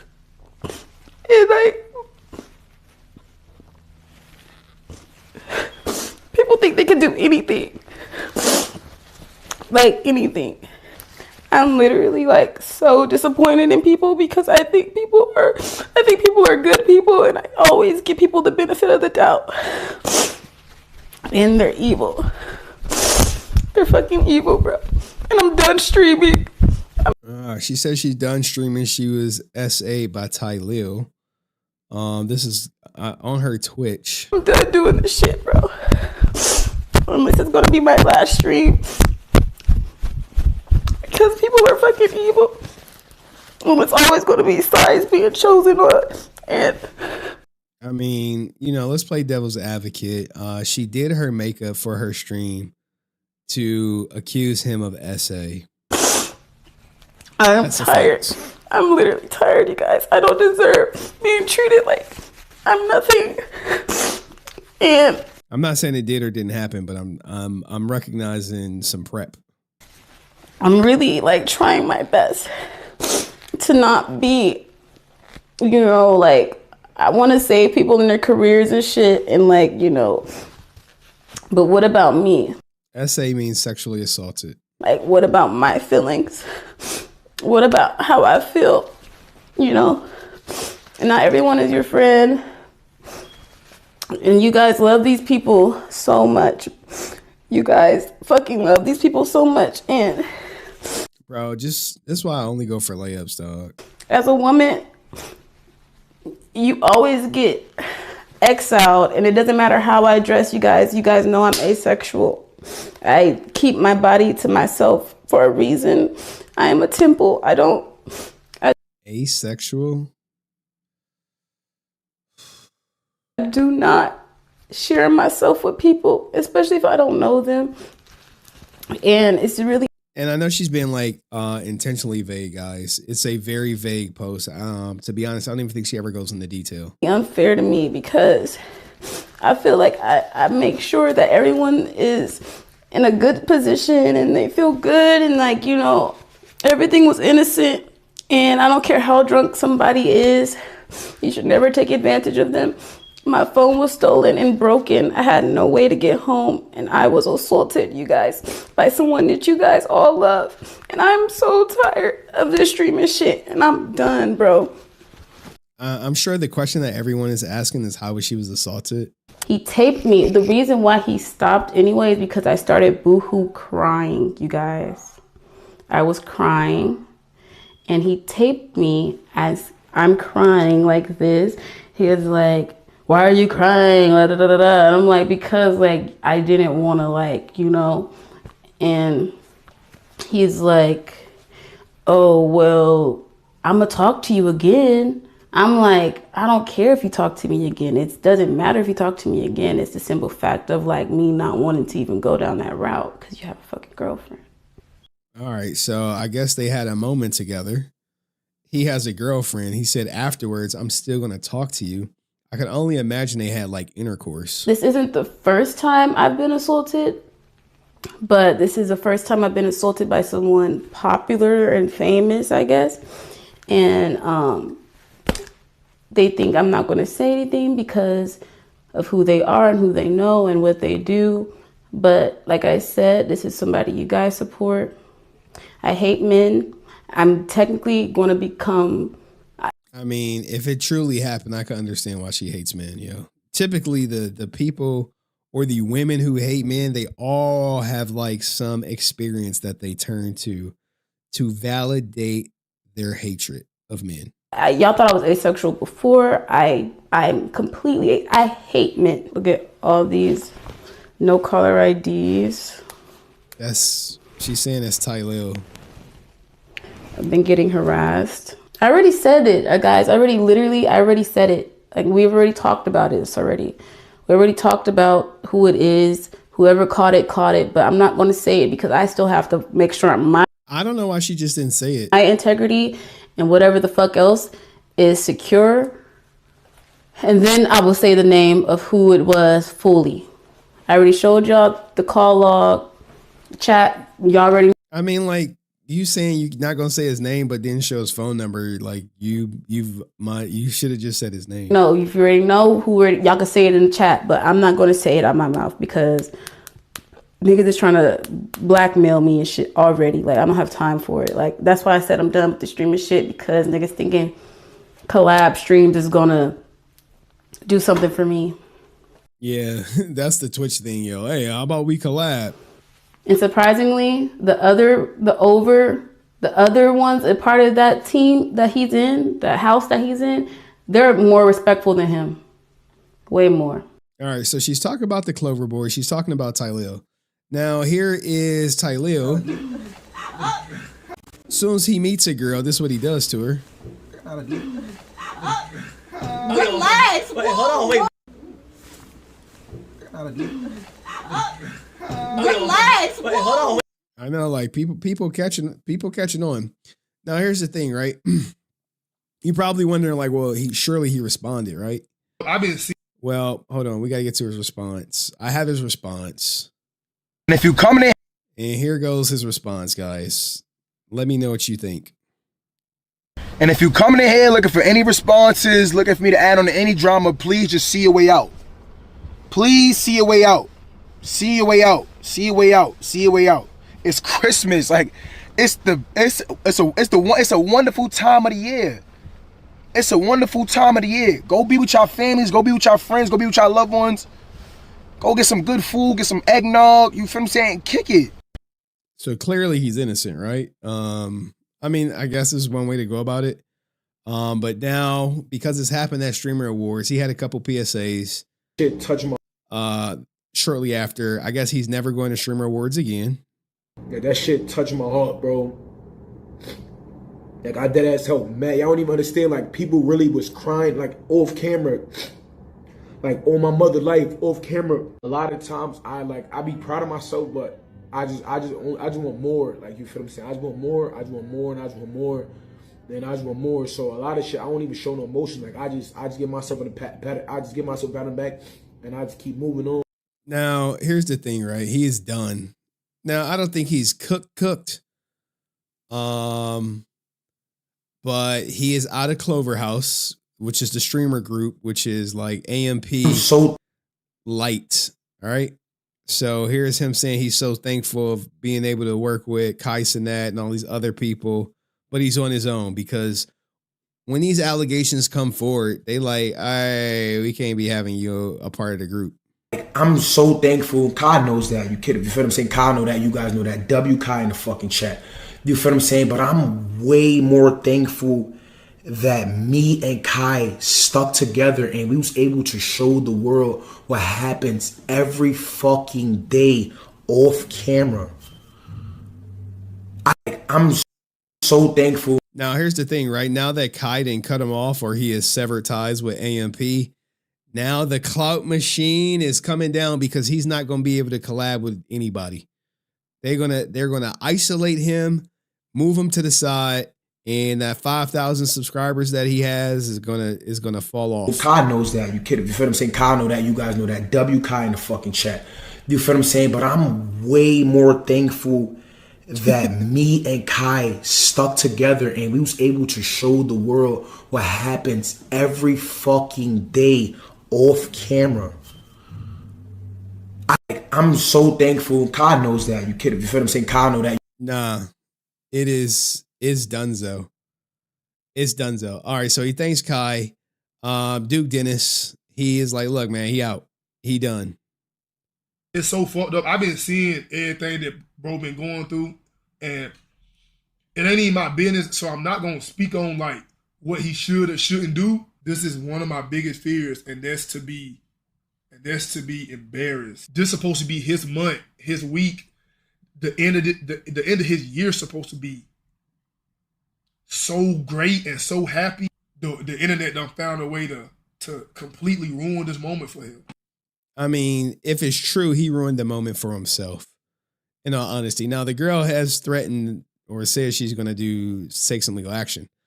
Let's read her long-winded posts. I'll read it for you guys. Give me a second. Oh, God. All right. I want to, you know what? There we go. I want to reiterate my experience with SA and emphasize how crucial it was for survivors to share their stories and support one another. Justice may be served, and I want to clear that, and I do not condone false accusations against men, just as I do not condone any form of SA. Everyone has their own perspective that, while some may claim innocence, it's important to acknowledge the gravity of the situation. I will be going to bring closure to this matter as legal action is underway. Thank you to everyone for their kind words. For those who have said hurtful things, you are a part of the problem. And this is why women and others are unsafe today. I mean, she's going to be ostracized. All right. She's going to be ostracized. She's out. She's out. I'm just saying. She's out. All right. When I say out, I mean, no one is going to be eager to be around the person who outed him, even if it's true or not. That's just the way the game works. All right. I pray for safety of women, children, and men because no one is excluded from such a terrible experience. I pray that everyone finds peace and love in their life. God bless. I will also say that I would never come online and humiliate myself by crying, but, you know, she did her makeup and she did cry. Firstly, I'm a very happy person who wants to spread love and happiness as much as possible. If you've been following me on Twitch and any journey on social media, you know that I'm a very happy-go-lucky person. I never want to tear someone else down to lift myself up. I never needed that. I never needed that. I've built, hold on. Sorry. Jesus, man, this goddamn Zoom killing me. There we go. I've never needed anyone's clout. I've built everything from the ground up, but since I've dealt with so much trauma, including the loss of my sister, it's unsettling for me to stay quiet and protect everyone but myself. Last part. I want to let everyone know that I will be going live and continuing to post because I cannot stop everything I've built. I still have obligations to the brands I'm working with and would truly appreciate respect and grace during this time. I'm allowed to be sexy, cute, beautiful, and happy. I'm a very forgiving person. I will live my life after this matter is resolved. That doesn't mean I'll stop doing what I need to do. I'm not going to quit after anyone dislikes me. I kindly ask them to leave my page. I'm only welcoming empathetic and kind followers. The journey will continue and the ship will not stop for negativity. Thank you so much to everyone who has supported me and will continue going live to connect with you all very soon. Love you guys. Goodbye for now. I mean, what do you guys think, man? There they go. Now, justice is underway. And if it's true, it's so stupid. One, because he can have pretty much any girl he want because he's a popular streamer with money. And what he should do is what I tell men to do. Go for the women who like you, right? Go for the layups. Don't try to convince women to sleep with you. They should already want to. And if they don't want to, then go to someone who's already made up their mind. And also, obviously, don't take it without their consent. But, you know, there's a longer video out there where he was like, you know, they were about to do it. And he was like, I want to do it raw. It was all sorts of things. But there are the Tyleo allegations. He's out of the Clover House. He's done with AMP or working with AMP, I'm sure, until he sorts this out. And even if he sorts it out and she recants, this game over for him. But let me know what you think in the comments section. See you next video. Peace. People asking me questions.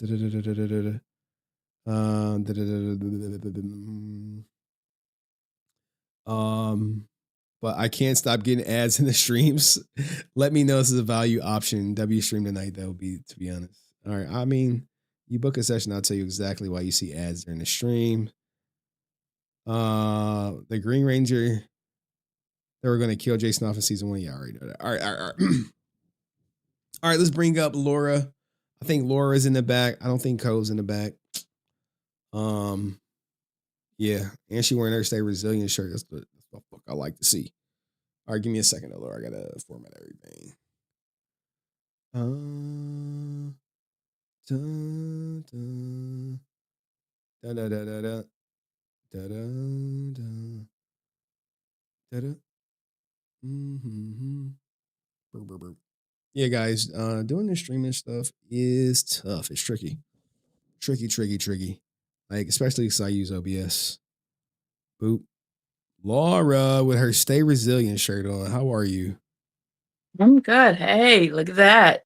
Hold on. Stay right there. Let me I gotta move this chat box. There we go, Laura, with the Stay Resilient. Appreciate you supporting. Let's go. You're gonna get a lot of compliments on that shirt. I promise you. When you're out, people are like, that's a good saying. And they might ask you where you get it. But you know. So and I'll let them know. How are you doing, Laura? I'm good. I just got off the treadmill, so I feel good. Oh, we leveling up in 2026. We losing weight. Is that the goal? Yep. So, and to get better at the taekwondo, because I got a fitness test, which I got sick. I got really sick, and I had to take like 3 weeks off of class. 3 weeks, so, that's a long time.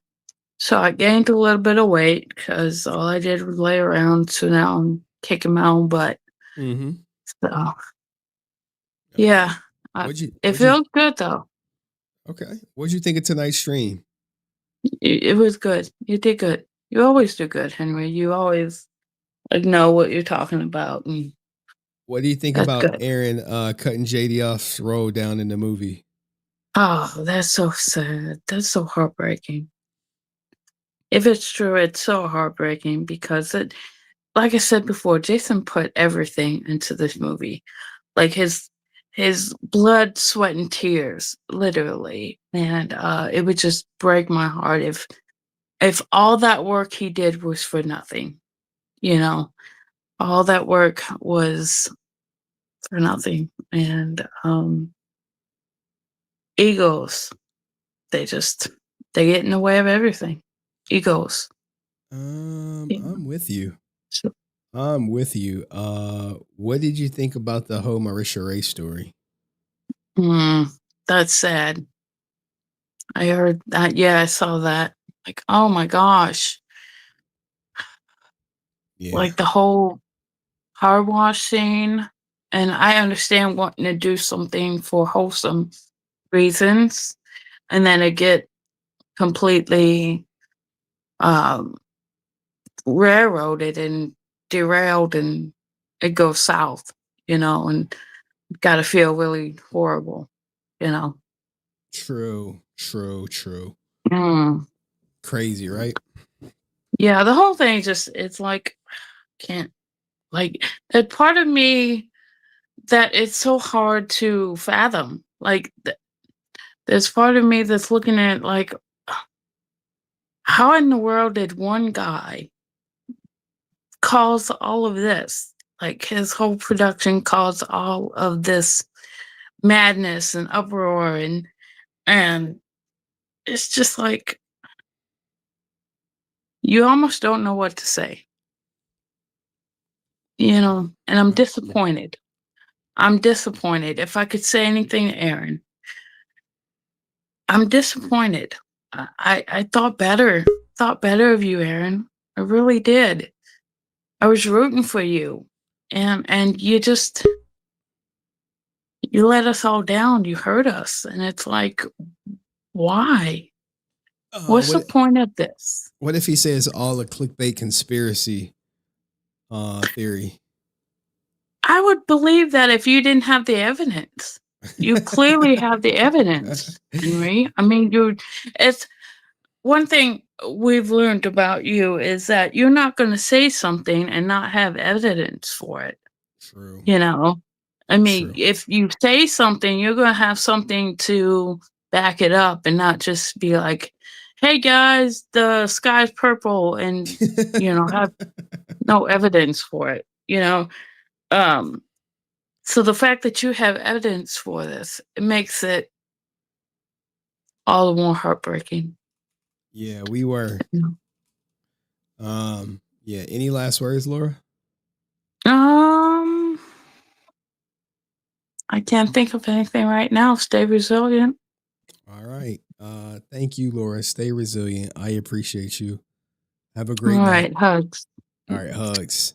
And yeah, someone said right here, this right here. Be quiet! That's what is wrong with you. Stop it! I have never in my life yelled at a girl like this. When my mother yells at this, it's because she loves me. I was rooting for you. We were all rooting for you. How dare you? Learn something from this. This was how everyone was feeling about Aaron. We were rooting for you. Because she loves me. I was rooting for you. We were all rooting for you. How dare you? Learn something from this. Bro, I need to get my soundboard updated. I'll be slacking, man, but it's actually a great soundbite. All right, anywho. Where we at? Ryusi, then Waldo. What up, dog? How you been? Doing good. Sorry about that. What'd you think of the stream tonight? It was good. Not surprised Aaron threw fucking Marisha right like that. Fucking horn dog motherfucker sex fest. Little son of a bitch. She got baited, bro. I was baited. It does not surprise me you did that little beta switch. Oh man, you hate to see it, Doug. You hate to see It it. probably explains why he chose the LF life. Yeah, I can't wait till this clip come out. It's gonna come out tomorrow, and it's gonna fucking roar. You know what's also, is he like the one, like, didn't you also release that he was like not like actively sexual or anything like that too? Yeah, I guess it was. I guess Like, it was. isn't that weird that he like just tell Marissa, hey, we're gonna do funny, even though sex sells, but behind the scenes sex sells, so we're just gonna do that instead. We'll do the bait switch. Yeah, he's trying to convince people, he's a masculine heterosexual male. Take that as you will. Doubt. Very much doubt. I mean, he did go see Brokeback Mountain opening night, and he knew exactly what it was about. So, that's confirmed. According to some sources, opening. So he and Rika might be in the same boat. Maybe you got to ask him. Just be like, hey, what'd you when he be like, hey, what those questions like, yo, hey, is it true you went to go see Brokeback Mountain opening night? He might delete you for that. he might block you and say like, oh, you're trying to infer something. No, I'm just pansexual, man. I'm just asking a question. Yeah, man, that fucking movie scored the fuck out of me, but shit. He might block you, dog. You never know with this guy. Is he gonna block you? Is he gonna like ignore you? Or is he just gonna give you fucking dribble on dribble and dribble and dribble? Like, yeah, I've heard of the movie. Don't believe clickbait websites because ultimately. But yet they show us this shit. You have not shown us. I've been asking you, show me the evidence. You have not done any of that. What the fuck? It's coming out. It's coming out. Motherfucker, I'm surprised no one Kickstarter. All the people who comment on Kickstarter should be asking for fucking refunds at this time. All of them. They're not going to get I know probably about 80% of them forgot about it because I forgot about this movie since 2023 because I thought it finally came out. I was like, oh, I just missed it. And finally I was like, oh, it's been postponed for so long. I'm like, Jesus fucks. Yeah, they're not getting refunds. Sorry, guys. Refunds not happening. The movie's in the hand of the distribution team. We're trying to find the best path for distribution. We had a distribution team, then we lost the distribution team, then we had another distribution team, then we came from losing the distribution team, going back and forth. And now we finally had a distribution team since July. You should have a fucking deal by fucking August at this point. I think, if I'm not wrong. I think they lied when they said they had that deadline deal. I think they said that in the hopes to attract the distribution.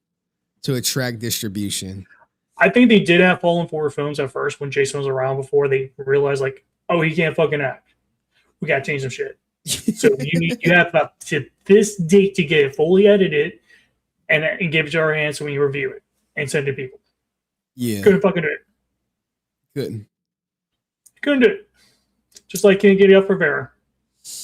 Ooh, I don't know about that, but I think there's toys you can use. I'm just saying just by himself. I don't know, man. I'm just taking jabs when I can. I have no idea what goes on with Vera, if anything goes on with Vera. I don't know. I should probably just use a strap on. Let's just be honest. I don't know. I don't know, man. I can honestly see them having some type of arrangement. I want you with the honest Schwarzenegger this one tonight. Where there is no sex at all. I can see that. I could probably see him being like asexual, like that girl was saying. Yeah, I can see that. I can see that. And that's fine. Hey, his body, his choice. Yeah. You know? There's nothing wrong with, doing with your sexuality, what you always know this stuff. Yeah. It's just the fact that you made a family fucking friendly PG-13 but family friendly fucking platform, and now you want to change it because you want to fucking change it. True. And you did what 10 years and you couldn't fucking change it in between there? Like your first 5 years? So when you're supposed to change your platform, it's like, okay, this is where we're going to go into like this direction. So we're going to keep it PG, maybe a little PG-13 because of blood and gore just for the fighting stuff, but no. We're going to go down the whole sex route. What's a bigger story? Jason getting cut out the movie, or Marisha Ray getting baited into filming a funny scene that was sexualized? To be honest, both were pretty good because they show a habit. Because he cut out her things where she was signed up for, like, hey, I was signed up to do these goofy scenes and shit. But in between, there's going to be, like, these things in between motion. Same thing happened to Jason. Think about it. Jason was told, hey, you're going to be in the full front of the film. After he passed, we're cutting him out to 20%. Okay, we got a super chat. Shout out to Batwolf Enterprises. Oh, man. I love these questions, okay? Hey, Henry, besides truth, what is your goal with these exposures? What are you hoping Aaron will do or will be done as he's unmasked? Also, do you like any of his projects? Just curious, great videos. My goal, what I'm hoping he does, is he take accountability, which will never happen. He will never be like, guys, I messed up. Guys, no, he's like I'm the best thing ever that came across this whole fucking universe. Exactly. It's like the Adonis complex, but I just can't remember the exact name. So the goal, narcissist. There we go. Narcissist. Okay. I guess the goal would be to educate the fandom. Educate the fandom so more people don't donate to the next Kickstarter, the next fan film he does. When he points it out. You remember the Dave Chappelle line? You hurt a man, you hit him in the pocket. Oh, I mean, I guess. The man keeps fucking up. I'm just saying. I'm just trying to let you guys know, educate you, and he's just asking his hand up for y'all. True. Also, the whole Jason David Frake thing is disgusting, in my opinion. It's horrible. I completely agree. Like, this is also his magnum opus, like his swan song. And I still believe this has led to his death. Like, this whole thing he knew. Based. As far as do I like any Aaron Schoenke projects? Honestly, his early stuff, like his early beatdowns, because they were more. I was looking more as it like fight concept, like scenario kind of thing.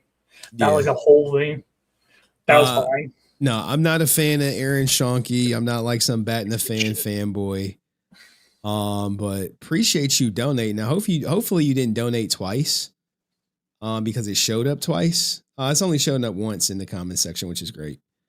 I may have another chat open somewhere, but it did show up twice. Let me just check something. But I thank you for the $13.99 in Canadian dollars. Yeah, it's shown up once. All right. Cool. Great question, man. Great question. How long you been following Batwolf Enterprises 105? How long you been following the content? And so I'm always curious about like all the new people, like, the Ryusis of the group. I know they've been around for a while, but any last words, Ryusi, before we bring up Ko? Ko, I just wish you cook him very well. Just tenderize. Cook his ass, please. All right, Ryushi. Thank you. All right, guys. This man is. Hold on. Let me start the clip now. Let me get everything loaded now. We can't have any snafus with this content. What the hell is this? Oh, this was stuff from yesterday. Let's get that out of here. Hold on, guys. We gotta make this clip great again. All right.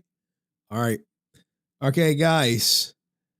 This is Aaron Schoenke's best friend, his biggest fan. He's been down since the early beatdowns. He's also his bestie. What's up, my bestie? Give it up for the Australian Aaron Schoenke fan for life. Cole, how are you? No autographs, please, because we'll have to put them on helmets and I'll have to get them shipped out to everyone. So, I hope you're having a good night. Awesome stream so far. And just enjoying myself. I'm on my Christmas break at the moment. And you know me, man. Whenever there's a Schoenke stream, I'll be there with bells on.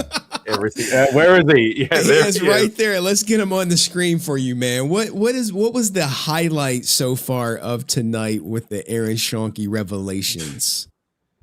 You know what you were saying to me the last time I cammed up? It was that confirmation of how much of a loser Rican is. It's that exact same feeling like right now. I've had him pegged from fucking day one when it comes down to Aaron Schoenke.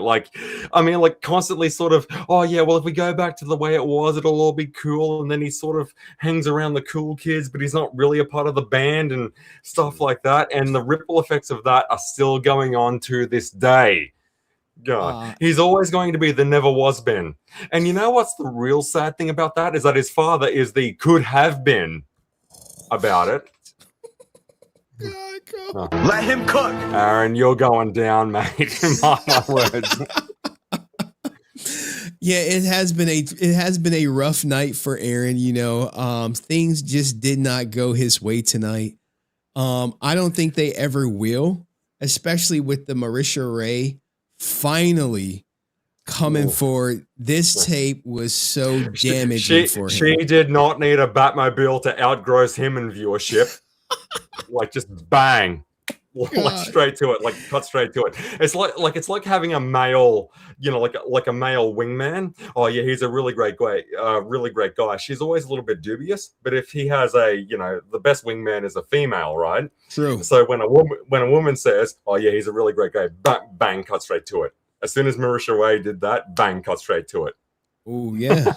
Yeah, I mean, she did expose him pretty good. And the fact that she said the Bat in the Sun director, you couldn't get any better confirmation, because oftentimes when they come forward, they are intentionally vague, right? Because they don't want to basically attract any negative attention, right? Well, it's what I said about the AI hoo-ha in that super chat from the other day. I'm like, everyone's against AI, but they don't want to lose the comfort that it brings to their everyday life. You can't be against people like Sky Frank and your Blake Fosters and your whatever loser who's lining up at Kmart. You can't be against those and still sort of pushing the narrative at the same time. You really do have to, and that's why Ian gets my thumbs up. You really have to put your name to it. We really do have to start, we have to get that first cab off the rank. You know what I mean? Yeah, I love when people put their name to it. I hate when they hide behind anonymity or send things for me to post and not that, because when you put your name to it, it gives it more credibility, even with the Roach King coming forward. Because it's like fucking Craigslist sometimes, isn't it? Oh, well, I'd like to meet you, but my husband, I have to be discreet. No, come on, man, come on. If you're, because it really does come down to, if you're that dead set against it, then you would put your name to it. You would want to break the cycle. You know what I mean? None of us can do it for you. You have to do it yourself. If you're that, oh yeah, the system, man, you get sucked up into it. They cast you in a role and then you fall into it. Well, if you really hate it that much, you would break the cycle and put your name to it, True, but none of them are doing that. I mean, he's going at my sources, guys. Eventually, maybe some will come out. Me breaking Marisha Ray.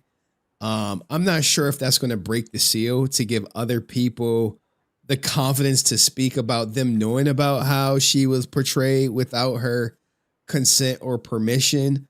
But I'm hoping that it resonates with someone, because I can't imagine Marisha Ray being the only person that Aaron sexualized without their consent. Oh, well, without a doubt, Marisha Ray in that Batmobile skit, she was too fat, obviously. Oh, gosh, man. We have to slim her down a little bit. Yeah, I can't believe come he the did hell this, on. man. I can't believe he did this. This is so repulsive. I'm not going to say like this is like, I know a lot of people will probably compare it to SA, you know. I mean, help me out here, because the lines between SA are like, they're getting a little bit blurry to me. Very blurry. Like, and a lot of the allegations that come out about Aaron, yeah, the line between, like, I'm like Rex in Mass Effect. Help me out here, Shepard. The line between friend and foe, it's getting a little bit blurry to me. Yeah, it is, you know. Over time, people blur the lines. And I think we need more people to come forward and say, hey, look, if you film me a certain way, we need to be in an agreement how it's going to get edited before you release it. Now, and sorry to just jump in there, but the other thing on that is you also have to remember that the silence does say everything, especially when it's in the right context. Like, case in point, the Kevin Porter quote of, I have nothing to say about that man. He's addressing him, but he's not really doing it. But that says everything. You know what I mean? And a lot of them are doing that. Like, what do you think about Aaron Schoenke? Oh, and then they drop something like that. Like, they're not saying his name or putting words like that he could sort of link to, but no, the answers that they give to those kind of questions, nailed it every single time. Okay. Also, let's pivot off of Marisha Ray. Let's go to the Jason David Frank. Jason David Frank getting cut out of Legend of the White Dragon. I get flagged out of this like a couple of times. Like, not a lot of people like me saying this, and that's why I dropped it in that super chat. You have to learn the word no in nostalgia. Like a lot of people, like I see, oh well, if Jason was still alive, this film would have been out. I don't think it would have been. Ooh. Like, in all honesty, like when it really comes down to it, like you break down these schematics of Aaron Schoenke. He's directing, he's co-writing, he's co-executive producer, he's this, he's literally Battle of Sun is distributing it, and like all this kind of stuff. I don't think Jason had a leg to stand on, and it really was that sort of. But you know what? The worst thing about it, like, it really does come down to the fact that it's not Haim this time, a guy who's like 20 years older than him. It's someone who's younger than him doing it to him, like with his own property. Like I think 100% Aaron was hijacking this before Jason died. I 100% agree with some of that, because the original script features Aaron more. He has the character arc and all that good stuff. Now, Jason may have been none the wiser. You know, maybe Jason was getting lip service as well. Yeah, lip service. Like, no, this movie is definitely about you. We definitely shot more of you. Meanwhile, Aaron is more days on set because he's quote unquote the director and shooting all of his stuff. And Jason is probably out doing conventions while Aaron is quote unquote working on the movie. And because according to Aaron, like, Jason is the social media guy. Well, he was the guy who always handled that for us, you know. Because remember, they technically did not start editing until Jason was gone, and that's per the father. That's per the father saying like, hey, yeah, we didn't start editing until he was gone, and that's when we realized we had all these issues with the movie. Hence, Jason never saw the final version of the movie. Yeah. Like I keep hearing that, like, it's the heavy editing didn't start until after Jason's death. And like, that's what I mean. Like, I think prior to that, it absolutely was happening. Jason's death was just a convenient excuse to fast track everything after that. Is what I mean. Because we lost our lead actor, right? I mean, well, we have to put me more in it. Like everyone's roles sort of got jacked up, you know what I mean? Like Jenna Frank's in there a little bit more, and Jason Font's in there a little bit more, and of course my role is in there a little bit more. Like that's what I mean. Like it's that Jason always became sort of an excuse, and like I think 100% it was happening prior to his death. And when he was gone, like all of a sudden, like all of the accounts start coming out. Like, as soon as he was gone, like before he was even cold, you know, the editing room, like we're firing up the engines and Cucumber Melon, fuck that. We need some more Jai in there. Is what we need. Yeah, and speaking of Jai, you know, here is his John Wick scene. This is June 4th. Like an actual gun. Well, you know, it's a prop, but yeah. Oh yeah, but yeah. I mean, he wants this movie to be about him so bad. Look at himself shooting himself, lighting himself, editing himself on set, and then in the room. Like, why is anyone taking this seriously? Oh my god! No Jason whatsoever. Because Jason's gone, and we need to, like you said, put more of everyone else in the movie but himself, man. And see, that's the thing that really gets me about filmmakers like Aaron. Like, I think a lot of the people in that age bracket, they don't know how to have fun. And when you see things like Ryu versus the Green Ranger, for example, you can tell that like the flashy visuals, like he doesn't really know how to have fun. And the reason why I know that is because Ryu, for example, is the protagonist of Street Fighter, and Tommy is the face of Power Rangers. I mean, come on, find me someone who wouldn't agree with that. And what does he do at the end of that shot? He has Ryu succumb to the Dark Hado, the Satsui no Hado, and evil, and then he has the Green Ranger pull out the sword of evil, the sword of darkness. Like, what? Like, these guys just don't know how to have fun, man, at all. Like they do not understand why these characters are popular. They know they are popular, but they really don't understand why. I mean, I tell you, and in sort of a sliding doors moment, it would have been awesome to have seen Jason talk about Eric Reed. I don't even think there's much articles about Jason talking about Eric Reed, to be all honest, other than, hey, he's launching his own IP. And he went on stage and said he's done with Power Rangers, which we saw the text message that confirmed that, yeah, he was done with Power Rangers. And he wanted to move forward with Legend of the White Dragon. He was hoping the 30th failed, so Legend of the White Dragon could shoot up. But ultimately, that didn't happen. What did you think about the alleged script leaks, if you will? I think they're 100% real. Really? Because that's exactly the kind of stuff he would write, and Aaron has top billing in the writer's room. Like that's the kind of schlock that he would write. You know what I mean? Like, it's Z-grade fan fiction. Okay, is what it is. Guys in the chat, do y'all think the script is real or is it AI? Maybe I should put up a poll. And what do you think about the Bat in the Sun fans who are starting to wake up, Co? I really like it. You know what I mean? Because it's like that super chat that I dropped because everyone's like, oh, well, you have to support Jenna. Hang on, like, I don't have my man bun in, so you have to bear with me when I do this. I'm not in my car. Oh, well, you know, Jenna's coming over to watch it, and, you know, like Sky and and Jacob and all that kind of stuff. We've got to stop this nonsense, and I'm glad that people are really starting to wake up to that. Oh yeah, no, but Jenna's in it. Well, who cares? You know, like, she's totally immaterial. Like, at this point, like there's a deadline that's been missed 3 times, and there was a chat in your stream a couple of maybe a week or so ago, and it flat out says, I can't remember the user, but he said the prime time to really drop this thing and really ramp up, you know, Jenna and all that kind of stuff, if you're really in that sort of boat, was the day was the birthday after his death, which would have been his 50th. So that gives you, like, what, 9 months to really plan something. Like, that was the peak for White Dragon, and we're 3 years removed from then, you know? True. Do you anticipate it coming out in 2026? If so, when? I think it will come out, but this is my own tinfoil hat conspiracy theory area. And Aaron, you better say hi to Vera. You better get that on time and under budget. I reckon Aaron is going to end up now. It totally like improvable of if that's true or not.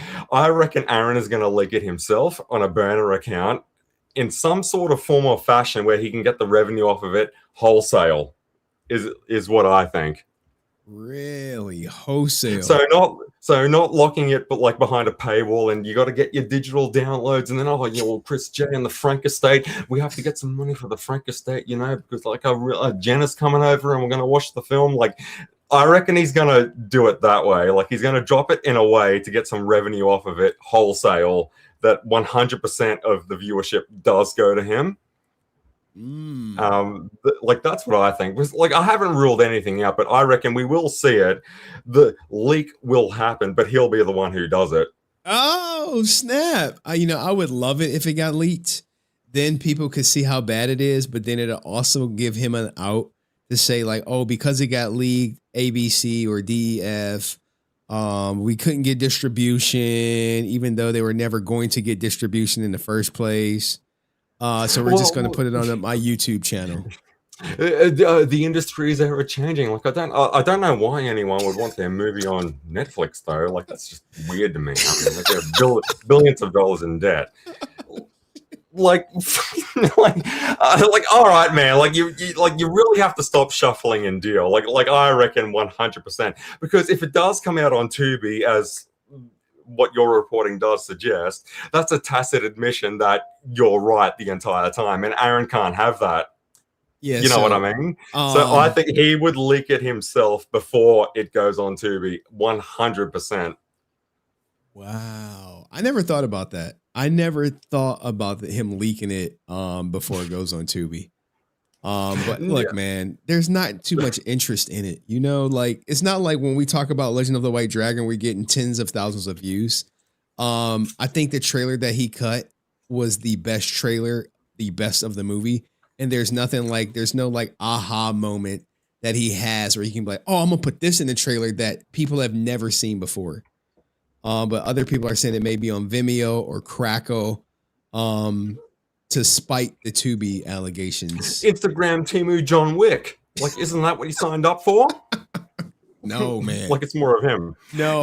And like that's what really gets me. Like, it's spreading that sort of negativity. Like, I'd love, like, if Aaron was sitting in your camera right now, I'd just be like, it's some juicy fruit. It's a fresh pack. If you hold it out long enough, people feel compelled to take the gum. It's a sign they'll crack under pressure. Of course he will. I would love to get him back on the channel, man. I think that would be epic, but I know he won't come. He won't. Because guess what? We're going to play Marisha Ray. We got to play Marisha Ray talking about the car wash scene. What's his explanation going to be for that? I'll tell you, I have to get this out there. Apparently, Brett got a little bit upset with a super chat that I made to Dust Productions when he was live streaming. I'll tell you this. I will cam up with Aaron Schoenke a million years before I ever do it with Brett. Like, I'm going on the record right now. Like, Aaron, man, click that link, man. I'll have a chat with you right now. But there's no way I'm doing it with Brett. Well, yeah, Brett has been written off by a couple of people. But I think people platform him just for the lows. But he's clearly banned over here, man. Co, any last words? Anything you want to put out there? Any message you have to air? My last note was about what Laura was saying.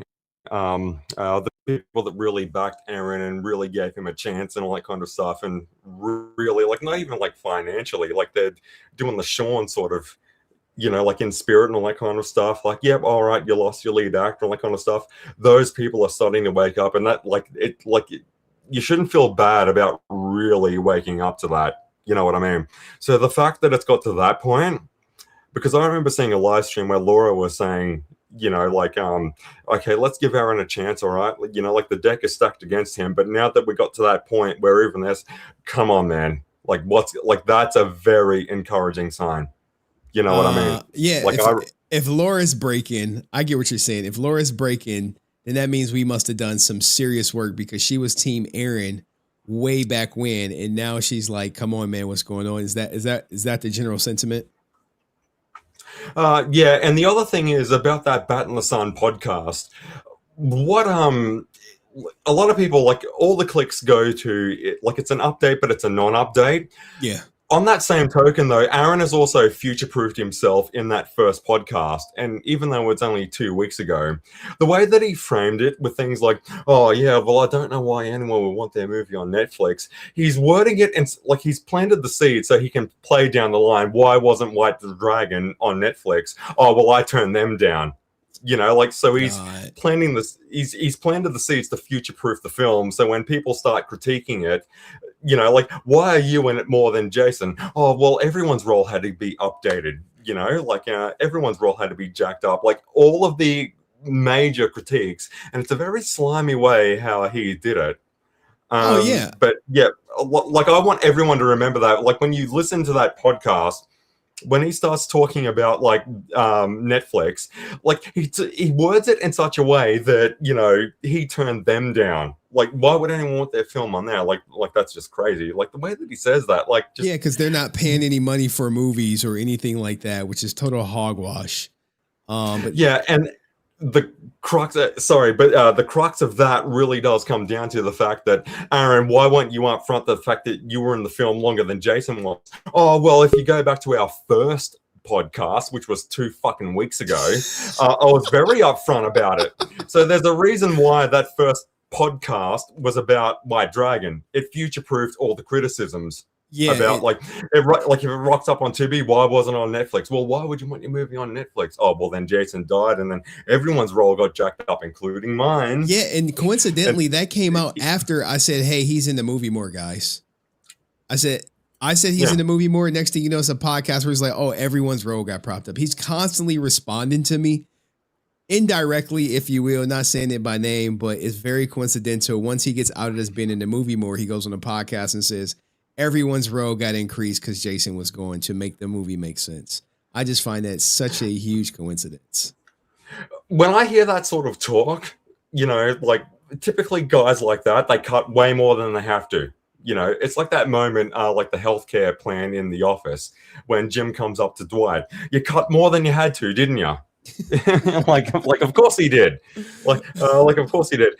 Anyway, I won't hold you up too much longer, man. Yeah, no, awesome stream, and it was really reassuring. Like that little snippet of Laura, like like that's what we're talking about. Like that's the win that we really want, because when people in that category that really do, like they're out of rope to give.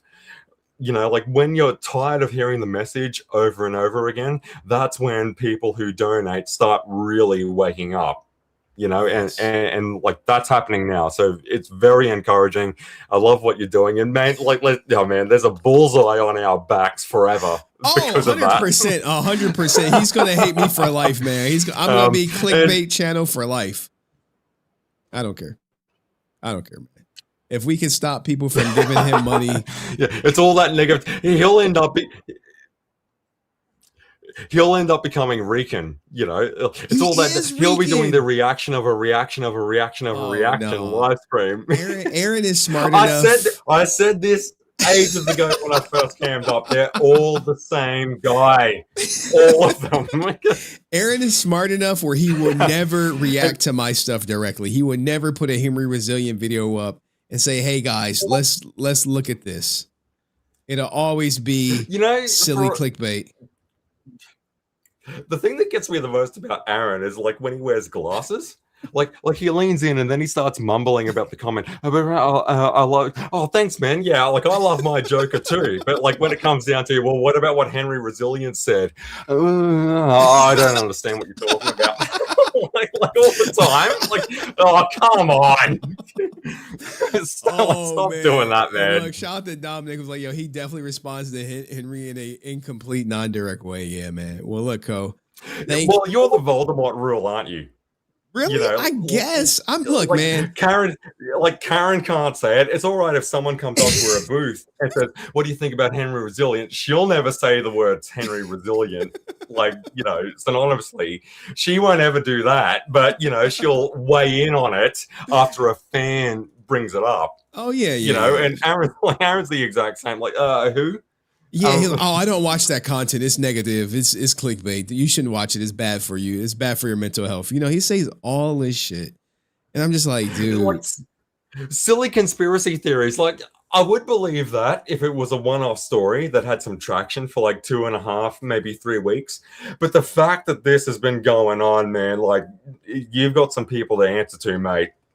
Like, you know, like back in the day, like when they killed Optimus Prime in the 1986 Transformers movie, all of the hate mail that they got, like, would have totally eclipsed Tommy, like back in the day. Like, why did you kill that robot and all of that? But when it was a hard dump, like bulk of letters, like on your desk, and someone, like your supervisor says to you, sort it or abort it, you know, Sky Frank, yeah, you know, like it was a lot harder back then. But now in the digital world, when you can ignore and block people and that kind of stuff. But what I love the most about what's going on with Aaron and White Dragon, it's hounding him in every single comment section. It's every single unasked question, you know, and the non-answer, like not answering the question is answering the question. And I love seeing people who I can't recognize from your chat at all. Like I'm like Superman, like with X-ray fucking vision. People who aren't even in the court going, what the fuck, man? Like what's going on, bro? Like, I love it. Even on unrelated matters, like he'll do an update, like a selfie, like yeah, we're gonna check out the movie, all that kind of stuff. What the fuck, man? Like, everywhere. Oh man, it's only gonna get worse, and I love that it keeps getting louder and louder for people. So may y'all continue to ask him about Legend of the White Dragon updates, and may he continue to say, "Go check my video," or "Go here," or "Go there." Because trust me, he gets annoyed when he wants to talk about beatdowns and people are saying, "Hey, what's up with Legend of the White Dragon?" And that's the thing that I love the most, man. Like, even talking about the beatdown Kickstarter boils his piss. Like, the fact that it didn't meet the deadline. Like, the fact that he thought he was going to get 1 million. Come the hell on, man. No, man. No, he hasn't put out anything of substance in, 6 years? And Legend of the White Dragon is still not out. There's no updated trailer. There's no movie poster. There's no distribution. There's no release date. It's like what you said in your feedback to Rudy, like about the channel and that kind of stuff. Like, you have to keep being consistent about it. That channel has sat idle for so long. It's covered in dust, and he's trying to make it relevant again. Like, oh yeah, man, we unlocked our first tier and all that kind of stuff. Like, mate, like there's zero traction. Like, look at that live stream. Like a 2.5 million subscriber, but like I know subscribers don't mean shit, but if you're bringing in 2.5 million as your baseline, you should be getting a lot more than 1.5k viewership. Like, what the hell's going on, man? He lost it, man. He's lost the algorithm. The algorithm has changed. The big streaming channels don't do as good. True, they don't do as good as they used to, and they don't send out notifications to 2 million channels. They send them out to a little bit, and as more and more people start watching, then they start growing out more.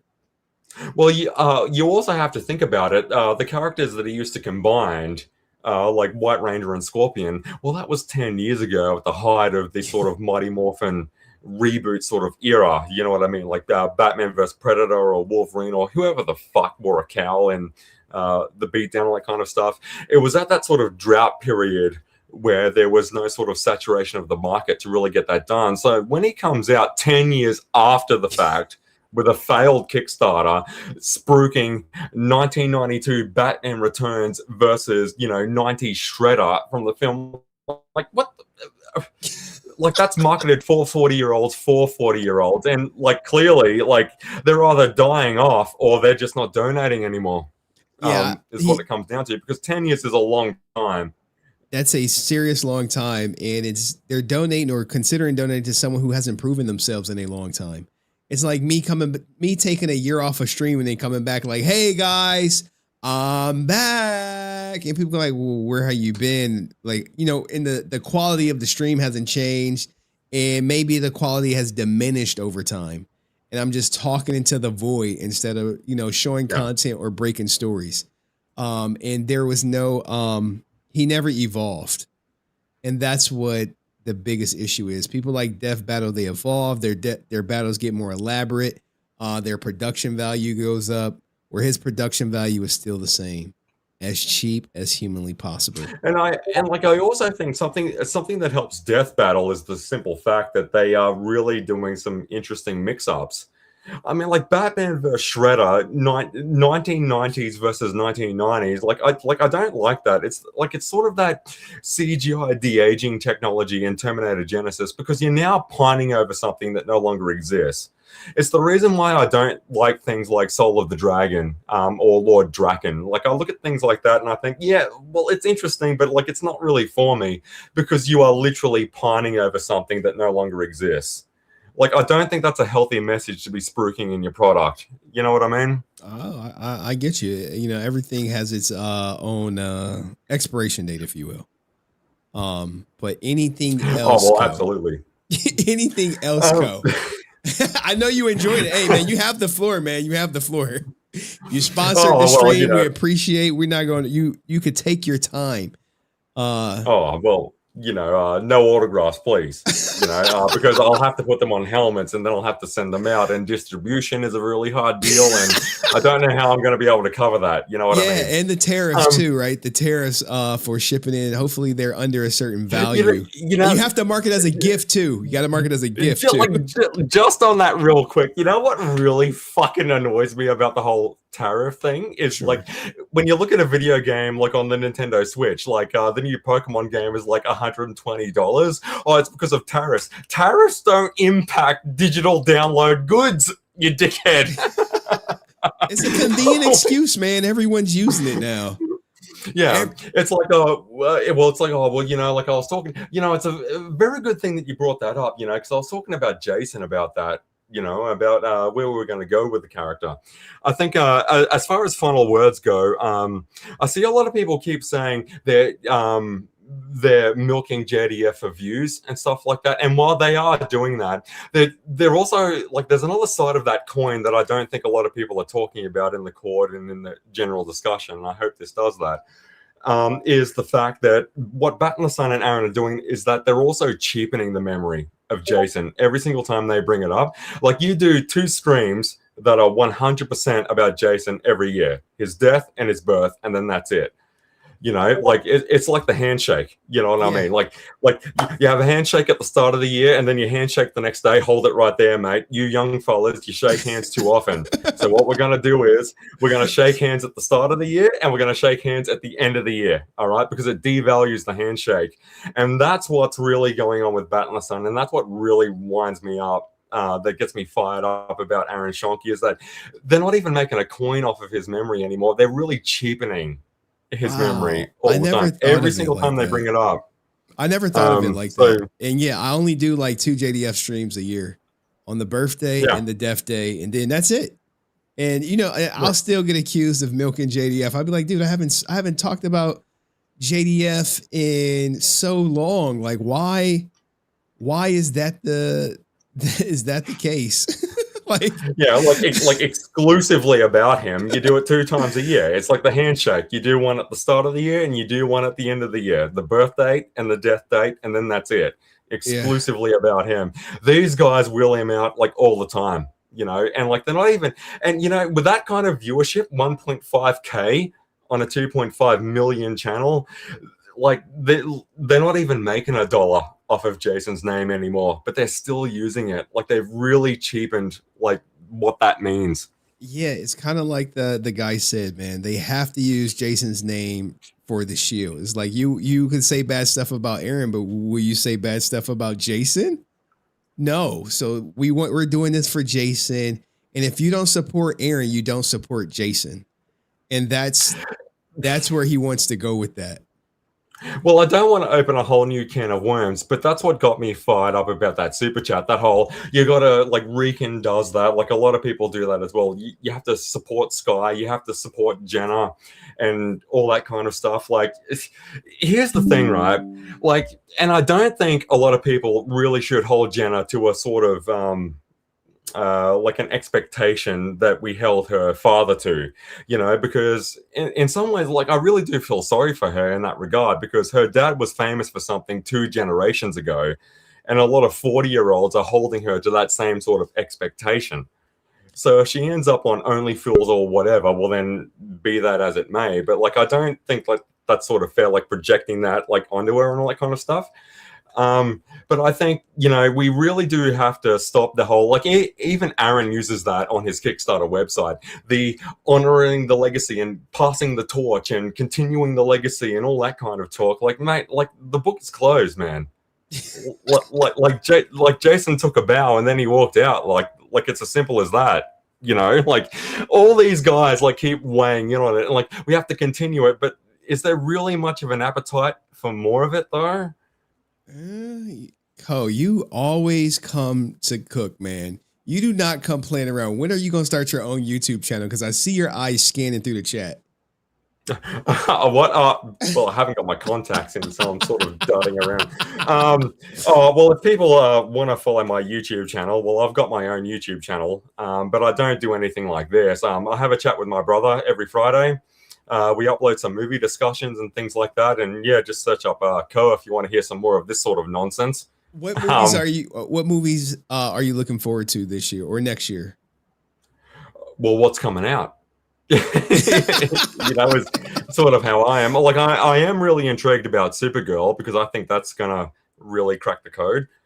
But you know, like you think about it, like when it comes down to things like the Netflix and the Warner Brothers buyout, like the whole like the cinema going experience. Well, give it 3 years, man. Like 3.5 years, maybe 2 years, 18 months if you're lucky. Man, they're done. Cinemas are done, man. They could be done, but like I have a theater subscription, and I go to the best screen in my area to watch some of the AAA films. Like Predator, I have to see it in the premiere theater, in the big theater, in the nice theater, not the regular, you know, theater, but the nice one with the better screen, the darker blacks, the deeper sound, the better chair, all that good stuff. So, Fire and Ash, I'm gonna see it in the best theater. I may even take a 2-hour trip to see it in an even better theater and get a hotel to go see it, because I love the movie going experience.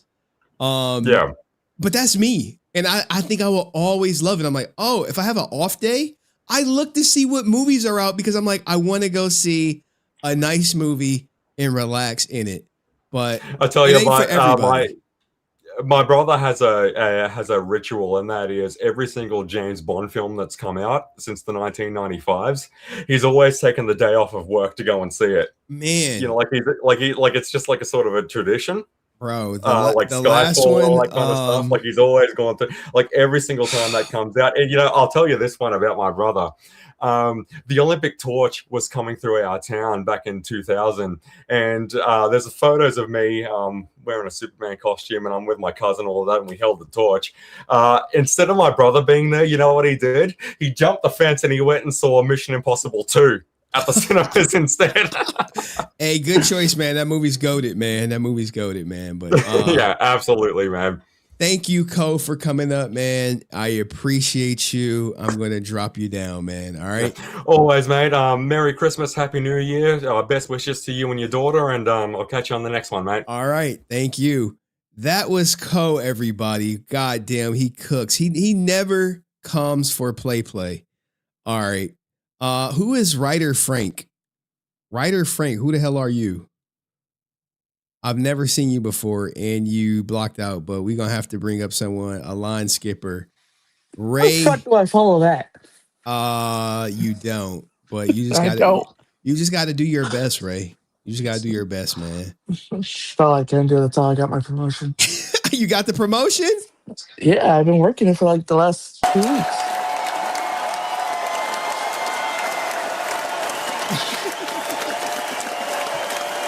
Yo, put some R's in the chat, man, for my man Ray Zero, who got promoted, man. It's bums out here, less 10 years older than him, being losers. All right. The day I told you, like 3 days later, I got it. Yeah, they threatening to post my address online now, guys. I mean, the playlist still stays up. Go ahead and post it, you bitch. Hey, don't forget, it's your fault. It's your fault. It's your fault that you posted about Aaron. It's your fault that you posted about him. It's your fault that he Bro. sent me fake screenshots and tried to threaten me with them. Bro, look, man, people are delusional, man. I don't have time for all the delusions. Like, this how you know people are cooked, right? Gets my address. His goal is to try to post it online to try to intimidate me or some goofy shit, man. The Blake Foster tactics don't work, dog. Blake ain't tell you that shit. Listen, the Blake Foster you had said in the stream, I think you had said like fuck Blake Foster for life. Man, it's been that way since 1990 fucking 9, 8. I don't remember what, I think 7 since Turbo. Like it's been Yeah, fuck him man. since he came on TV because it's like, what the fuck is this little kid here on TV for? We want to grow up to be the Rangers, not watch one of us be one. Get the fuck off the screen. Yeah. Fuck. Look, man, I have no idea why all these older men be obsessed with me, man. All I do is expose them, and next thing you know, they want to like put my address out there, put pictures of my kids out there. And I don't know what they hope to gain from it. Like, so you put the address out there, you put a picture of my house up, then what? Whoop-de-doo. Exactly. Whoop-de-doo. Whoop-de-doo. Whoop-de-doo.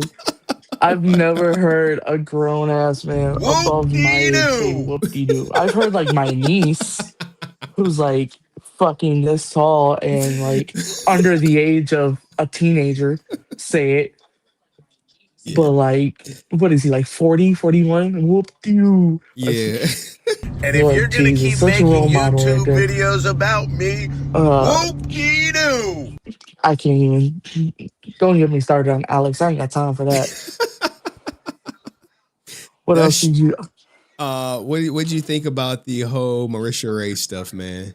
See, that's when it comes to Hollywood, they do shit like that, and I think he tried to do it, and because it was her what she said it was her first gig, right? Yeah, it was her first gig.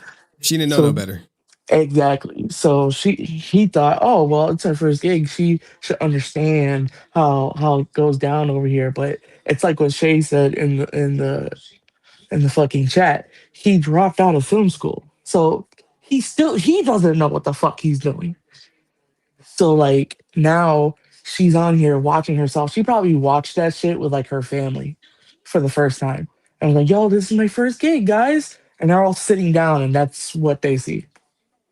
Like, she was probably excited to show her family her first fucking gig and how maybe she was telling them, oh yeah, it's really funny, and boom.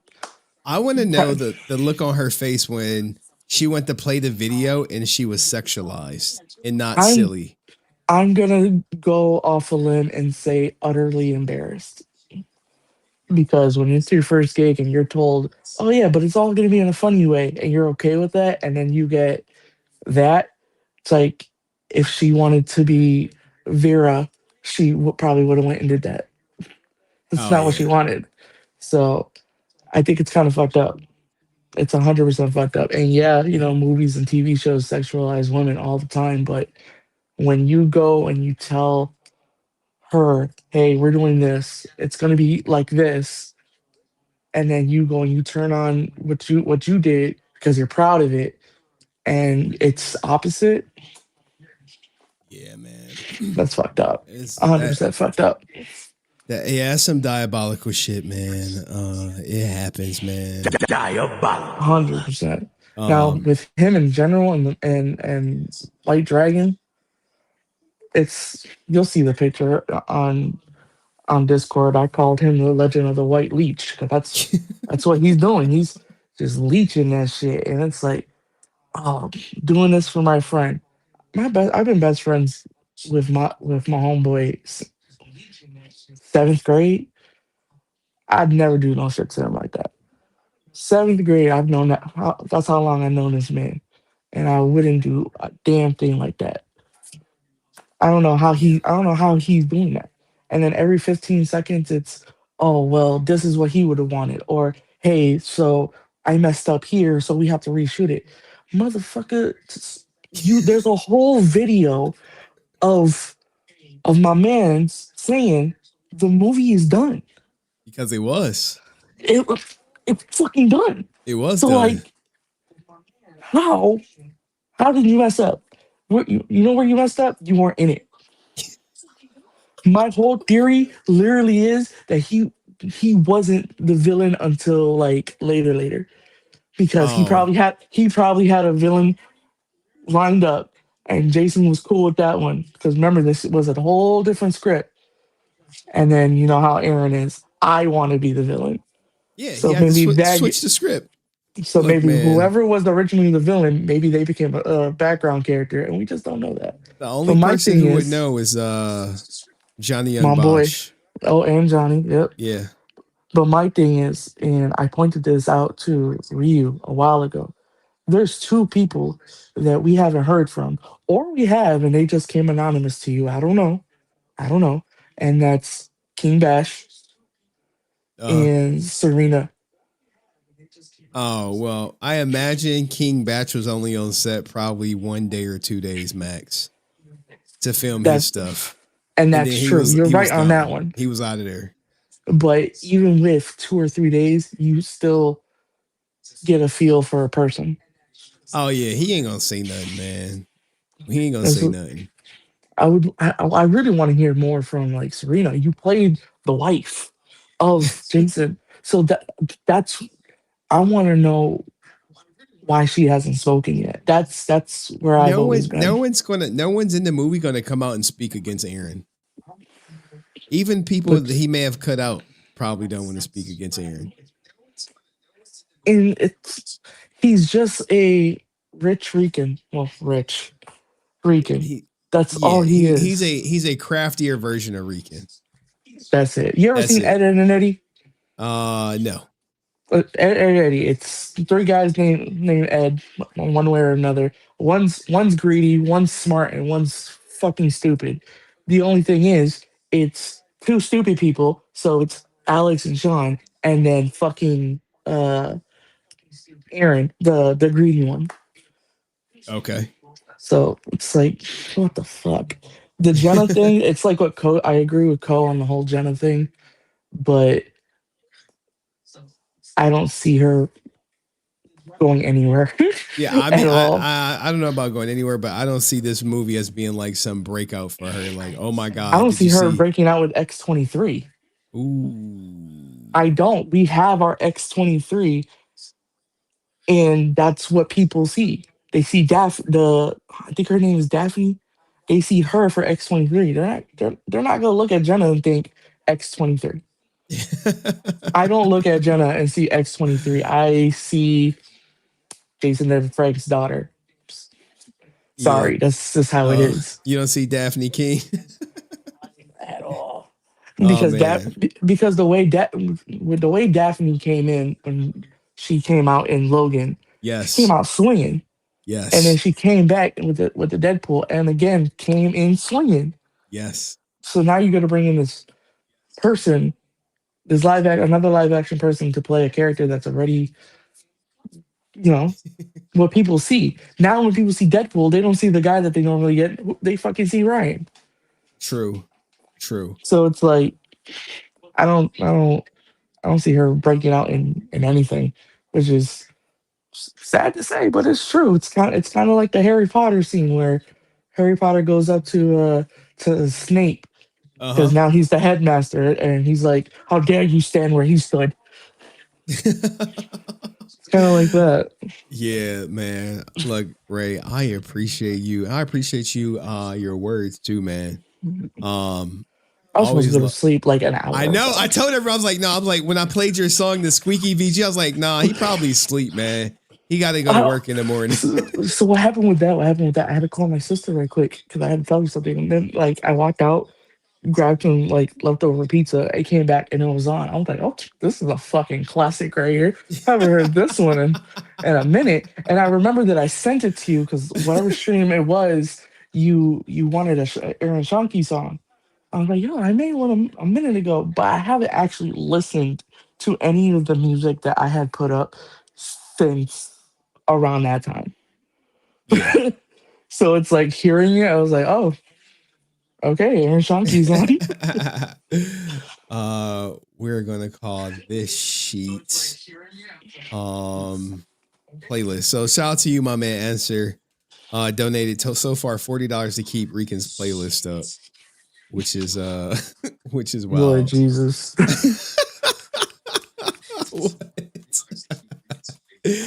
Oh my look, the god! playlist. What is that? Two people that got money on their heads, pretty much. Yeah, the Brett.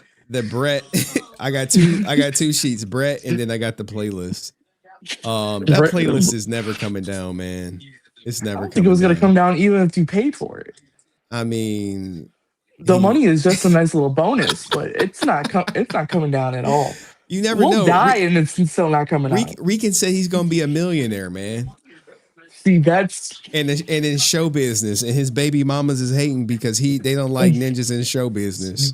Listen, I was with a homie at work, and I was showing him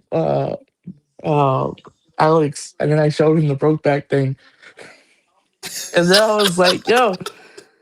He said in a stream or whatever, I don't fucking remember, that like he was gonna go to Hollywood and da da da da. He's like, he said that? I was like, yeah, but he didn't say how. Bro, he's a whole ass clown, man. He's a whole ass clown. I if I make jokes about him, it's here and there nowadays, because it's like, motherfucker, I make 22 an hour. Exactly. Rican is 60 hours a week. He's part time in it with high schoolers, man. That's not a good thing. He's part time in it with high schoolers. That is not a good thing to fucking say at all. Because where I'm from, if somebody would see him with like a teenager, it don't matter if they're 19, it don't matter if they're 17, they will whoop his ass where I'm from. That's what he's working part time. He's putting the groceries in the bag, man. And get a big boy job. Get a big boy job. Go work at Amazon. He can't because it's not in walking distance. What are you gonna do?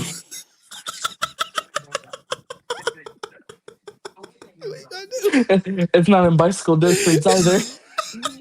What are you gonna do? He can. I'm fuck getting an Uber.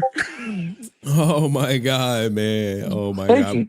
Hey, can you order me an Uber? Yeah, what you got? Like 75 cents? I can get you a wheel. Yeah, but look, man, I got some other people back there, Ray. You gotta do what you gotta do, man. I gotta kick my ass to bed. All right. Peace, Ray Zero. Peace. All right, man. Thank you. All right, Dynamite, then Waldo. All right, Dynamite. What's up, man? How you doing, man? Hey, good. How are you? I am well. Dang, you really kicked Aaron's back end tonight, like for real. Because it has been like slow burning a little bit. No, it had been slow burning, but tonight, like, there's just no. Because I was always of the opinion of like, well, maybe Aaron is just somebody that's just trying to take the opportunity and like run with it. But today, I'm like, no, this dude is like a creep, bad friend. No, for real, because it's like, I never thought of it like that, but when you showed all the pictures, I'm like, yeah, he does sexualize all the women he puts in his project, like, to the max, like, and it's like every woman, and that one, token black woman he put, somehow he's gonna cut her out of the thing. Yeah, I don't. You talking about Miss Mabel?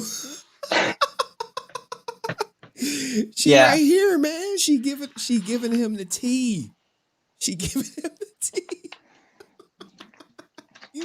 You know. That's what I was trying to tell you that Weekend should have done. When I was like, oh, he should do the ayahuasca. That's right there. Yeah, man. I mean, Aaron's just diabolical out here, man. Nobody's safe, dog. Me, you, Jason. It's like, I know it's Jason's movie, but it don't make sense. We go to Mabel's house. Let's cut that shit out. And then you're literally exposing all of it because you're right. Like, he does claim to be like, oh, I'm so righteous. I'm this. I'm, an alpha male. But it's like, no, because your actions speak otherwise. Yeah, cheat codes for life, man. You didn't write these down? Don't drink, don't do drugs, never cheat on your partner, go to the gym, avoid sugar, avoid negative people. But that's missing like a whole 10 other points of the things he's actually doing, Exactly, man. You see it. You get it. You see it. A lot of people are starting to see him for who he is. Now, I can only thank this clip for coming forward, man.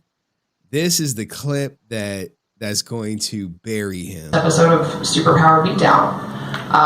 The end of that ends with a car wash. And I was like, this was one of my first jobs. I was like 21 when I did this. And I agreed to it. The director, hit me up and put it under the guise that it was going to be funny and like a parody of like a Carl's Jr. commercial-esque. And I was like, that's the only way I would do this kind of in a bikini, kind of just hypersexualized thing. I was like, that clip right there, the fact that we found it, there is no, you can't say that's a silly conspiracy theory. You can't say it didn't happen. You can't say she didn't say it. No, but that's so gross. Like, that is giving Harvey Weinstein vibes. Like, you get these people that are coming up, their first big project or what they think is their first big project.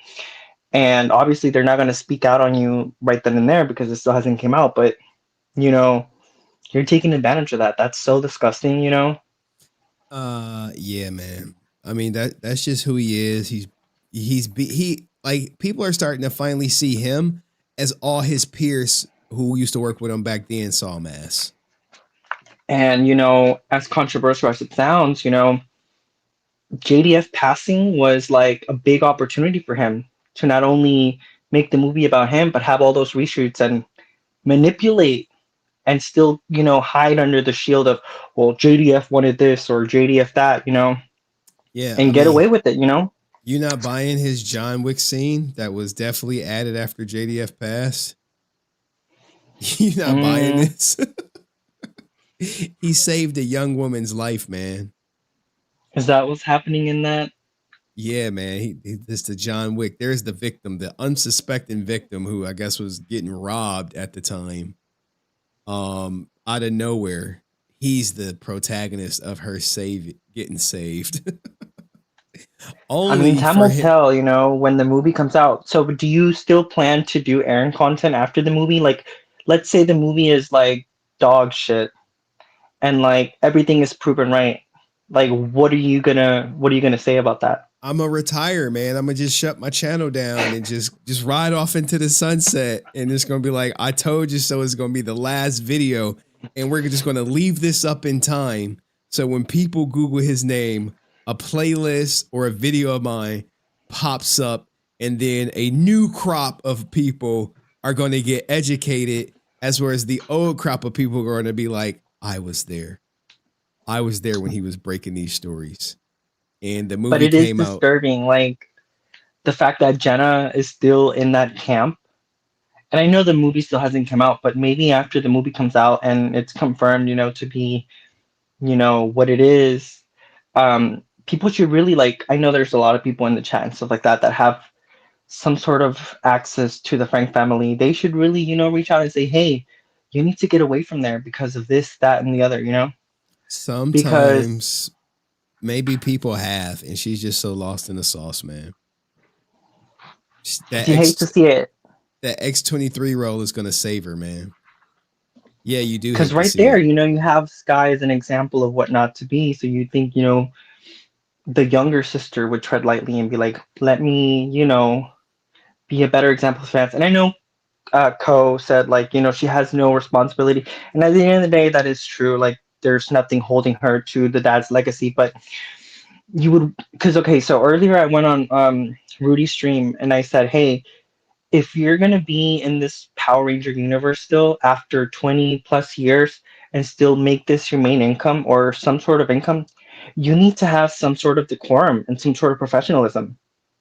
Yeah. Because I was on there saying to them that I see a lot of these conventions where the actors, one, not even go in their colors. They're not even in their colors. They're just in some regular Amazon Basics, whatever. And, you know, I could name names, but I'm not even going to go over there like that. But, I mean, you can name names, man. We name names over here. You don't have to mince words. okay, I'll name one, the biggest one, ASJ. ASJ, unkept, you know, put some Just for Men on that beard, on the grays. Give people that are paying $100 a little something to, you know, reminisce. Don't just, because I always see the videos of him like interacting with fans, and it's just like you just rolled out of bed. Cap. Yeah. Yeah, no. He got flip flops on, cargo shorts, and a t-shirt. And it's like you're paying $100 to see. And honestly, I don't even care if like they ban me from conventions, like they're doing some of these people, because they're apparently banning people left and right. Because there's only like a few handful of actors that I would actually see. One of them being Erin Cahill, you know, the pink Power Ranger from Time Force. Because I feel like, you know, she's had a really good legacy. She was really good on the show. And then, you know, she's now doing her little like Hallmark movie thing, and, you know, she composes herself well. I never see her disheveled at cons and stuff like that. You know, I took a picture with Austin St. John, right? No, I know for sure. I've seen that. I think you showed it, because wasn't it when you went with Brent? Yeah, Brett. I went with Brett, yeah. And you went Brett. As Walter Jones would call him. Yeah. Yo, Dynamite knows the lore, man. Dynamite knows the lore. That's good, man. Anything else you want to add, Dynamite, man? No, I just was like so appalled by the whole Aaron Schoenke stuff tonight. Like, it was just so ugh. He's a slimy guy, man. Slimy guy. Yeah, no, for sure. People will see it. But thank you, Dynamite. Appreciate you coming up, man. Peace. Yes, sir. All right, that was Dynamite. All right, let's get Waldo, who been waiting. Saber King, you got to show your face, dog. I see you back there. Waldo, what up, man? Yo, what's going on, Henry? You tell me, how are things, man? How are things? Things are going good, man. W stream. This Aaron Schoenke shit, yeah. You know what? It's crazy. You know, you were talking earlier about how like you're not by any means like a fan of the beatdowns or anything like that.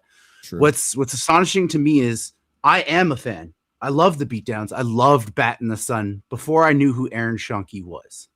Really? And I find myself stuck on this weird fence of like, can you be a fan of the work without being a fan of the person?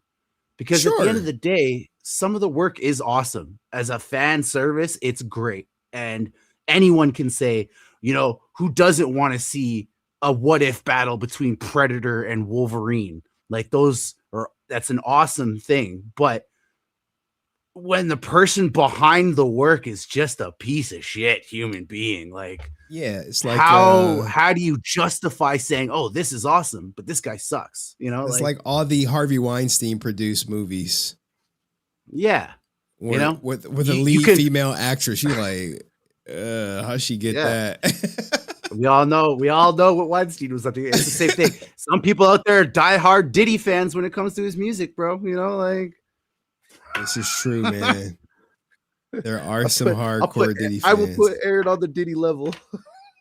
It is with there are some hardcore Diddy fans, no doubt about it.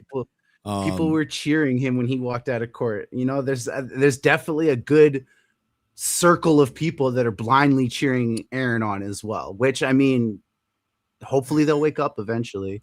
That's all we can hope for, is that they wake up. But lately he's been very quiet. And I imagine, well, nope, he start reposting his shit post now. He's posting about some actor, the guy that played the villain in the original Mask movie passed away. 60 years old. Yep. He's back to shit posting, guys. So content completely unrelated. Yeah. Because he's just trying to farm engagement. It's engagement farming. Yeah. That's exactly it. Hey, he just wants to farm some engagement.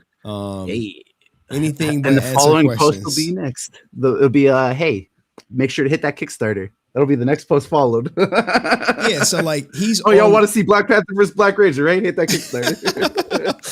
Exactly. So I wonder, did he block Haley Grace Peterson? I don't see. Oh no, she's still there. She's still there in the comment section, giving them smoke, man. Giving them smoke. It's crazy, man. Talking like on the whole Jenna thing, like I appreciate this girl for wanting to take up the legacy of her father. Kudos to her for keeping that legacy alive. But let's also be real. Do you really think in 5-10 years down the line, Jenna's gonna be like, "Hey guys, I'm the daughter of the Green Ranger. Y'all remember Power Rangers? You know that show that hasn't been talked about in 25 years?" It's not gonna happen. This girl, if she's lucky, is gonna break out, do modeling, do movies, independent films, get out. If she's smart, she'll get away from everything she's in now and do her own thing. Take her father's name and use that to build her own success and career. Which I think she's very she's charismatic. She's clearly has talent. She has physical and verbal talent. I think she could make it. Shit. It might even be bold of me to say that she could even be better than her dad down the line with proper training, Oh, yeah. I don't know if she's investing in herself like that, though. But that's the thing. It's the invest. Do you think in 10 years she's really going to keep carrying this mantle? If she's interested in being an actress, sure. But have we seen Jenna Frank talk about movies, talk about roles, talk about her favorite people who inspire her? Nope. No. Nothing. There's been none of that. I don't know. I don't know what the future has in store for her career wise. I'll just leave it at that. And I hope she flourishes. I hope nothing but the best for her personally. I think a lot of people do, but as long as she's associated with Aaron, it's just not going to go there. And for her to come out here and say the movie was the best, is better than Marvel, and that we're gonna love that. Started on How I Met Your Mother. That we're gonna love it because Jason's in there. I think it's gonna hurt her long term when it finally comes out. Yeah, and that's the thing. It's like either she doesn't see what's going on, she's blind to it, or she's being paid to just be quiet at this point. Because if personally for me, if somebody was, gaslighting my father in front of supposedly millions of people, and I had any inkling of real information that wasn't the case, I would be running that dude under the bus. So either she's being paid an absurd amount of money to keep quiet, or she's stuck in an NDA, or she's got the towel pulled over her head and she's just being gaslit herself, which is unfortunate. And I hope that's not the case. Only time will tell, man. I'm not gonna jump out there quite yet, but eventually I will. If she ever wanted to come on, would you let her come on? Yeah, but she won't come on. You don't think she would? No, she's had not nice things to say to me in DMs, so but fair. I think Aaron was pulling those strings when she said that, because that was about the time the audio came out.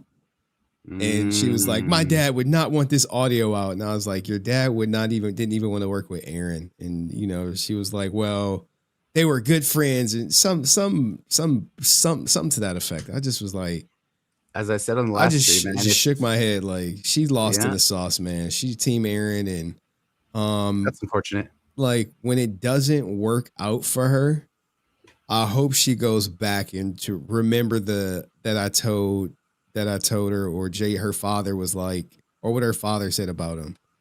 I hope that resonates with her then, but she won't see that until, she's probably going to be doing OnlyFans with Vera and Aaron's going to be filming it.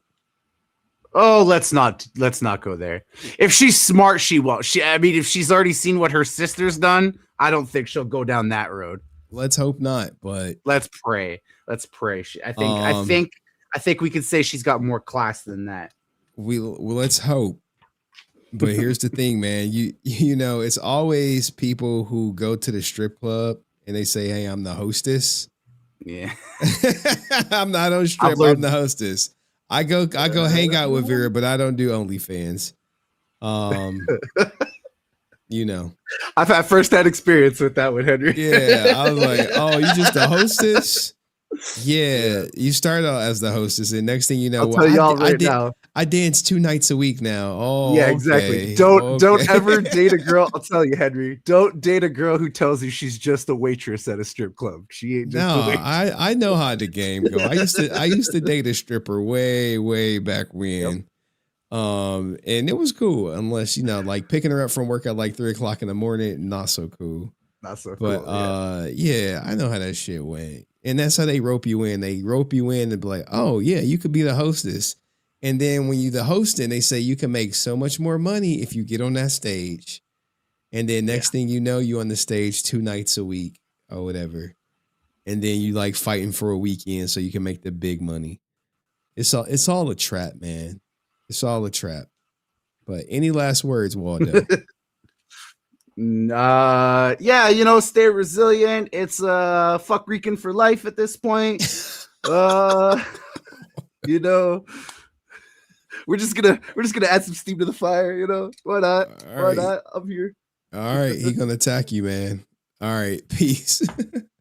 Peace. All right, Saber King, dog. Why are you not cammed up? Oh, there we go. Hey, what's up, man? All right, Saber King cammed up. All right, let's get him. Hold on. Now, guys, if you don't remember, Saber King was the original Bat in the Sun fan that came out. And then Deoxy, you gonna close us out. There's been a lot of new revelations regarding your boy Aaron Schoenke, man. We want to know what's your thoughts on things. Where would you like to start? So first of all, the Marisha Ray thing, I knew about this a long time ago. I saw that episode when it first went up back in my teenage days.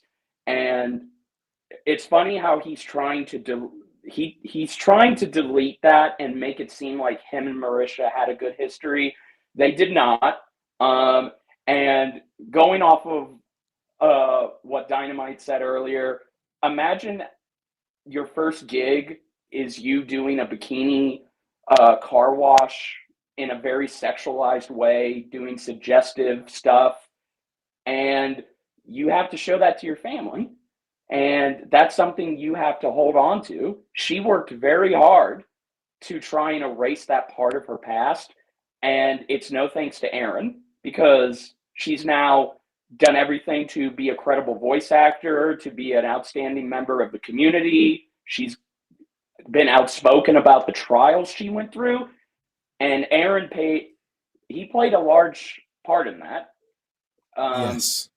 So I'm not surprised that there is a clip of her talking about that experience, because she doesn't have anything nice to say about him, like many of the other cast members. But then I'm reminded of something that Michael Bay did to Megan Fox. Is long time ago, like Transformers fans, Michael Bay fans, you guys remember when Michael Bay made Megan Fox audition for that movie? He made her wash his car in a bikini, and then he gave her the part. That's pretty much what Aaron did, except the difference between Michael Bay and Aaron is that Michael Bay is honest about what he makes. He's come out and said, I make movies for teenage boys. There is no filter.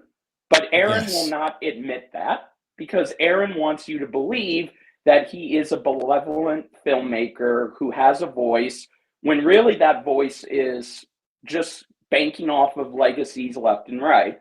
And that whole removing a scene from Legend of the White Dragon, I can't say I'm surprised, because, he doesn't want Jason to have the spotlight, because that's really not what it was about.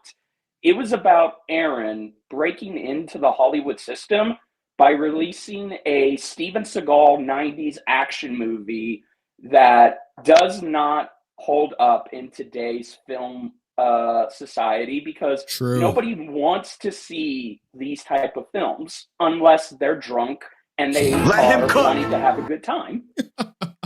And Jason being a part of this is just very sad. But you remember Elvis Presley? Like you've listened to his music?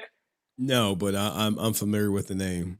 Okay, so Elvis Presley, tell me if this story sounds familiar. Elvis Presley was discovered by a man named the Colonel Parker, and he exploited Elvis's image all throughout his life, and he basically was stealing money from him and using it to try and gain influence. And he locked Elvis in a mausoleum playing the same concert in Las Vegas over and over again until he passed away due to drugs. And then eventually the bad shit that happened to Elvis came out years later, and it tore his manager apart, and his manager was now seen in a different light as the downfall of Elvis. That's exactly what's happening here. Now that Jason is no longer with us, now all this shit is coming out that Aaron is basically been stealing money, embezzling, and just coaxing off of a legacy that was never his because he doesn't know how to build a legacy. Ooh, he would rather take an existing legacy and just call it his own legacy. True. And, you know, my boy Chris Autinelli, when you brought him on, he spoke from the heart. Like that's you like that? Can you put the phone down? Can you put the phone down because you're shaking it? I'm sorry. I'm sorry. Can you like? I have tremors. I have bad tremors, guys. I'm so sorry. All right, cool. There you go. Phone is stable now. Yeah. Phone is stable. All right. So Chris Notarelli, what did you think of that interview? I loved it. You know, Chris is somebody who wears his heart on his sleeve, and he very much calls it like he sees it. And I will say this, Chris has had more variety in his filmmaking than Aaron ever will because Aaron doesn't know what the word variety even means. He makes the same content again and again. I know Chris because I've backed some of his fan films. I've talked to him, and he's a great guy who doesn't fuck around with Kickstarters. He invests his own money and he invests the fans' money into making a quality film. And he makes sure that no dime is wasted. He makes something so small look so much better than what Aaron can put out. Okay. And yeah, I was so happy Chris went on record and started doing this. And someone said leave Under Siege out of this. It's been a trying time for Aaron. Do you think there's any way out? How do you think he's going to respond to the Marisha Ray clip coming out there? He's basically going to call her a silly conspirator. He's going to tell everybody that he had nothing but positive things with her, that she was one of his best co-hosts.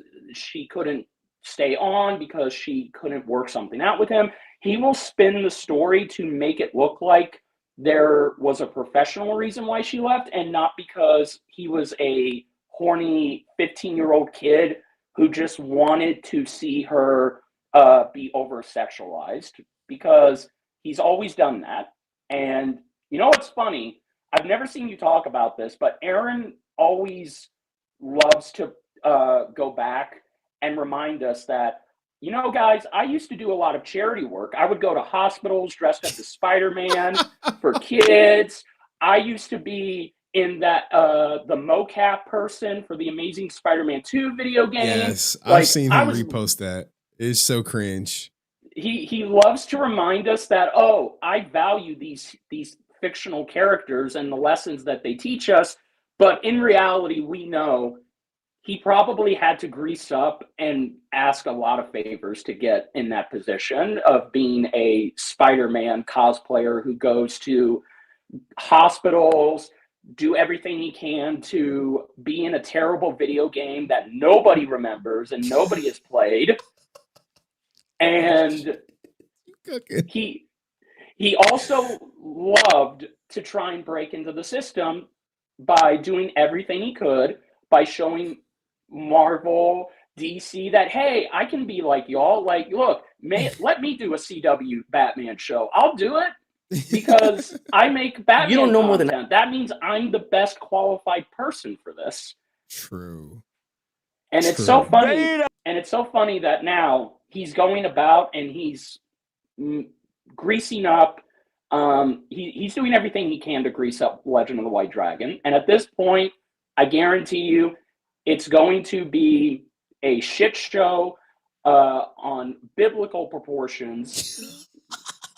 It's going to make people want to actually go watch Arnold Schwarzenegger, Jason Statham, Sylvester Stallone, movies that actually have entertainment because they know what they are, because those are the genres that they came from, and there is something to be had and enjoyed from them. Aaron, it's just, okay, I'm going to have this be my movie, and I'm going to try and convince Hollywood that I can act, I can direct, I can write, I can work out, I can be whatever you want me to be, because again, that's how desperate he is. And I told you that Superpower Beatdown Kickstarter wasn't going to go anywhere. It didn't go anywhere. You funded one episode and you're basically out of options. So now you're just going to have each episode be its own Kickstarter going forward, because again, he wants all of the money out of people's pockets. All right. Well, look, Saber King, that was a great way to end it, man. Thank you so much for coming up. No problem, man. Thank you again for having me on. For the sorry again about my camera skills. Sorry, man. No, Appreciate but I love being on, man. Stay resilient, man. I'll see you Stay later. resilient. All right, cool. That was Saber King, everybody. Now let's bring up our closer. This man survived. Hold on. Let me give my arch nemesis some flack. Did he just bash the Expendables? Bro, don't ever bash Under Siege. What about Hard to Kill, dog? Give me some Steven Seagal, Hard to Kill, him versus Jamaicans, dog. Classic. Classic.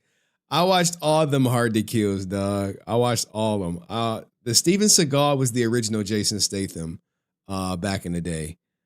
People may not know it, but Steven Seagal was the original Jason Statham.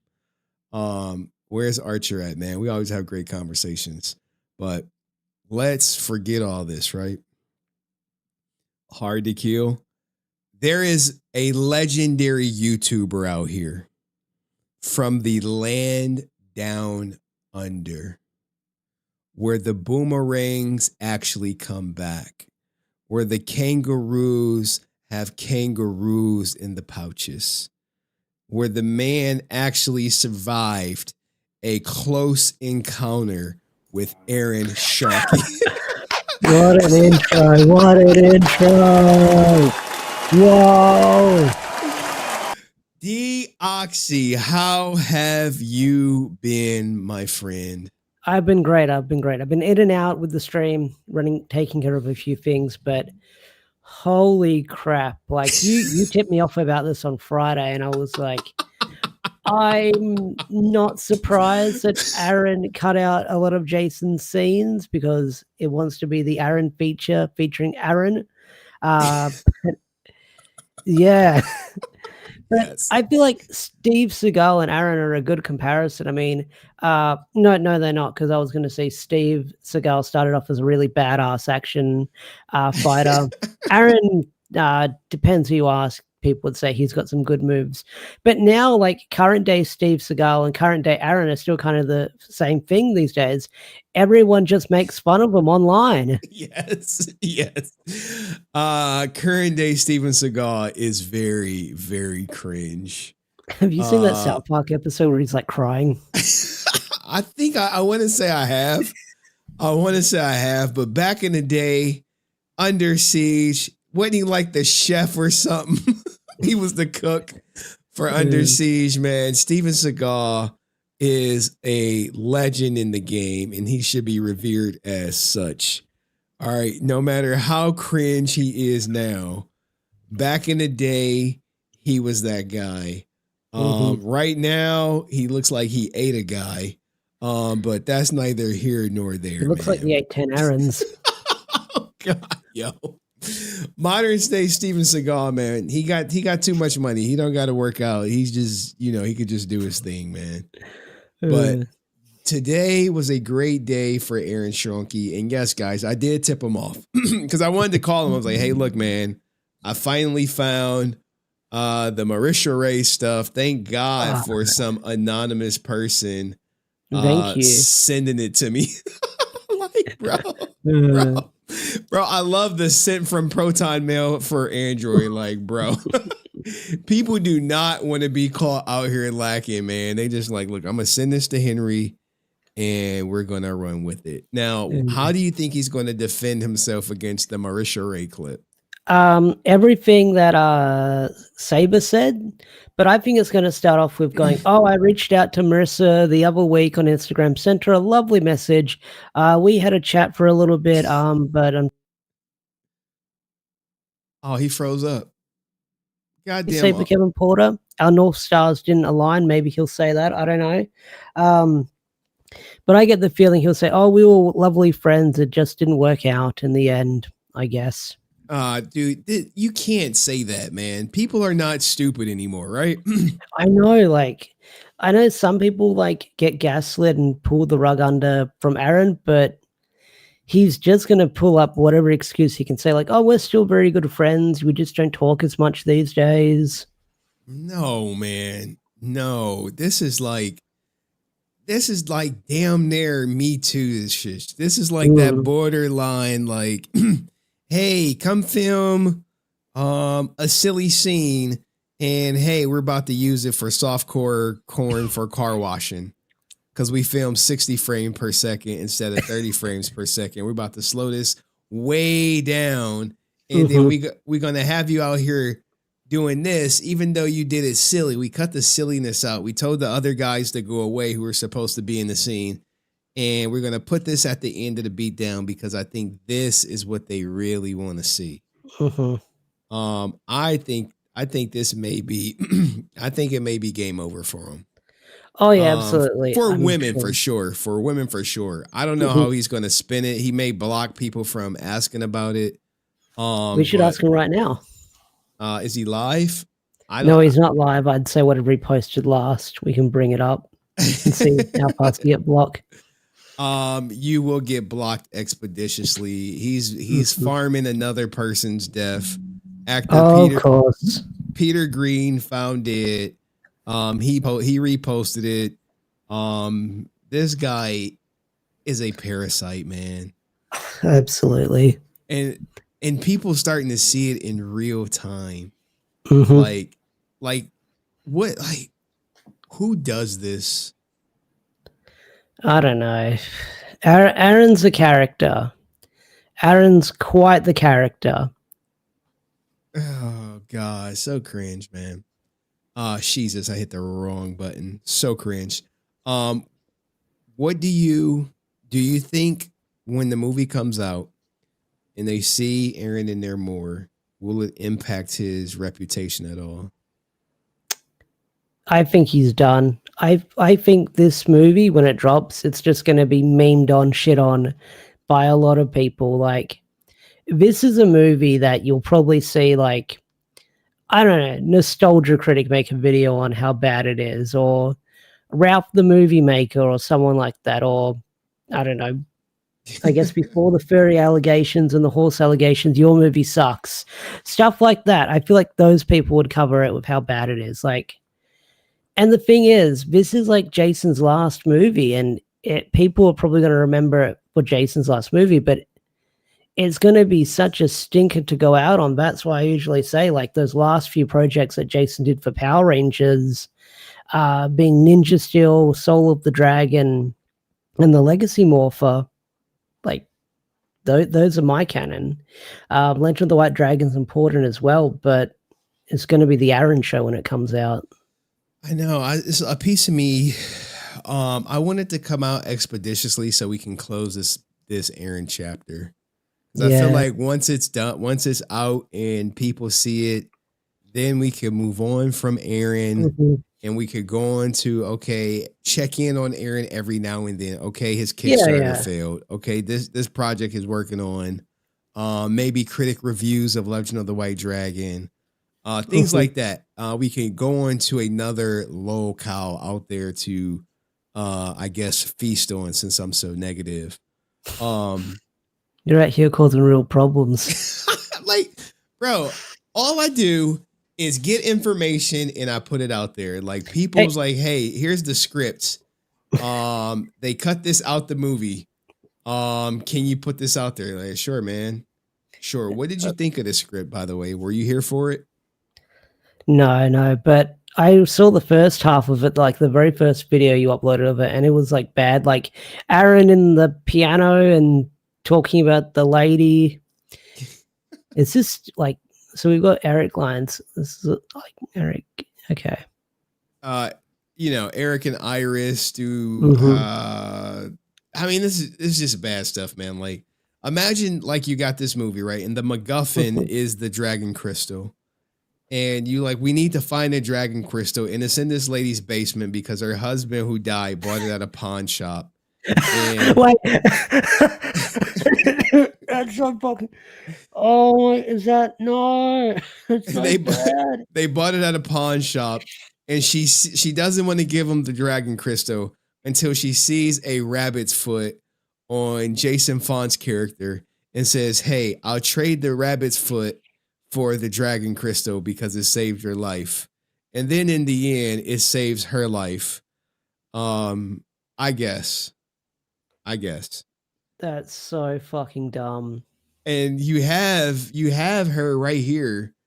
There's the house of them at the T, and she has the dragon crystal in her basement, and she's just gonna give it to him in exchange for his rabbit foot.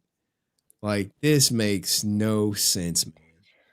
Aaron's not a good script writer. Remember we talked about like Emerald Dragon, whatever it was called, and that whole plot was like, oh, one character goes to this place, then they go to another place, and then they fight, and then they go to another place, and then they fight, and then happy ending for everyone. Oh yeah.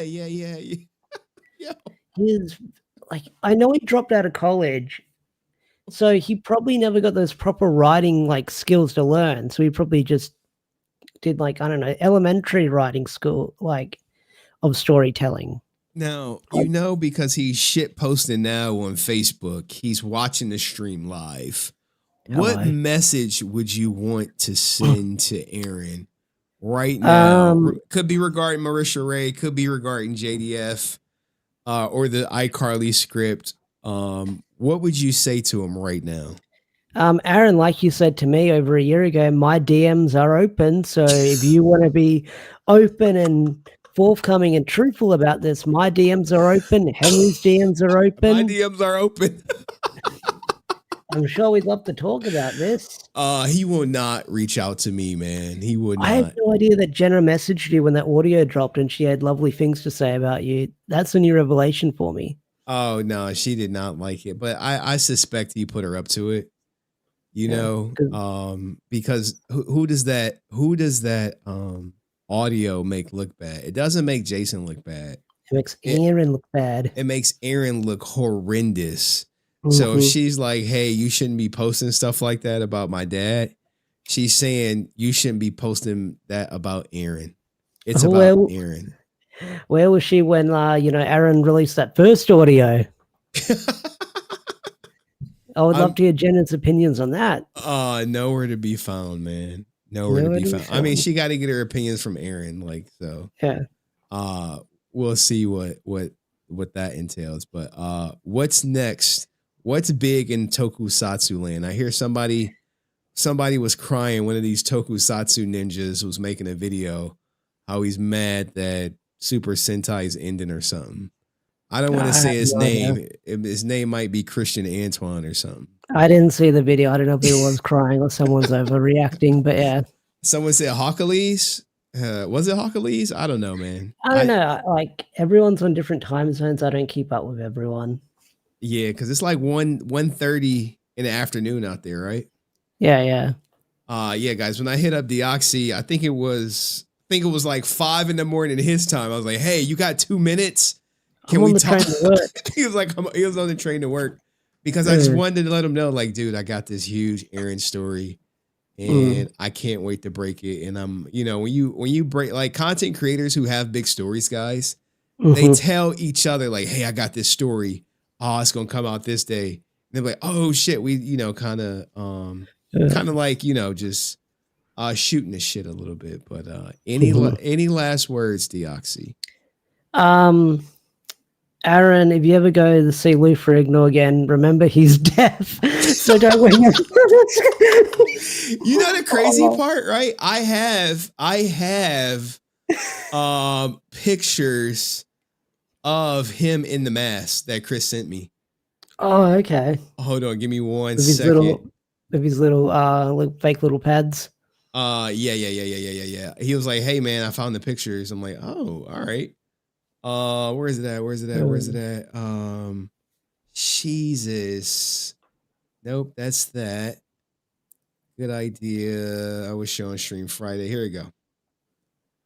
All right. Let's see. Give me a second. I'm about to show you Chris and Aaron, who went to a convention together, and Aaron, I guess, didn't know Lou Ferrigno was deaf and was like, "Hey, we couldn't." He couldn't. He just nodded at me. Yeah, here we go. There we go. I can see why. Like, yeah, he's deaf. He just. He left the mask on. He didn't take it off, and he was like, "Lou Ferrigno just nodded at me." Do you think, like, to this very day, like, Aaron hates Lou Ferrigno because he felt like disrespected that day? Probably, man. He probably felt like he got slighted, man. Yeah, he had his Brent David Yost moment. Oh man, but the crazy thing is, this, this is canon now. This is part of the Aaron canon. Aaron Law. And if you look at this, hold on, let me make sure nothing is. Hold on, I got to close something out. But I'm about to show you the picture, Chris, or nothing crazy. There's the picture with him and JDF. Oh, okay. That he talked about during the thing. Yeah. He was like, "Yeah, I mean, I had this, my face was messed up." I said, "Yeah, why not? Because why not get the picture, man?" But shit's crazy. I'm so happy he spoke out.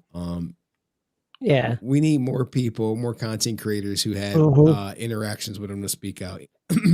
Absolutely. They can't all be fluff and suck his cock. Hey, I think that bridge with me and Legacy of Nerd is burnt after I fucking lit him up when he like shared those AI photos on Twitter a week ago. Oh man, I must have missed that, man. I must have missed that. No more you and Legacy of Nerd collapse. Well, he hasn't talked to me since April when you made that comment about him and his Jenna interview that never released. So he hasn't talked to me since then. Look, man, I be knowing, man. The streets be talking. That's what I said to him. Man. He says he was like, "Henry's talking shit about me." I was like, "Well, Henry has fans that are normal people that go to conventions. You don't think people's ears are going to perk up when they see you around the convention?"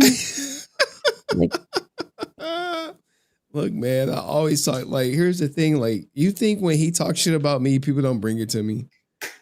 You think I'm just like out of nowhere, like Legacy of Fluff? No, he talked shit about me, and I was like, "Oh, I didn't know it was like that." Well, now that I know it's like that, then it's up.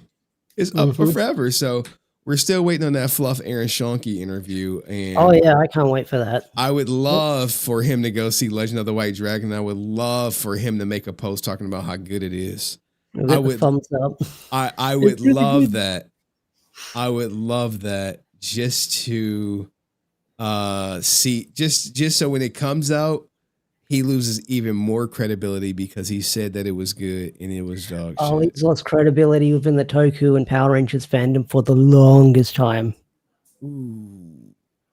Like they do not like some people say he's okay, but how he runs his quote unquote news site by posting AI and good material, I think a lot of people have caught on a long time ago.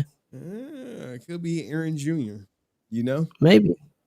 Henry has all these grown men hating on him. Yeah.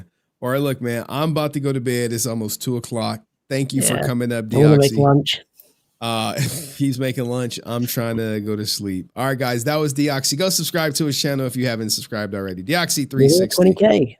Oh, nice. Congrats. 200 away from 20K. Let's go. Go get him to 20K, guys. I know we only got 74 people here, but go get him to 20K. All right, Deoxy, have a great night. Peace. All right, guys. That was everybody. I am shutting her down. Everyone who wanted to click the link has clicked the link. We finished strong. We had a great stream. Let me see what the stream settings were.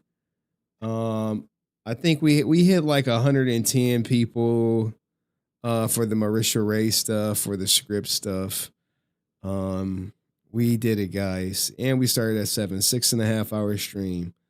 Do me a favor, like the stream on the way out. Look for the clips tomorrow, or you could join the replay gang. Peace, happiness. See ya when I see ya.